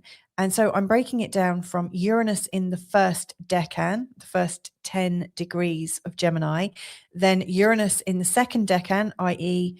From 10 degrees just before 20 degrees, that next 10 slot, and then Uranus in Gemini through the third decan. Each of these decans, and like I said, they're just, there's 30 degrees in each sign. And so it's like the first from 0 degrees to 9:59, from 10 degrees to 19:59, and then from 20 degrees to 29:59. These 3 decans have extra delineations, so they have an additional ruler, like a sub-ruler, a planetary sub-ruler like Jupiter or Mars or the Sun. And so with these extra rulers, you get extra meanings. And so I've already identified what are the major aspects that Uranus is making to other planets in the first decan, what are the major aspects going on in the second decan and the third. And so it's like a timeline. The first leads into second to the third, and this gives you a much broader view of how Uranus and Gemini is going to work for you. So if when you look at your birth chart, you see that you've got all of Sagittarius in your first house, then this is absolutely the right forecast for you. But if when you look at your birth chart, you see you've got Sagittarius in the first house and also Capricorn in the first house, like both of them in the first house, then this is also a little nudge to check out the Capricorn forecast, because there'll be some absolute resonances there as well. Now, it's a lot of detail to talk about 3 decans and different aspects about one big planet that does a hell of a lot in a chart. And so if you want to have it broken down in written form, I've created a Uranus and Gemini companion guide. It's a completely complimentary free guide for you. And all you need to do is join my free community on the school platform if you'd like to claim it. If you want to do that, you could scan the QR code just above, or you could go directly to www.school.com/feelgoodastrology, and you'll be able to download it from there. So that is there for you. It could really be a guide by the side during this transit. So let's get going. So where do you start? I mean, I always start, I think, this is in your seventh house, the seventh house is one of these angular houses. It's really important. The angular houses, of course, is the first house, the fourth, the seventh, and the 10th. I see them as being like the north, south, east, and west, like the crossing point of your chart. These are really important directions. These are really important houses. And the best way to understand the seventh is also to understand it with the first house. The first house is about you. It's about you, everything about you, how you look, how you seem to be, how your body is shaped. It really describes how you are in your body. And the first impressions that people make about you, like in the first few seconds, what do they pick up about you? Now, the seventh house, if this is all about you, then the seventh house is all about them. And by them, it's your partner, your absolute closest friends who are almost like partnering in life with you. It's also enemies, because, sometimes someone who's very close to us can absolutely become unclose to us. Sometimes the things that really attract you to somebody end up being the things that absolutely separate you. So, the seventh house is really about everyone else. So I always think this is you, that's everyone else. Now, this also can show where your partner changes, like planets going through the seventh house can show where your partner appears to change, or it can show what support your partner might need. You might also find, and I find this, that the seventh house is a mirror to the first house. In fact, all of the houses are mirrors to their opposite sign. And so as a mirror, it's also a projection screen of sorts. So if this is all about you, that you can really see, I think the seventh house often shows you what you also have but can't yet see. So it might be things in your partner. There's a funny old sort of adage or story, and I can't remember where it originates from, and I'm sure you'll let me know in the comments if you know. Was it Oscar Wilde that said it? I don't know, but anyway, this old adage, that if you want to find out about somebody, ask them about people they hate or what traits they find really annoying in someone. And often people end up describing themselves, because they can't, it's a side of them that they can't quite acknowledge. And so it's a side of them that they choose not to see. And they often see it in the people closest to them. So this is also a huge projection screen.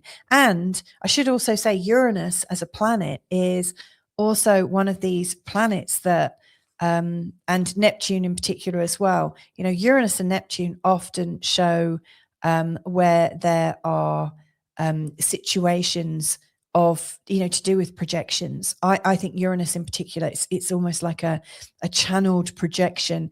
So you might have people projecting onto you, especially in the seventh house. So this is going to be quite an interesting time. Now, ultimately, Uranus is a planet of really two purposes. The first purpose is to be a field of pure potential, a field of pure possibility. And then additionally, he's also a planet that helps you see where you've got a habit or a relationship or a person in your life, and it's just kind of dead. It's rigid, it's stuck, it's not moving, it's no fun anymore. It just feels kind of calcified. Any part of your life, in particular, any part of your life to do with other people that feels calcified, Uranus is going to come in here and shake it up. His mandate, really, the way Uranus works is to create change and innovation and excitement and spontaneity and freedom and liberty. And so anywhere where you're feeling stuck with your partner, Uranus is going to be, over the next 7 years, most likely bringing about situations to free you both some more. So this brings me to a question for you. If you're in a long-term relationship and you're happy in your relationship and you recognize some things could free up a bit, but it's not ultimately bad. My question to you is, do you want to be the one that's helping to bring in some spontaneity, or do you want spontaneity to come in from the outside? Because one of the things I notice with these outer planets in particular is when they come into our 7th house, and we pretend they're not there. Like we're like, oh, he's wanting change. Let's pretend he's not there. If you don't look, he won't see you, that kind of thing. When that happens and you kind of stick to your guns and you resist change, then Uranus in particular can show up as a sudden situation that comes out of the blue and serves to shake everything up. So especially with Uranus and Pluto, but Uranus is the one we're talking about right now. Uranus is the planet that I think when he's going through a sign, listen to him, hear his call for change, hear his call for making things feel freer. If you love your relationship and you love the people in your life, how can you have more fun and spontaneity? How can you come into the field of pure potential and possibilities with your partner? This is a very important transit that's likely to free up a lot of things. And actually, I've got some personal experience in this because he's in my 7th house right now. And I'm in a very secure relationship, though we've had some ups and downs, in particular since Uranus came in through the 7th house. See, at the same time that was happening, it was going through my husband's 10th house, and our angles are pretty much the same. So as it went into my descendant, it went into his midheaven. And so from his perspective, he was going through a time of really wanting to change the pace of his career. And so all of a sudden, he said, actually, I don't want to do this anymore. And rather than face things out and find another job, he was just like, no, I'm done. I absolutely need some freedom. And from my perspective, him showing up in my 7th house, the way it manifested, see Uranus, when he's working on your partner, can all of a sudden bring in this feeling of your partner's need for freedom, your partner's need to free up any heavy responsibilities. And so from my experience is as he wanted to stop working and change his job very suddenly, without knowing what he was going to, it also showed up in my chart that my partner was needing a lot more freedom, needing to let go of responsibility, and to sort of cut loose a little bit. So you can see from, how these things work. You might notice that right now, as Uranus is going into your 7th house, that your partner needs more space. Your partner doesn't want anything that feels heavy, that the partner or the people around you that are closest to you are all kind of slightly resistant, slightly rebellious, because Uranus really brings in rebellion, and it really brings in an absolute kind of psychic sense for pressure, so if for instance, if I was putting any perceivable pressure on my husband, like, when are you going to find a job, or when are you going to decide what it is you want to do, or hello, I'm paying everything here, like, when are you going to pull your finger out, to use the terminology I learned from my own parents, those kinds of questions were perceived as pressure. And to somebody with Uranus in their 10th house, like he had, and for me experiencing my partner with Uranus in his 7th house, it was pressure, and pressure is avoided. Pressure is one of those heavy things that Uranus is there to shake up. So it can suddenly appear that somebody who's been very stable suddenly gets unstable, or frees themselves, or acts out of character, and goes through some really big changes. And, I was dreading this transit, in all honesty, as an astrologer, because I see it come up in the charts of my clients. And sometimes it can show where actually people call time on their relationship because, they're going their separate ways. It is one of those potential reads, is that you've outgrown the relationship and you're growing in a new way. And, the easiest way to do that is to do it independently. So that can absolutely show up. So I was really quite nervous about it going into it. Now, the funny thing is, how I was saying about mirrors and all that jazz, I realized actually, and this is how it's worked, is the more I didn't put pressure on and relaxed with it, the easier things got. So, you know, if you've got people around you that you really rely on, that you're expecting to be responsible or regular, or you know, that you're expecting them to do what they say, you need to kind of loosen up your expectations. That's one of the things that I've noticed personally, and I've noticed in the charts of other people. So it's like loosening your expectations, allowing that freedom. And in actual fact, what it's done is taught me a huge lesson. It's shown me where I've got calcified in my expectations of what it is to be in a relationship, that I had this heaviness that I was bringing into the relationship. And so actually that was my biggest learning. I'm still going through it. We're right at the end of it now. And so, yeah, it's actually been one of the best transits we've gone through, because I've learned that my ideas of what a relationship was and what a relationship entailed had got heavier and heavier, and light and less free and less spontaneous.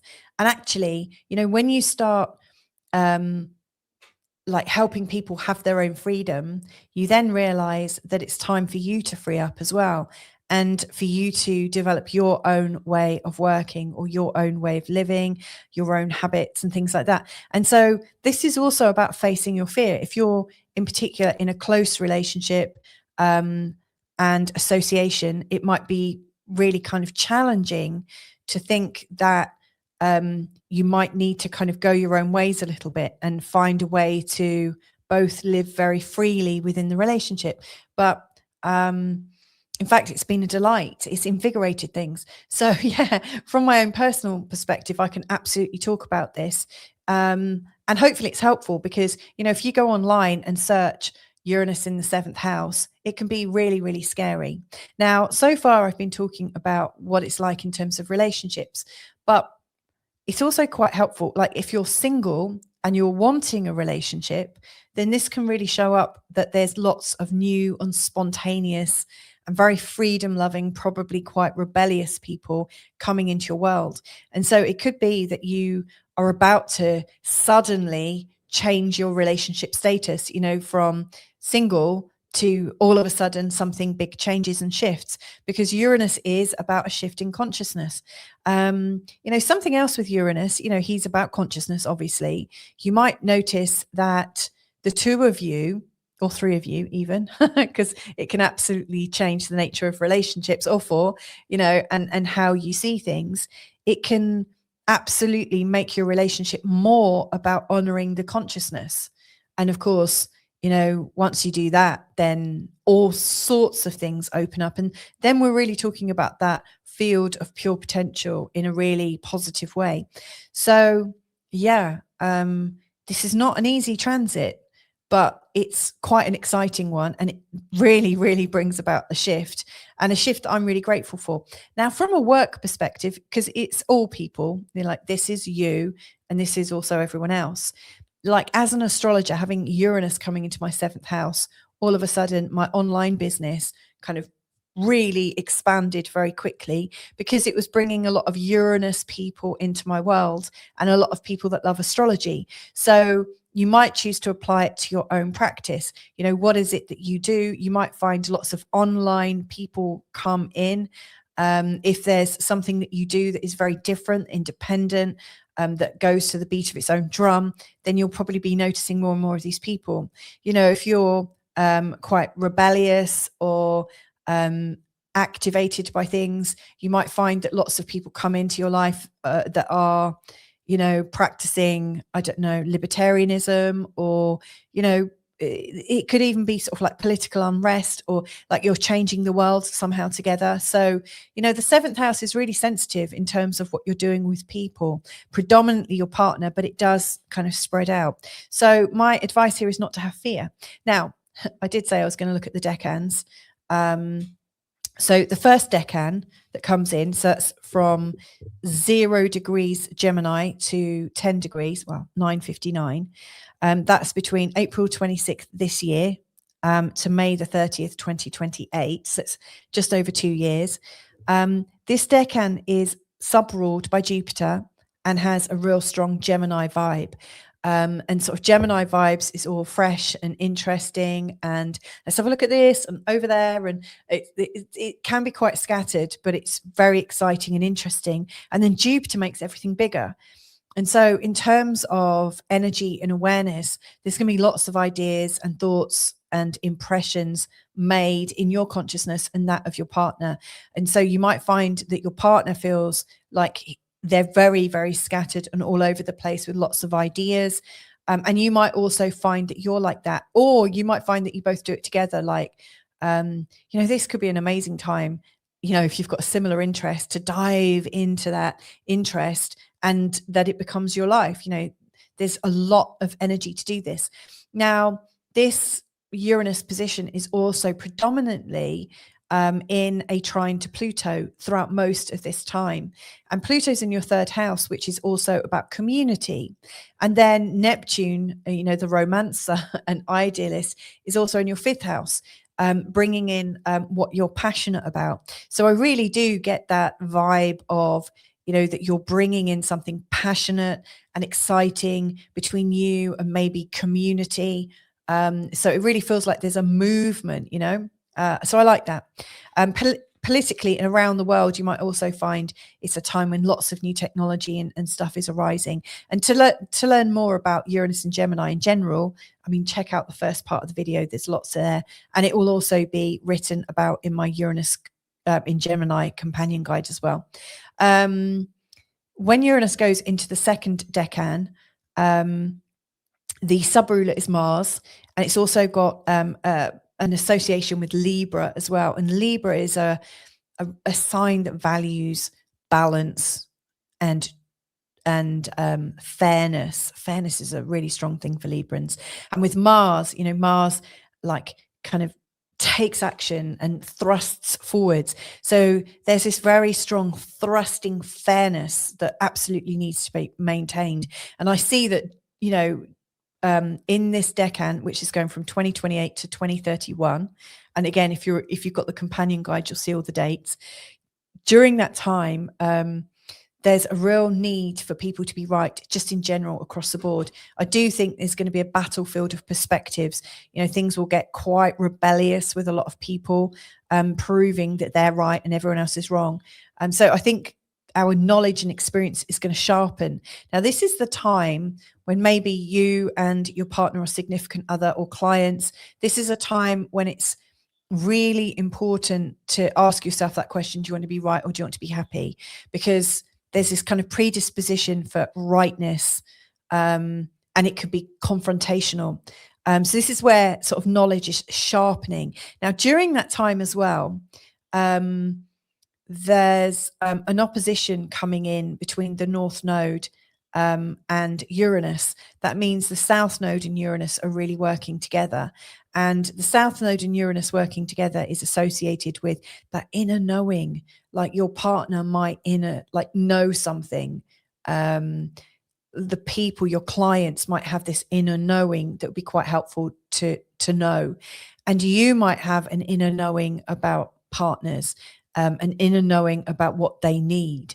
It's interesting because the North Node is in your first house, and during this time you'll be feeling so much not pressure, but you'll be feeling so much about developing yourself, learning a lot about yourself. That's a huge time, for anyone, is to have the North Node in the first house. It's a time when, what you've known about yourself comes full circle.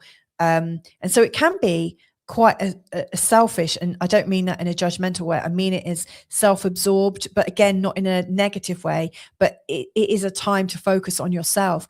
And you might find that whilst you're focusing on yourself, the people in your life are kind of coming into their own sense of knowing. So it almost feels like, there's a little separation, but it's not.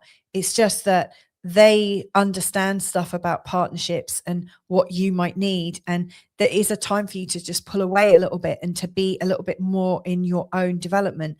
But, the confrontational energy of Mars and Libra is really strong. So just, be mindful of how you can both start to feel that freedom come in without allowing it to separate you if that's not what you're wanting to do. And then the third decan, when Uranus gets to 20 degrees and beyond, that's corresponding with a time where there's 6 eclipses and Uranus is close by to all of those eclipses. I've got a quick refinement here because there was a pattern that really became obvious to me after I'd recorded and after I'd prepared all these slides. And that is, I was trying to keep a nice, neat little structure to make it easier to understand, first decan, second decan, third decan, each having a distinct purpose. But really, because of the Uranus going retrograde, the second decan here and the third decan here in red, they're really combined. It's really not a clean handover because of Uranus's retrograde pattern. And when I look at the eclipses, sometimes they're really triggering the third decan because the moon and the sun are 20 plus degrees of the sign of Gemini, and Uranus is just in the second decan. Or we have it the other way around, where Uranus is in the third decan and the eclipse is in the second decan. So it's a matter of degrees, it's a matter of retrogrades, and it's just a little bit more nuanced and a little bit more blended than my model is suggesting. And so, in the model I've used, I've suggested that the second decan is really showing us a sharpening of energies, and the third decan is already showing us an activation and a fulfillment of those energies. In fact, the story's already started in the second decan, and so the key takeaway is the story is already underway. In the second decan, we're already taking action, but the third really tends to bring it to completion. So I just wanted to put that in and make that really much clearer for you. It's all detailed. All the details of the eclipses are detailed in the Uranus in Gemini companion. So if you want to have a deeper look, you can. So there are over 18 months. There's 3 solar eclipses that are in a conjunction. Some of them a bit wider than others and some really quite tight. But there's a solar, there's a series of solar eclipses with Uranus. And then there's 3 lunar eclipses where the eclipse is in opposition to Uranus. Now, eclipses, if you've been tracking them, you'll notice that eclipses have this habit of activating change. And so when an eclipse is happening, really sort of like in an important point in your chart, in particular, like across the 1st and the 7th houses, this is really important. But when these eclipses happen, it brings about an active change. So, with Uranus, you might be thinking, am I going to go deeper in this relationship, or do we need to change something about our relationship? Are we going to migrate somewhere else, move around? To me, it feels like I've put destiny level change. That's going on in the world. It's a hugely awakening time. Also, this is sub-ruled by the sun. So it really is about our identity and our sovereignty, how we make our sovereign decisions. So, whatever you and your partner or you and your clients are going through at that time, this is an awakening time of energy. Now, during this time as well, there's also an opposition to Jupiter, which can really create some far out need for change, and it gets really emphasized. And then it's the last aspect that Uranus is making is a conjunction to Saturn. To me, that is stabilizing your final decisions or final shifts.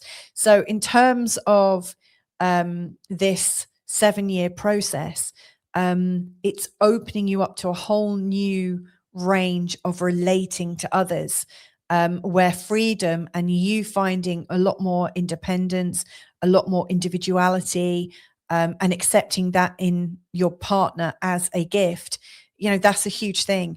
To me, this is changing the nature of the idea of what relationships are. I mean, I'm born of boomer parents and I'm a Gen X. And obviously, there are different generations below me. There's so many now, sort of younger than me, that I'm starting to feel a bit old. But, each generation has this idea of what a relationship looks like. And of course, I was seeded with the idea that people get together and they stay together forever. In my life experience, that hasn't been how it is at all. And the idea that partners are raising families together and they have a house, and that's the idea of relationships as it was sown to me, generationally. But the sort of experiment and the lived experience that you're going through is that relationships can be different. It's not to say you won't have that, but that you'll aspire to something that's going to work for you in a new way. So this is a big time. This is a big movement for sure. So if I'm going to put it simply, I would say this is about authentic relationships. You meet others as they are. So no illusions, no bullshit. Not as who you thought they had to be and you had to be. So expectations that you're putting on each other, they'll get dropped at some point. The people in your life are teaching you, and they're teaching you independence. They're also teaching you weirdness, and they're also teaching you what it is to be free. And also, about responsibility and how you can take more responsibility yourself and not rely on people so much. Where this is leading to, when Uranus goes into Cancer in May 2033, there's going to be a whole new way of relating. And I do think that's going to bring about changes in family structures and expectations. But to me, this is this is helping you trust people at a much deeper level. So what you go through here in the next 7 years is the ideal training ground. So I'm going to leave that there. I hope that was helpful to you. Like I said, if you want access to the Uranus in Gemini companion guide, just join my free community on the school platform. And if you're worried about it, I hope I haven't worried you, but if this speaks to you and you would like to work with me on a one-to-one level, then just look at the links below and invite me to work with you. You can book directly into my diary. So I'll leave that with you. Anyway, have a great transit and hopefully catch up with you soon. Lots of love. Bye for now. Hey there, Capricorn. This is your ascendant forecast for Uranus going into the sign of Gemini. Now, he's going in on the 26th of April, 2026, and he's going to be there until May 2033. 7 years. It's very, very intense, long time for Uranus to be in any sign. And of course, he's one of the slow-moving planets. He's an outer planet. So he does spend approximately 7 years in each sign. But what does this sign mean? And that's what I'm going to explore in this sort of 20-minute, 25-minute forecast. Now, obviously, 7 years of Uranus in Gemini is quite a lot to break down, and also quite a lot to kind of pack into a short reading. But what I'm going to do is talk about it in little phases, like phase 1, phase 2, phase 3. In fact, I've broken it down via the Decan. Now, you may or may not already know what a Decan is. If I just look, this is a zodiac wheel here. And all the signs of the zodiac have 30 degrees in. So a Decan is 10 degrees, another 10-degree section, and then a final 10-degree section. So, you can have 3 decans in each sign. Now, the decans are quite special. They carry the overall Gemini energy, and yet they've also got their own little sub-ruler and sub-association with another air sign. So each of these has a particular meaning. It goes even deeper into the energy of Gemini. Now, with each of these decans, I'm also looking at what main aspect or what aspect theme is going on for Uranus during this time. So, for instance, in the first decan, Uranus is, I would say, the most striking kind of pattern for Uranus is a trine to Pluto, and also the proximity of Neptune to both Pluto and Uranus. It's making a minor grand trine. This is a very powerful aspect. So that's really covering us in the first decan. And, that's what I'm looking at is, what aspects are going on in each decan and what can I say about Gemini energy there. Now, Uranus itself is an interesting planet, and I've spoken about it at depth in the beginning part of this video. But what I can share right now here is that he has two main functions. One of his functions is to be a pure field of potential and possibility. So, Uranus is that sudden knowing, that sudden channel, that sudden clear knowledge. It comes like a bolt from the blue. Uranus energy is full of possibility, and it can absolutely change situations. Now, the second kind of energy that Uranus is involved in is breaking down anything that is really dead in your life, like anything that's not really growing, anything that's not really evolving, anything that feels really rigid and stubborn. So Uranus, wherever he is in a chart, he's looking for anything that is kind of unalive, that needs to be enlivened, and that's what he does. And so he brings in a lot of change, a lot of consciousness, and a lot of innovation at the same time. Now, where Gemini fits in your chart, I would say would mostly be in the 6th house. And to discern that, I'm using a Western tropical whole sign chart. And that assumes that because your ascendant's in the sign of Capricorn, that you've got all of Capricorn in your 1st house, all of Aquarius in your 2nd house. In fact, every single sign represents one house.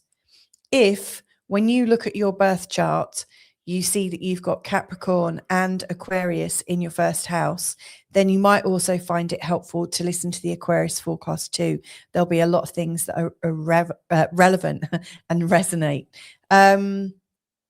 Now, this might look like there's a lot of information here. And so just to reassure you, if you want to get a good recap or to be able to look into this a bit more, I've created a Uranus in Gemini companion guide. And if you'd like that, just sign up for my free school community. You can either scan the QR code above or go to www.school, that's skool.com/feelgoodastrology, and you'll find the companion guide there, completely free to download. So yeah, there's a few things there that can help you for sure. So let's get cracking then. So your Capricorn rising, Gemini is in your 6th house. Let's have a look at what Uranus in the 6th house is going to represent. So Uranus is bringing the element of change and innovation and the field of pure potential to the idea of your day-to-day life and how you're living your life. And so immediately that's saying to me that some of your routines, maybe the way you earn your money, maybe the sort of work ethos that you have is in need of stirring up a little bit. Maybe it's got a little bit too settled, and maybe your life is looking a little bit too defined. So Uranus coming in here is likely to make things a bit faster, get you interested in innovation. Uranus really, I think, represents technology, in particular the internet, and especially AI. So it really wouldn't surprise me if you were to start using the power of technology to turbocharge your life a much more than other signs. Now, it's not just about kind of managing your life, managing your money. It's also about managing your health and the smooth running of your life. I think of the 6th house as being like an office manager, or a really good PA that just absolutely manages your life without a hitch. And so what you can read in that is that something about your PA, your internal PA, your personal assistant, is suddenly wilder than usual. And so you might find also that there's a lot of new things suddenly coming in, demanding attention. And also that things that you're expecting to do might suddenly just like drop out. So it's almost as if there's a changing flow of what is needed in the moment. And that can be really disorienting. And it can, obviously bring up a certain amount of chaos along the way, because this is where you maintain a very regulated part of your life. in terms of your health as well, it's really important that you don't take too many risks. Now, obviously, 7 years is a long time to think, okay, I'm not going to take any risks. But you know what I mean is it's not necessarily a good time to take up a dangerous sport or a hobby. But if you're regulated in how you're doing it, it's not so bad, you know. But anywhere where you're challenging yourself, burning the candle at both ends and being totally wild, this energy is really going to get a foothold. Which brings me on to a bit of a question. And that question is, are you ready for some change? Are you ready for some excitement? And are you happy to bring it in yourself? Or are you going to try and hold your life intact exactly the way it is? You know, because where you're happy to engage in a little bit of light change, and you start the ball rolling, it tends to go so much more smoothly. Uranus then steps in as something that's really, what's the word, inspiring, you know, where your consciousness for your day-to-day living elevates, but where you tend to keep your life really stuck and formed and resistant to change, then you might find Uranus is one of those surprising events that comes in, you know, from an angle you're not quite expecting, you know. So it's really important to, I think, have a healthy approach to Uranus here, because Uranus could do a lot of damage in the 6th house, you know, because it is where you manage your life. And so the more flexible you can be and the more curious you can be for potential solutions to things that maybe don't work so well, that's when the Uranus energy is going to really come in loud and proud and be very, very helpful.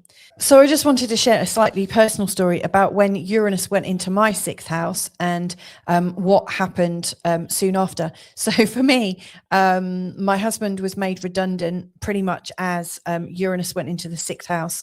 And at that time, I was working with astrology, but very much part-time. I was a stay-at-home mom, really sort of like looking after 2 small children at that point. And within 2 months, we'd made the decision that we were going to move to Portugal.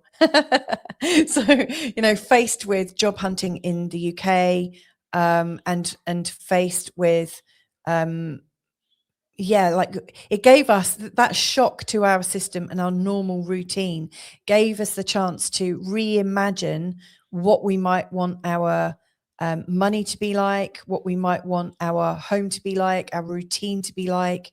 And when we were thinking about it, there were a lot of things that just didn't seem that compatible with the UK. And so, we left England in September.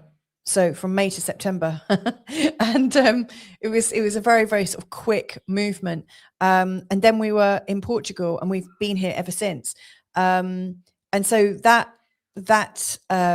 moment when we came into the 6th house, or when it was going into my 6th house, was really, really special. And of course, it created a very, very different pace. You know, we weren't under any work expectations in the usual way. Thankfully, I was a remote worker. So that carried on. Given that Uranus represents astrology as well as computers, as well as online, as well as remote, you know, I was absolutely remote, and my remote working really kicked up a gear. We had a lot of movement, a lot of houses in the first 4 or 5 years of us being in Portugal. Whilst it was going through our 6th house, we moved something like 15 or 16 times, and with 2 small children, and then a third one coming along as well. That was quite some, it was a very, very busy and involved time. So that's just, you know, one example of how this works. You know, really, the way we managed money was disrupted. The way we were managing our homes or finding homes, or that feeling of restlessness, was ever so slightly, well, I mean, we were quite restless during that time, I'll be honest. However, we also got freedom. And so even though, yes, we moved around a lot, and yes, we, you know, went from home to home and tried out lots of different areas, we got to really get the freedom which Uranus offers. You know, we were really living with a sense of always being on holiday, which is nice. And it's not for everyone, obviously.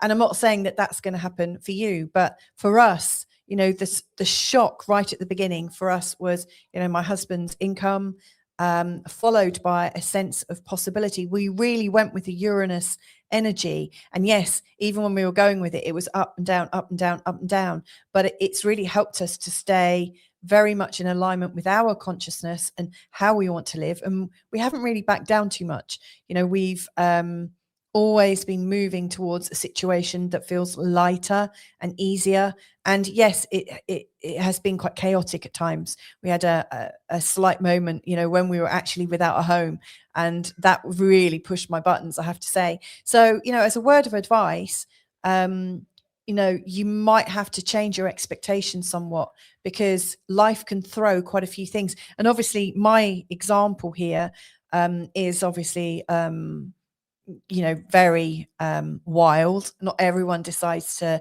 leave their country of residence and find a new life somewhere else. So, you know, I did bring some of this on myself, but, you know, the opportunity to change your life and to bring in a sense of wildness, liberty, you know, to be able to change the way you work so it works for you, is another thing that you can do during this time. So, you know, it's not necessarily a terrible thing. This is actually quite exciting. It can absolutely free you up and put you on a whole new trajectory, which can be really amazing.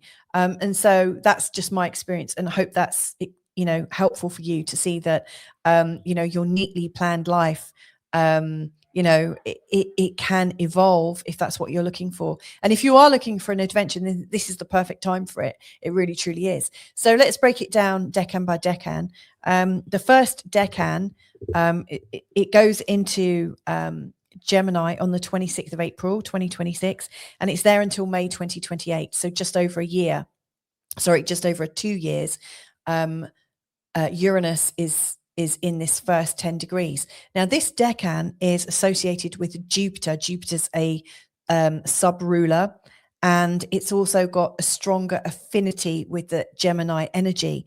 Now, Gemini is really, you know, ruled by Mercury, and so you've got this sort of extra Mercurial energy with this and an extra Jupiter energy with this.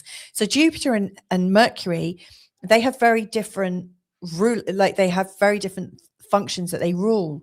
Jupiter likes to go super deep and really wants to understand everything and wants to feel good and expand and is hopeful and really quite faithful, has a feeling of spirituality. And then Mercury is quick, looking at details, looking at opportunities, very, very quick mind, sees lots of short little bursts of things and really gets involved. And so the combination of these two and Uranus, which is about pure potential and consciousness and change, going into the sign of Gemini, I really see that worldwide, this is going to be a time with scattered seeds of new awareness. There's a lot of new awareness coming in, and the information is being shared in a really wild way.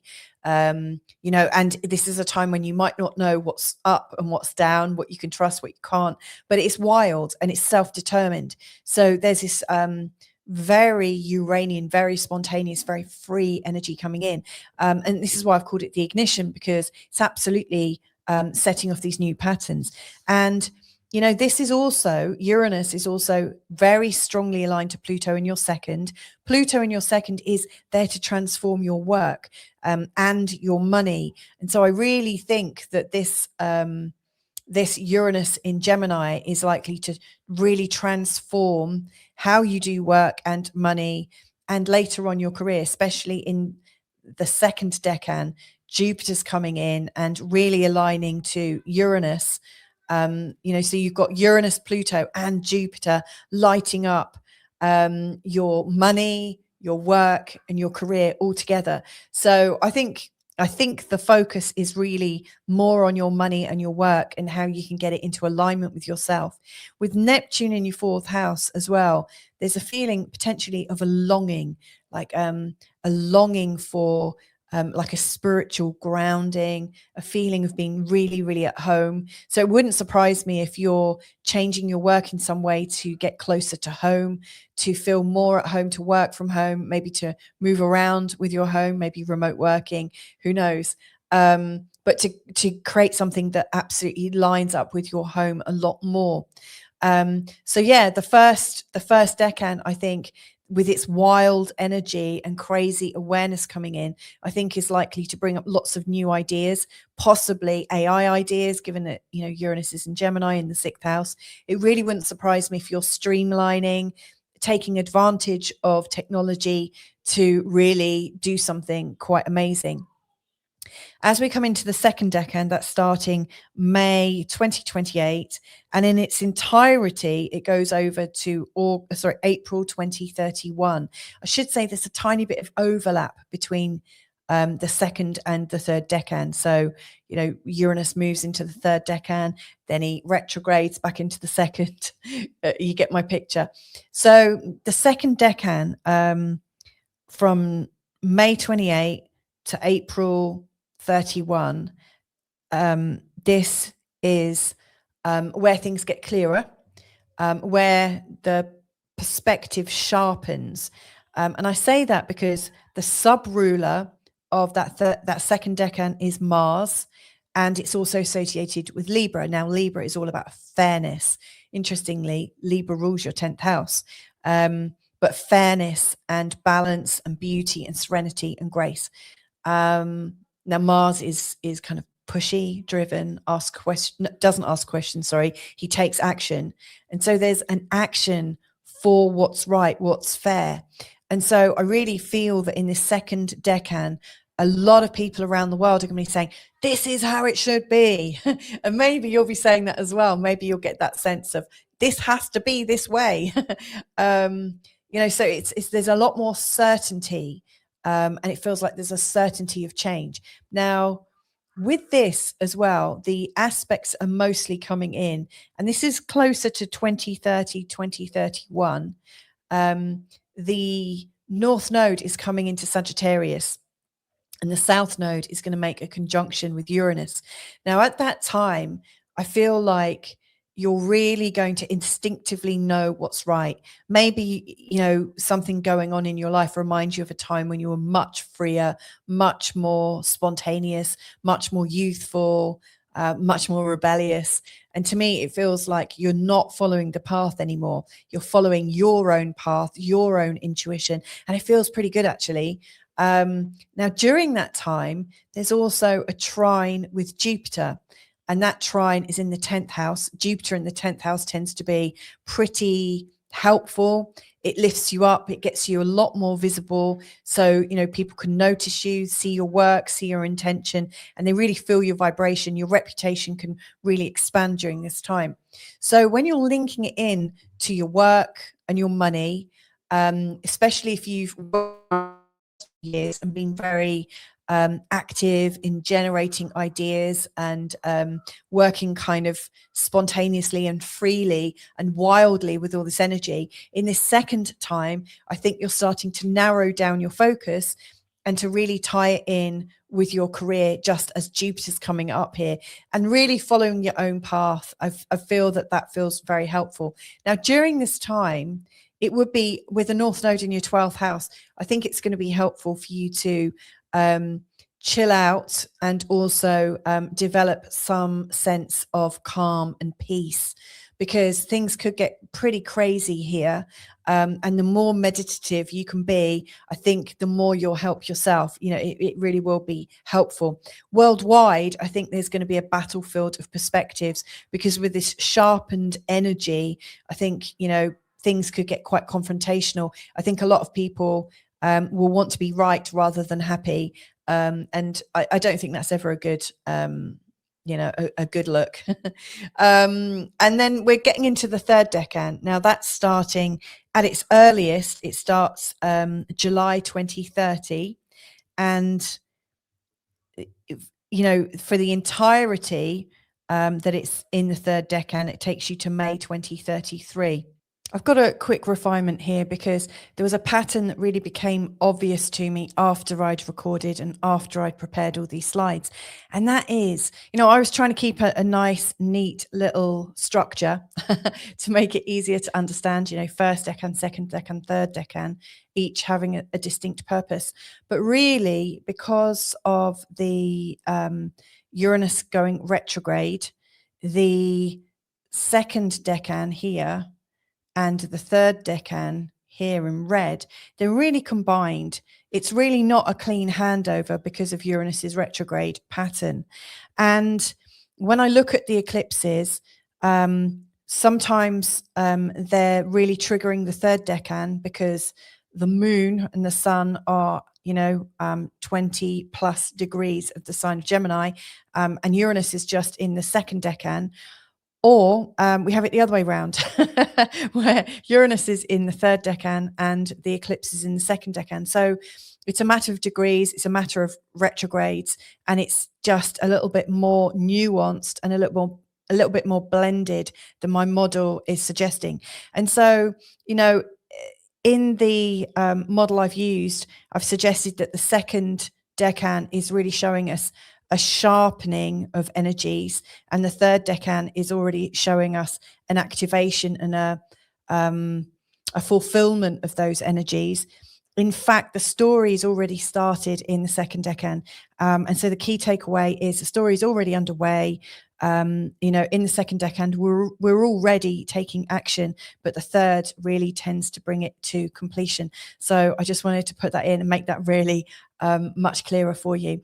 It's all detailed. All the details of the eclipses are detailed in the Uranus in Gemini companion. So if you want to have a deeper look, you can.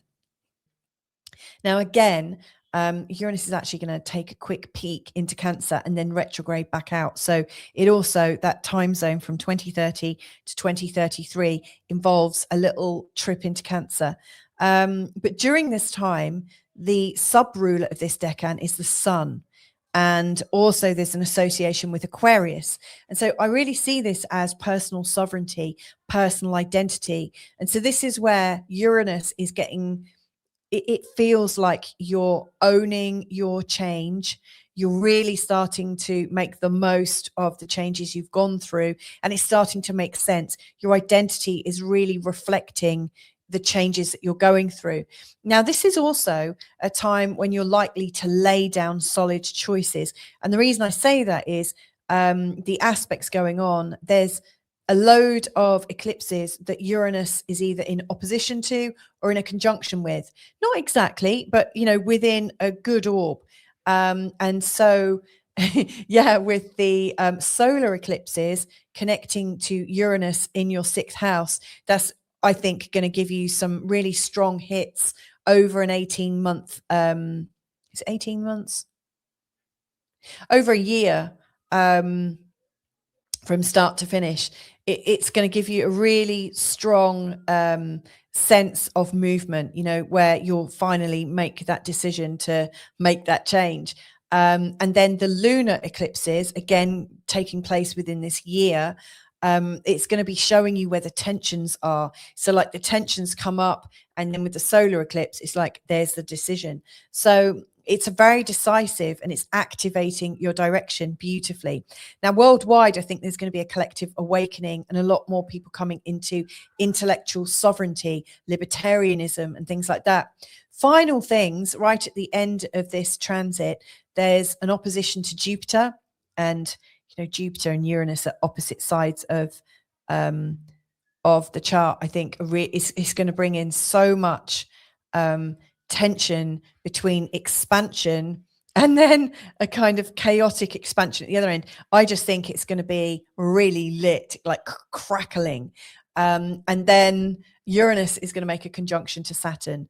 And that last aspect, I think, is really sealing the change that you've decided to undergo. So it's huge.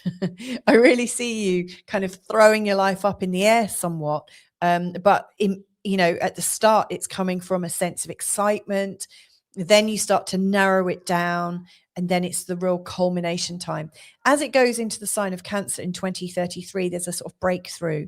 Uranus going into Cancer, like worldwide, is likely to get us shifting and reconsidering family, associations, bonds, our history, our feelings of stability are going to be really rewritten. I do think society is going to go through a massive change with this Uranus in Gemini. But when Uranus comes into your 7th house, it's coming into a very strong house. The 7th house is all about relationships. And so it's interesting, you know, this time of deep change is going to be bringing in a lot more honesty and alignment in your relationships. So it's quite a time for you. To summarize, here's my little step-by-step, few words here. So a new way of living day to day, work, health, and routines align with your natural rhythm and your truth. Many of your previous routines come under scrutiny. Your health, work, and money shifts considerably. Can't say it any more concisely than that. And so, like I said at the start, if you would like a guide by the side, check out my Uranus in Gemini companion guide, which you can access for free on my free community at skool.com. Again, it's www.skool.com/feel-good astrology. And you can also scan the QR code. Final thing, if you would like to work through this on a one-to-one basis with me in a consultation, then just invite me to work with you. All of my links are below. Just do it and we can see where that leads us. So anyway, have a beautiful Uranus in Gemini start as it comes in, and wishing you a wonderful time. Lots of love, and catch up with you next time. Bye for now. Hey there, Aquarius. This is your ascendant forecast for Uranus going into Gemini. Now, this is quite an involved reading, but hopefully it'll be really helpful. It's around about 20-25 minutes. And in it, I'm trying to cram in the key points of what's going to happen over the next 7 years. So Uranus is going to Gemini on the 26th of April, 2026, and he's going to be there until May 2033. That's a hell of a long time, and a lot of change can happen in that time. And the energy that he's bringing in is really supercharging, turbocharging your 5th house. And so that's what I'm going to be focusing on. Now, I spoke about Uranus at the beginning part of this video. I really kind of spoke about the mythology of him and all that jazz. He's got 2 purposes. And in short, one of those purposes is to be a field of pure possibility and potential. So it's ideas, like where everything is possible and nothing is excluded, nothing is judged. This is pure potential. The other role that Uranus has is to locate anywhere where energy is stuck and where energy is not moving, and to get it moving again and get it flowing again in a really, really helpful way. And so, anywhere where your life is a bit dead or a little bit it just feels like there's no hope for it, without a huge change, Uranus is going to zero in on that and kind of throw it up in the air. He brings us spontaneity. He brings us lots of nice surprises and some quite big challenges along the way too. I don't really see him as a foe. I see him as something that's enriching my life. So I always think Uranus is great. Now, to cover these 7 years, I'm going into a lot of detail, and I just want you to know that if you would like to see this in a more concise manner or written down, if you'd like to read this, for instance, I've created a Uranus and Gemini companion guide, and it's free, and you can access it free from my free community on Skool. So it's if you want to go to my Skool community, you can scan the QR code up here, or go to www.skool, that's skool.com/feel-good astrology, and it will be there for you to download. So don't forget about that. That could be helpful. So I'm breaking this down, the 7 years, into like little mini epochs, because Uranus is going to start here. And he's going to go from 0 degrees Gemini all the way to 29 degrees 59. And so in astrology, we break those down into 3 sections known as decans. And these decans have 10 degrees of a sign in them. So it's from 0 degrees to 9:59, and then from 10 degrees to 19:59, and then from 20 degrees to 29:59. And that's how it's broken up. Now, the whole sign of Gemini is ruled by Mercury. And all the decans are ruled by Mercury, but they also have a sub-ruler. And each of these rulers is different. And they also have an association with another sign of the zodiac, which also gives an extra meaning to them. So these little micro sections are going to be quite helpful. You know, it's really going to guide us. You know, Uranus is in the first part of his transit in Gemini. He's going to be in the first decan, and it's going to have a very specific meaning. Now, with each of these decans, I'm also looking at the biggest aspects that Uranus is making. And so I'm breaking that down too. So it really gives you an idea on how this might manifest. Now, I've had this aspect in my own chart, and it brought about so much change. I want to share some of that story with you, if you don't mind. But before I do, let's just first of all examine a little bit about the fifth house. You know, the fifth house is known for children, like for conception, for having children, for being surrounded by children. It's also known as a place for birthing. So if you're not birthing actual children, what are you birthing? Like, what projects and creativity are you birthing? You know, if there's something that you're absolutely passionate about, this is a place where you might conceive an idea and gestate the idea and develop it. And I think, you know, in the fifth house, cycles of 9 months are quite helpful, you know, to set up something, and you can have the first trimester, the second and third, you know, so the birthing theme really, really works. It's also a place where we might meet somebody new, you know, someone special, someone we might be romantic with. So the fifth house is a place of intimacy, new, fresh intimacy. And because of that, it's also quite sexual as well. Because again, passion is a fifth house thing. So, you know, with passion, intimacy, sexual encounters, a new love, potentially, a new child, potentially, or coming into parenthood, and also developing the things that you're super passionate about, this is quite an interesting time. So my story, very quickly, when Uranus came into my fifth house, literally the same month. I'm not saying that's what's going to happen with you, by the way, but mine's very sort of obvious example. So that's why I'm sharing it. Within a month, I'd actually met my husband online, and the internet is very much a Uranus thing. So I met him online because I was going to do some online work, you know, on an online radio station that he had. So I met him online and hit it off straight away. We met very, very quickly. He invited me on a weekend date. I wasn't sure about it, but I was like, yeah, sure, okay. We met, fell in love straight away. He asked me to move in straight away. Within a month, we were already expecting our first child. And it was a huge time. Now, again, this isn't necessarily what's going to happen, but it covers all the themes, you know, a new relationship, a child, and the start of motherhood. So to me, when Uranus came into my fifth house, it was really major, you know, because that was when, you know, I actually think of it, that was when I feel like my life has turned around, because it's put me on a completely different trajectory now. You know, Uranus into the fifth is huge. And so I've observed that Uranus going into the fifth can really turn things around and get people in love with their lives again, you know, what you're passionate about. And of course, if you know you don't want children and it's not your time to have children, definitely not in these 7 years, then it's a bit of a reminder to you to make sure that you take precautions. You know, this is absolutely a time when conception and birthing surprises can come up, can be quite disruptive. Now,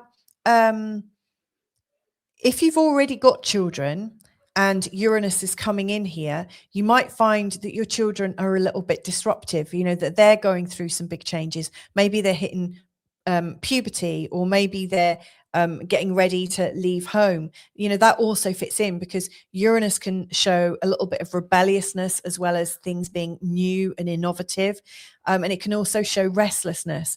And so if you are already a mum and Uranus is coming in here, you might find that the routine that you've got used to with your children is really changing, especially if there's a new love coming in as well, you know. So again, those dynamics can be up and down, but it's also exciting, and this is a place for you to stretch deeper into what you're passionate about. So yeah, all in all, with the fifth, I always think with Uranus, it's good to ask yourself one key question, and that is, am I ready and open for all possibilities in the terms of the fifth house? And that would be like your self-creation, the things that you're passionate about, and possibly a new love, if that's what you're looking for.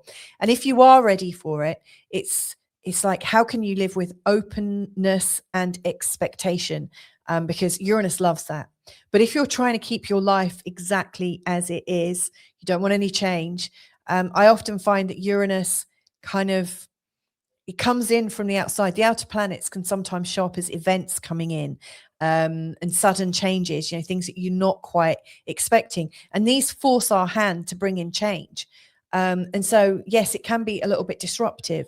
So my advice here is, if you love your life the way it is, use the Uranus energy somehow. Maybe take up a new hobby, or explore something that you are passionate about, so that you don't find it coming in from out here and takes you by surprise, but that you can sort of foster that space and opening for a little bit of new innovation to come in. So out of all the places for Uranus to come in, I would say this is actually quite a fun house to have it come into. Anyway, let's go into the decans. So the first decan, it's from the 26th of April 2026 up until May 2028. So it's just over 2 years. And during this time, this decan is sub-ruled by Jupiter, and obviously ruled by Mercury. So we've got this Mercury and Jupiter energy. Jupiter's about expansion. Mercury is about lots of little details. Jupiter is about depth and meaning and context and spirituality and religion and faith. And Mercury is a little bit more rational, a little bit more dazzled by little things by the side, and, you know, really fascinated by the world. Both of them share curiosity.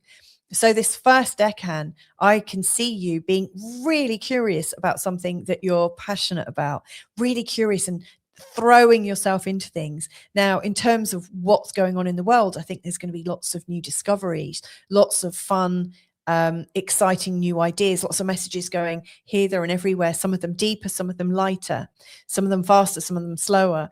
And I think the new awareness that's coming in from Uranus is going to be really scattered. Nobody's really going to know their you know, what's up and what's down. It could be quite confusing, but super exciting. Now, when we're coming into the second decan from May 2028, going to in its entirety to April 2031, seems a bit longer there, but it does go into the third decan and then back. You know how planets go forwards and then go retrograde.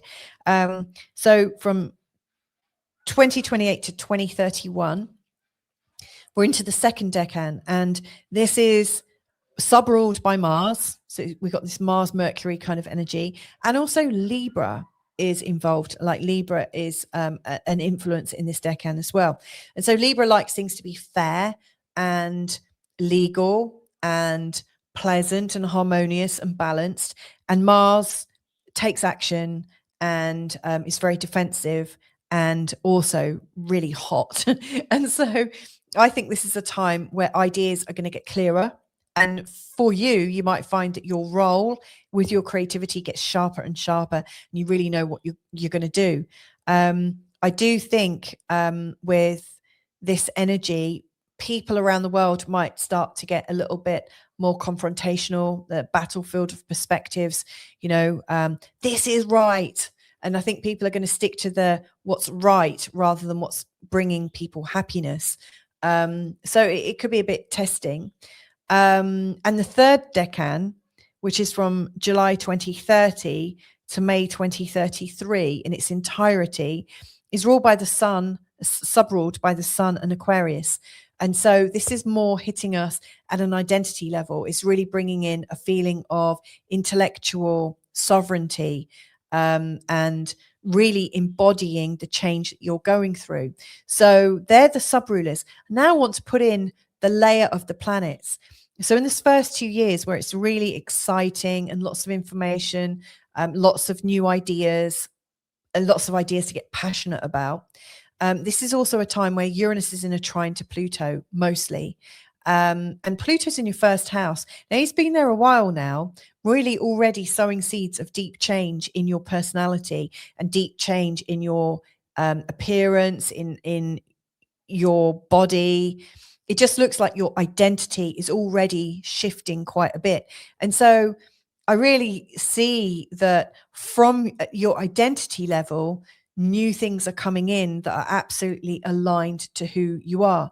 So again, with Pluto in the first house, a big shift, this could absolutely bring in a new partner, or it could absolutely bring in a child, because you're in the middle of changing your identity, and also there's potential change in terms of relationships and creating families. There's also Neptune in the third house, really showing a need, almost like a longing for community, a longing for people, and a longing for a spiritual connection. So it's quite deep, that one. So in those first 2 years, I really see that your identity shifts are aligning to what you're creating in the world. Now, during the second decan, from May 2028 to April 2031, the big aspects, we've got a nodal aspect coming in, and also a Jupiter aspect coming in. So interestingly, you've still got Pluto's still going to be in the first house, Uranus is going to be in the fifth, and Jupiter in the ninth. The first, the fifth, and the ninth, actually all air signs. These are all about self-expression. So, your identity is changing, you're expressing yourself more passionately, and Jupiter coming into the ninth house gives you such an intense curiosity that you might travel and wander, and the rest of the world is going to come so much more into your life. To me, it's really bringing in a foreign influence, an influence of deeper philosophy, faithfulness, spirituality, teaching, and also learning, and possibly writing and sharing. So, if you are in a creative process, you could be creating all of, like, if you're a writer, for instance, the first 2 years is about gathering all your ideas and writing little passages and things and living your experience as much as possible. And then in the second year, you're laying it down as a storyline. Mars here, the Mars influence is helpful, and the Libra energy helps you really sort of balance it. So that's quite interesting. Now, also with the second decan, the North Node is in your 11th house, really showing that you're meant to be co-creating with other people. Life is trying to get you to co-create with your tribe or who you're aligned with. But at the same time, the South Node is connecting to your Uranus, and you're actually a little bit resistant to it. It feels like, do you know what? I don't need anyone else's influence right now. I actually want to create my stuff myself. So that's showing up with a little bit of tension. So the second decan is where things sharpen, and I think the tension actually serves. It's showing you what you want to engage in with so much more clarity. Now, when the third decan comes in, there's 6 eclipses, and there's solar eclipses here where the sun, moon, and Uranus come into a conjunction, and then there's 3 lunar eclipses here where the moon is in opposition to the sun and Uranus. I've got a quick refinement here, because there was a pattern that really became obvious to me after I'd recorded and after I'd prepared all these slides. And that is, I was trying to keep a nice, neat little structure to make it easier to understand, first decan, second decan, third decan, each having a distinct purpose. But really, because of the Uranus going retrograde, the second decan here and the third decan here in red, they're really combined. It's really not a clean handover because of Uranus's retrograde pattern. And when I look at the eclipses, sometimes they're really triggering the third decan, because the moon and the sun are 20 plus degrees of the sign of Gemini, and Uranus is just in the second decan.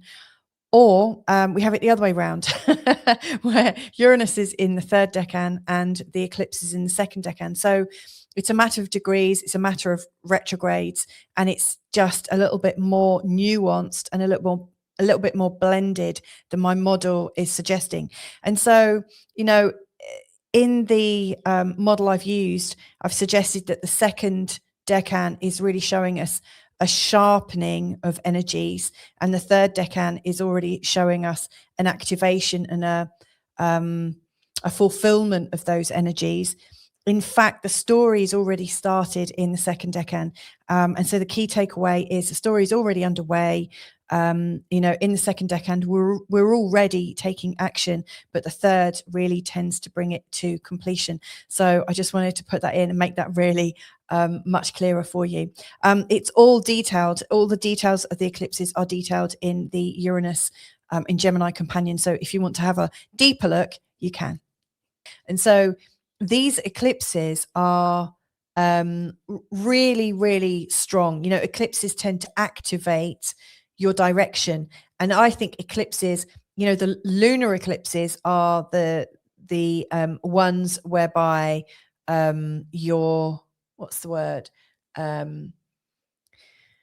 recognizing old patterns are, like, oh, this is too much. And then the solar ones, it's like, 2 weeks later, or, it's reminding you, okay, let's make this decision now. So, the eclipses from one to another, to another, to another, I think are really showing you that there's tensions leading to solutions, and then more tensions leading to solutions. And then your new solution will bring up another tension. So it's a time, this third decan is a time when there's a lot of change. Because you're really feeling it, and you'll really know yourself in your new identity so much better.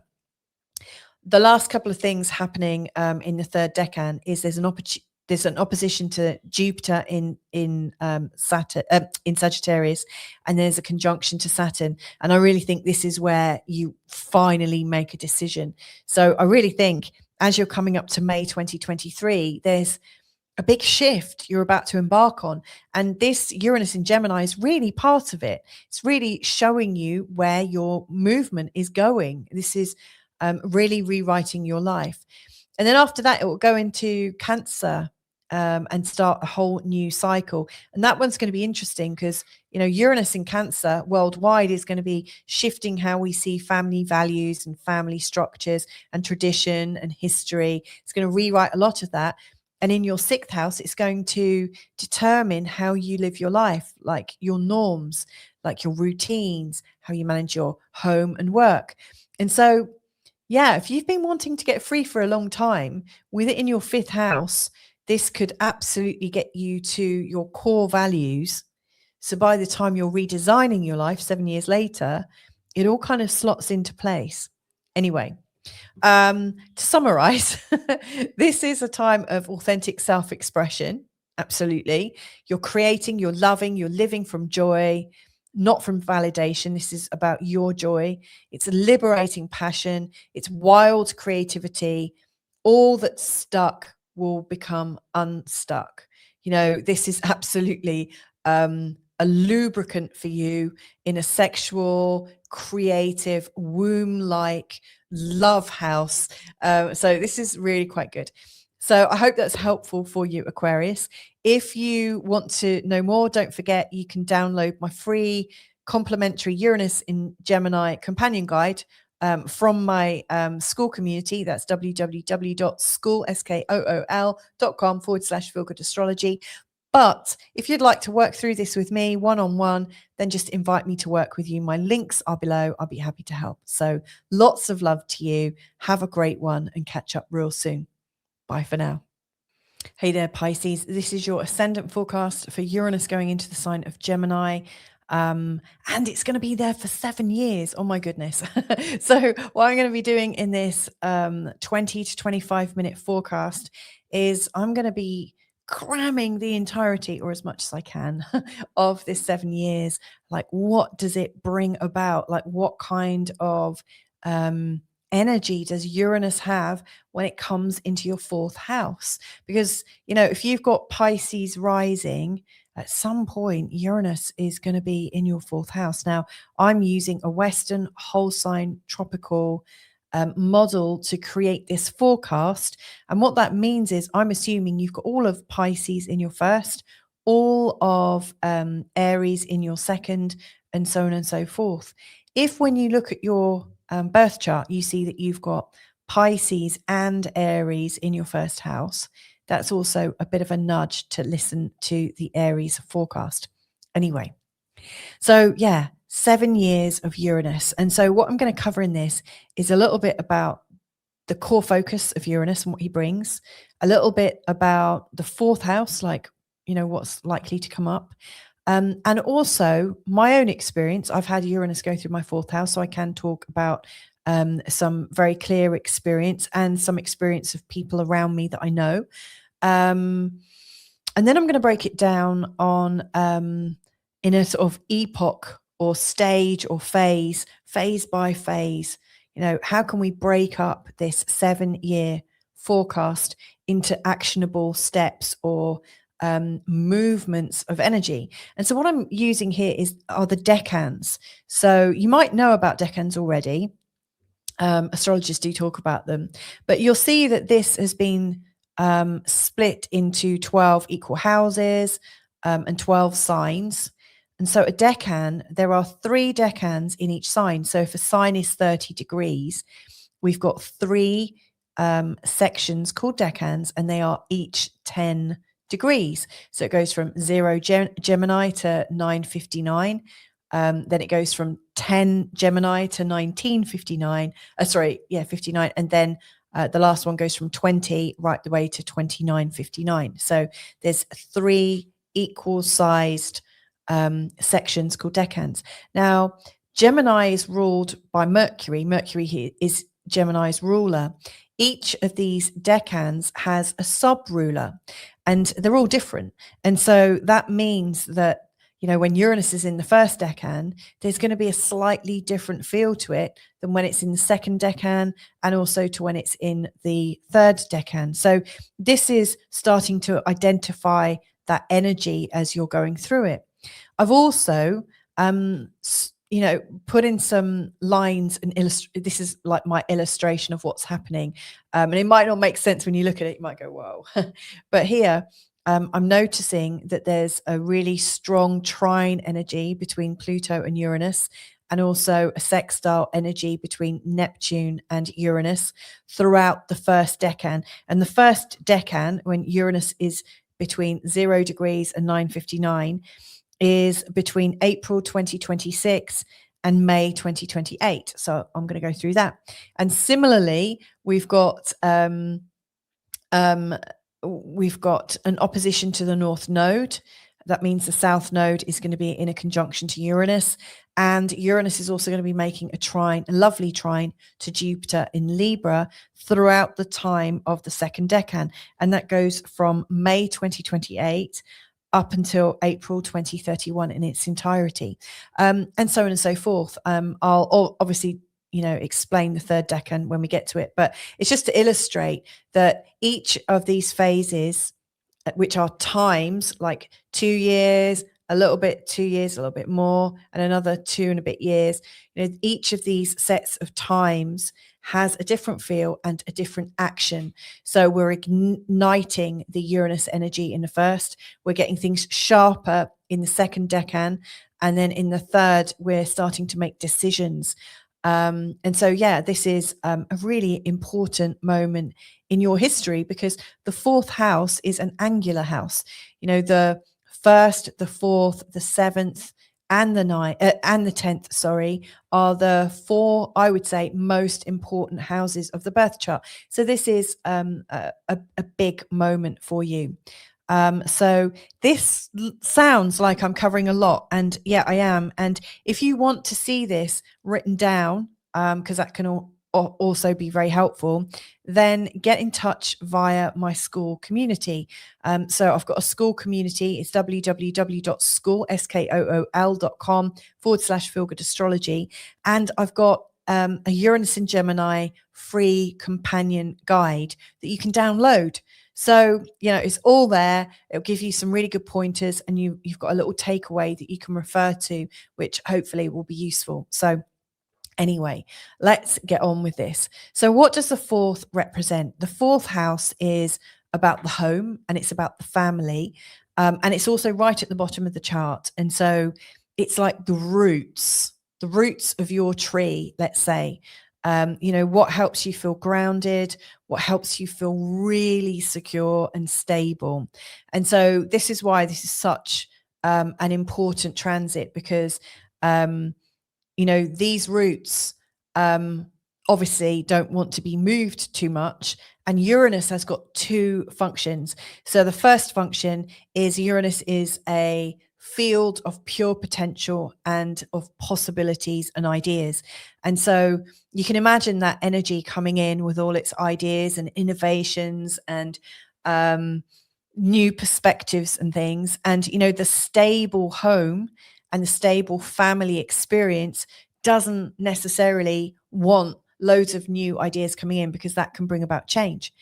The second function of Uranus, it's not just about being that field of potential, but it's about kind of looking in the house he's in, and he looks to see where things are too stable, where they're so stable that they've kind of died, like they're really rigid, there's no life in them anymore, where maybe your family or your home, your relationship, your stability, where they've done everything that they can do, and there's a need for something new and fresh to come in. So for a lot of people it might be a house move. For some people, it might be that relationships or families change shape and size. So it can show where an extra person comes in. It can also show where, somebody leaves. And so it can really bring about an instability in terms of your expectations and what you need to feel calm. Uranus coming into the fourth isn't necessarily a calming experience. It can throw your stability up in the air. And it can feel like a slap in the face. And so my question is, like right now, are you so secure and happy that you can't imagine any kind of change coming in? If so, that's lovely. And I've got some advice that you might choose, that might be helpful for you. Or is your life really stuck? And are you trying to hold it stuck because you fear what might happen if you release the stuckness? Are you so kind of fearful you're like holding it together because it has to stay together? Because where you're holding it together, Uranus is likely to, I think where you're not using the Uranus energy, Uranus can sometimes come in as an event from the outside, like something that comes in that makes you question your stability, and then all of a sudden it opens up the whole process to some change. So for instance, like recently in Portugal where I live, there were masses of storms, like one after the other, over a series of about 2 to 3 weeks, and it knocked loads of trees down. It took our internet out. It took our power out. We were without power and internet, which sounds like really melodramatic, probably like 2 whole days and a little bit more. And, I know in other parts of the world, the internet and power might go out for days and days. And that's why so many people have backup generators. But, from our life, all of a sudden that was a message to us. Oh, we need to change. We need to innovate. We need to bring in technology. Uranus also looks at technology and the internet and AI and things like that. So, that was a huge wake up call. So sometimes there are disasters, they happen all around the world, but there also can be times when people in your family are a bit more restless, because Uranus brings in this restless energy. And so it might be that someone in your midst at home is super, super restless. And of course, that has a knock-on effect and it stirs things up and things need to change. So, yeah. When Uranus came into my 4th house, I already knew things needed to change. This came into my fourth house. So I was already feeling it. I was already aware of it when I was in a relationship, a really long relationship, and it had got very stuck. It wasn't moving anywhere. It wasn't likely to be moving anywhere. And it was just difficult. And, you know, my partner at the time and I were both people pleasers, quite people pleasing, me more so, but we were both definitely didn't want to hurt each other. And we definitely wanted to bring our relationship back to life, but we didn't know how to. And we were quite young then as well. And so, you know, as Uranus came in, it really highlighted that, you know, we had a house and we'd built a life together. And so we went and got some counseling, you know, couples counseling. And then, you know, in that process, it became really obvious that there was a huge mismatch of future values and what we were hoping for. And even then we like had a kind of trial separation, and then we kind of got together again and gave it another go for another 18 months. And then, you know, we had to call time. And, you know, it was very jerky. It was on and off, and it was difficult. You know, Uranus brings in these great big ups and downs. And so it was very up and downy. And of course, because of that, it created quite a lot of movement. You know, we lived together for a while until we could sell up and both go our separate ways. And it was a dismantling of the life that we'd put together. You know, we'd built together. And yeah, those roots that you're hoping will like last the, you know, the distance, go the distance, you know, they were sort of dismantled bit by bit. And interestingly, then came this new opportunity. There was a new sense of home and what home represented it. And I moved house, I moved into my work, and rented out my house and got new friends. And it's like my whole stability really shifted and changed. And it opened me up to a feeling of liberation, which is what I actually needed. Now, this is not to say that if you've got Uranus coming into your fourth house, that you're going to split up with a long-term partner. However, if you're already aware that you're holding on tightly to something that is quite, it's too stable, too rigid, and it's not bringing in a sense of joy, then Uranus is likely to really shake that. And, you know, I'm sure there are many relationships that actually do review themselves when Uranus comes into the fourth house. And through that review process, they realize that actually they are meant to be together, and they get stronger during that time. But they go through a really dynamic shift. For us, it broke us apart, and it was the right thing because we're now both happily married with other people and we've got families. So, you know, it was the right thing. And Uranus came in and it kind of cleansed it. It really broke things down and pulled things apart in just the way that was needed. Now, I also see this in people where, you know, they've been really rooted in their hometown for a long time. And all of a sudden they realize that they were in the wrong town. You know, maybe they've been looking after parents for a long time, or maybe they moved to be near parents. And then all of a sudden life changes and it's time to move somewhere else and have a fresh start. You know, Uranus really shows where we can be very spontaneous. You know, when we're under a Uranian influence, that spontaneity absolutely kicks in, and it brings up a sense of new and a sense of adventure, which can be absolutely fantastic. And so you could be moving away, you know, away from the security and the support that you might have when you're at home. You might be getting ready to leave home or leave university and start off in your life, or you might be ready to downsize. You know, maybe you've had a big family home all these years and you've been holding on to it because of all the memories, but now it's time to downsize. So there really is a change in the way you're living, and Uranus is bringing it in to keep it fresh, you know. And sometimes it can be painful here because change isn't always that calm. And yet it can also really bring in that sense of liberation and freedom, and that sense of, oh my God, I should have done that much sooner and it probably would have been easier. So it's a tricky one.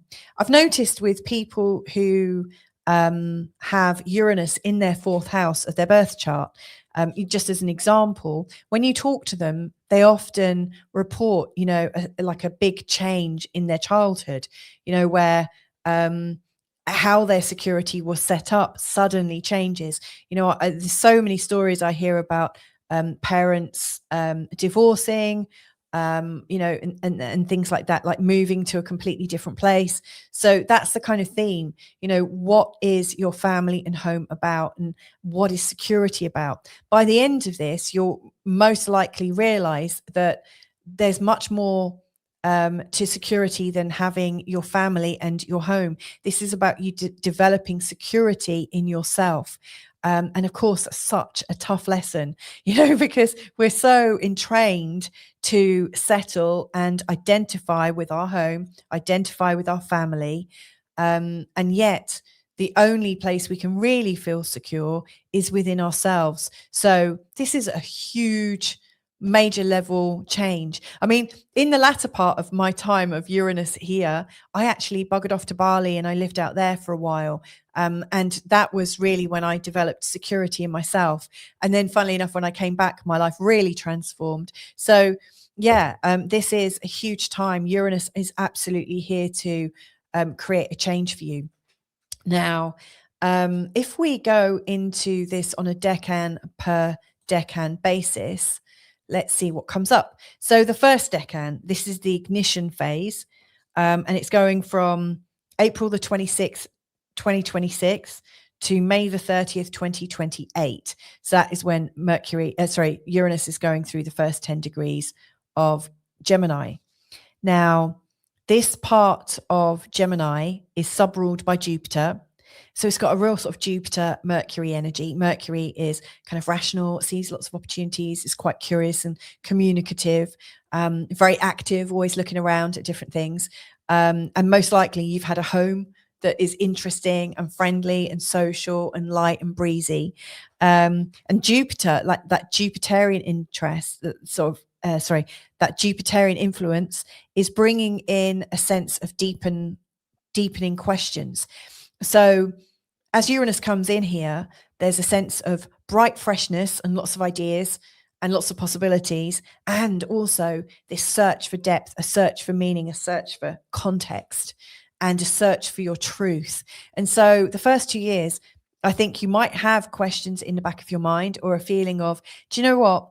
Like, I wonder what we need. Do we need a new home? Do we need like 6 months away every year? Do we need this, that, or the other? Maybe your family is changing shape. Maybe you've got kids that are about to leave. Maybe you are planning to have a family of your own. Maybe you've got stepchildren or parents moving in. So this is a time when there's lots of information, potential changes, and like turns and twists of fate. And it's a lot to deal with. Like worldwide, there's a lot of new awareness coming in and scattered seeds. The information is wild. Can we trust this? Is this deceptive? It's going to be really hard to know what's what, but it's also exciting. So this is an ignition of Uranus into the 4th house. And so it might be even before you are starting to think we might need to change something. Sometimes things have to get a bit exciting so that you start to think, do you know what? I don't want this excitement to end. Or do you know what? This has really brought a sense of something a bit more youthful into my home. And then we come to the second decan. Oh, and sorry, actually before then, during this time, you've also got Pluto in Aquarius, and it's nearly the whole time, it's pretty much in a trine to Uranus. And so you've got Pluto in the 12th house, which is really opening you up to much deeper questioning, really intense questioning. And it can be a little bit introverted in this position. You might be needing some time to process, like your deepening thoughts. I think you're really looking for meaning, a real search for what it's all about. And you've also got Neptune in a sextile to Uranus during this time. And Neptune is in the 2nd house. The 2nd house does have a lot to do with money. And of course, money can affect where we live. but it's also about our self-esteem. And so if you're already predisposed in this journey of wanting to go deeper and understand things, and also like wondering about your self-esteem, how you can raise your self-esteem and feel more confident, then yeah, it's going to have a knock-on effect, isn't it? In your home life. And so the second decan is where things get a little bit sharper, and where you might realize there's a problem or an opportunity, an opportunity to change, an opportunity to bring things back to life. And so the second decan of Gemini is ruled by Mars, and it's got a Libran influence as well. Now, Libra really likes to keep things fair and balanced and harmonious, and Mars really likes to take action. So I think during this decan, and like I say, it's from 2028 to 2031, and it's like exactly. And if you want to have the handout with all the dates, again, please go to my community and you can download it for free. That makes it easier then, doesn't it? You can see it all. But this is where things might get a bit confrontational and feel a little bit edgy. There's a battlefield of perspectives. People are, this is my truth, this is absolutely right. And I think the question, do you want to be right or happy, is a really good one, because I think around the world there's going to be a lot of confrontation, and people really sticking by what's right, but not really thinking about peace and happiness and harmonization. And so you may well start to get a feeling of, do you know what, it was a bit more fun before, and now it's starting to feel a bit edgy. Now, during that time, Uranus is going to make a trine to the 8th house. And this is a very private house. In fact, the 12th, where Pluto is, and the 8th, where Jupiter is, and the 4th, where Uranus is, all of them are private. This is very much about not what you're showing the public. This is very much on a need-to-know basis. It's absolutely inside you, and it might be shared with your family. But the 8th house looks at shared resources. So it could be what you share with your partner, what assets you share with your family. It could be inheritances, stocks and shares. Could be to do with like rent and stuff like that. Any kind of resources that are not coming from your actual work, but are shared. It's something that you and your partner or you and your family are kind of doing together. So that's a big thing. Jupiter in the 8th can absolutely expose where there's something to resolve. And actually, I think you could resolve something here. Jupiter working with Uranus is very harmonious here. Now, also, the North Node is pointing to your career at this time in the second decan, and Uranus is in a conjunction with the South Node. Now, to me, this is pointing out that you're actually coming into a time where you really know what you want, and it might not be looking at the career. That's where it feels like life is wanting you to look, but you're really looking for something at home. You're looking for maybe a sense of balance, a sense of how things were before, maybe an adventure that you are ready for. And so, yeah, it's an interesting time. It feels like life is trying to get you to focus on the external world, but you're really rooted and wanting to change something deeply in the personal world. Then as we come into the third decan, and I should say there's a little bit of overlap between the second and the third decan. But the third decan energy also starts, it starts in 2030, July 2030, and it goes in its entirety to May 2033. I've got a quick refinement here because there was a pattern that really became obvious to me after I'd recorded and after I'd prepared all these slides. And that is, I was trying to keep a nice, neat little structure to make it easier to understand, first decan, second decan, third decan, each having a distinct purpose. But really, because of the Uranus going retrograde, the second decan here and the third decan here in red, they're really combined. It's really not a clean handover because of Uranus's retrograde pattern. And when I look at the eclipses, sometimes they're really triggering the third decan, because the moon and the sun are 20 plus degrees of the sign of Gemini, and Uranus is just in the second decan. Or we have it the other way around, where Uranus is in the third decan and the eclipse is in the second decan. So it's a matter of degrees, it's a matter of retrogrades, and it's just a little bit more nuanced and a little bit more blended than my model is suggesting. And so, in the model I've used, I've suggested that the second decan is really showing us a sharpening of energies, and the third decan is already showing us an activation and a fulfillment of those energies. In fact, the story's already started in the second decan, and so the key takeaway is the story is already underway. In the second decan, we're already taking action, but the third really tends to bring it to completion. So I just wanted to put that in and make that really much clearer for you. It's all detailed. All the details of the eclipses are detailed in the Uranus in Gemini companion. So if you want to have a deeper look, you can. And this is a time when there are 6 eclipses that are being patterned by Uranus. So there's going to be 3 lunar eclipses and 3 solar eclipses, and Uranus is involved in all of them. Now, one thing I know about eclipses is they really work together and they create a chain of change. And given that Uranus is in the 4th house, and these eclipses are coming in, I'd be really surprised if you don't move in some way during this 7-year period, because it just feels like there is a need for something fresh and new.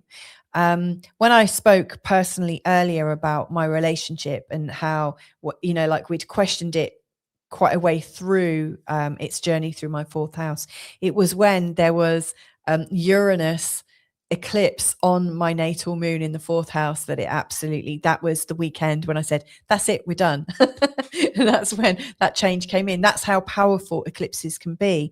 And for instance, when I had an eclipse in my 9th house, that was also when we decided to come to live in Portugal. So eclipses are really, really powerful. And so Uranus in a series of eclipses between the 4th house and the 10th house is really showing a restructuring of your private and your public life.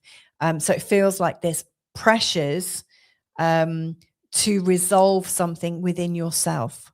Now, the additional rulers, so like the sub-ruler of the 3rd decan is the sun, and it's also got an Aquarius energy as well. So to me, this 3rd decan is about coming back into your personal identity, your personal intellectual sovereignty. This is about you recognizing the changes you're making and feeling that it really reflects you. This is absolutely coming into your authenticity. So it's really deep.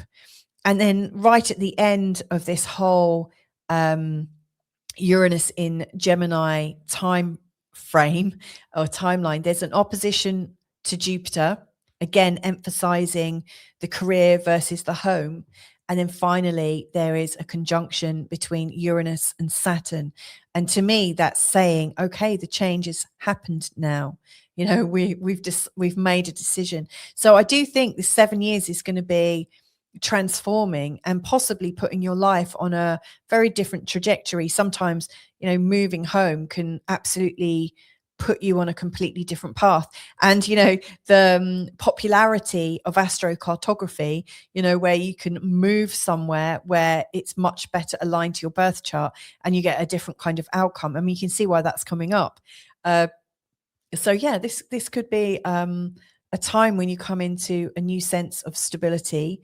And like I mentioned right at the start, this is where you realize the only real security you can have is actually in yourself. Now, when this does pass away, Uranus is going to be coming into the 5th house in the sign of Cancer. And it's really bringing a whole new meaning to family, And interestingly, it's going into your 5th house that really can turbocharge your life as well, but more in a romantic and also family way, and also what you're passionate about. So I do think after this 7-year period, and it's going to test you, it's going to refresh you, it's going to put you on a new path, that then it's going to get really quite fun. So how can I bring this succinctly to an end? So I guess these words down here, this is about a new foundation. So if you think of the roots of your tree, it's time to shake them up a bit. You're creating a sense of home within yourself. And from that, everything else stabilizes. So this is more, it's not so much about your relationship, the family that you live with, or whoever lives in your home, or your home itself. It's about the relationship with yourself and how stable you are. This may mean some changes in your current home, and it brings in a need for great authenticity. So this is a very big move. So there you have it. I hope that's been helpful to you, Pisces. If you would like that complimentary Uranus companion, then just come to me on School. Maybe you're already a School member, but if not, you can join for free. It's www.school.com/feelgoodastrology. If you would like to have a reading, readings are often helpful for people when you've got Uranus in the angular houses, the 1st, the 4th, the 7th, and the 10th. And of course, it's in your 4th.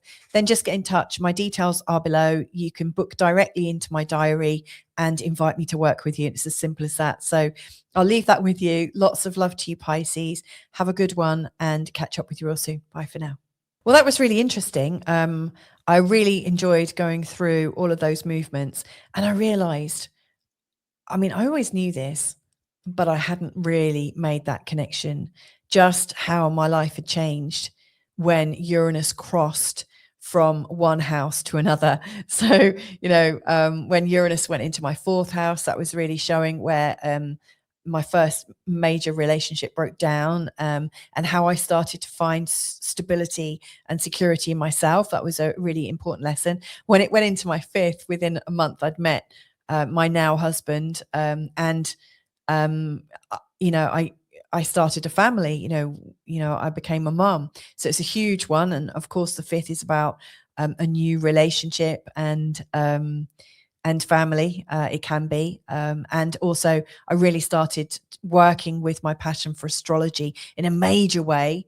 When it went into the 6th house, that was when my husband was made redundant and we decided to move to Portugal. It was a real sort of liberating force, and it put our whole way of managing our life in a completely new bracket of unpredictability. I can't tell you how unpredictable it's been. We've moved around so many times, and we've found so many more freedoms. And of course, Uranus is absolutely about freedom. And so I didn't realize how personal it was going to feel as I was recording that. And so I shared some of my stories. And, if you were in the later signs, you'd have heard some of those. So yeah, I'm really wishing this time of great change and journey and evolution and liberty. I'm really wishing you luck with it. I think Uranus really opens things up. And when you know what he's opening up, I think it's really helpful if you start to just work with him a little bit, and then it's less shocking. Because he does have a role, and if you're resistant to him, he'll have to come in a bit harder. It's helpful if the wall of your resistance gives a little bit, so it's less dramatic change. So yeah, wishing you a beautiful time, and yeah, connect in if you would like to work with me. So much love to you. Bye for now.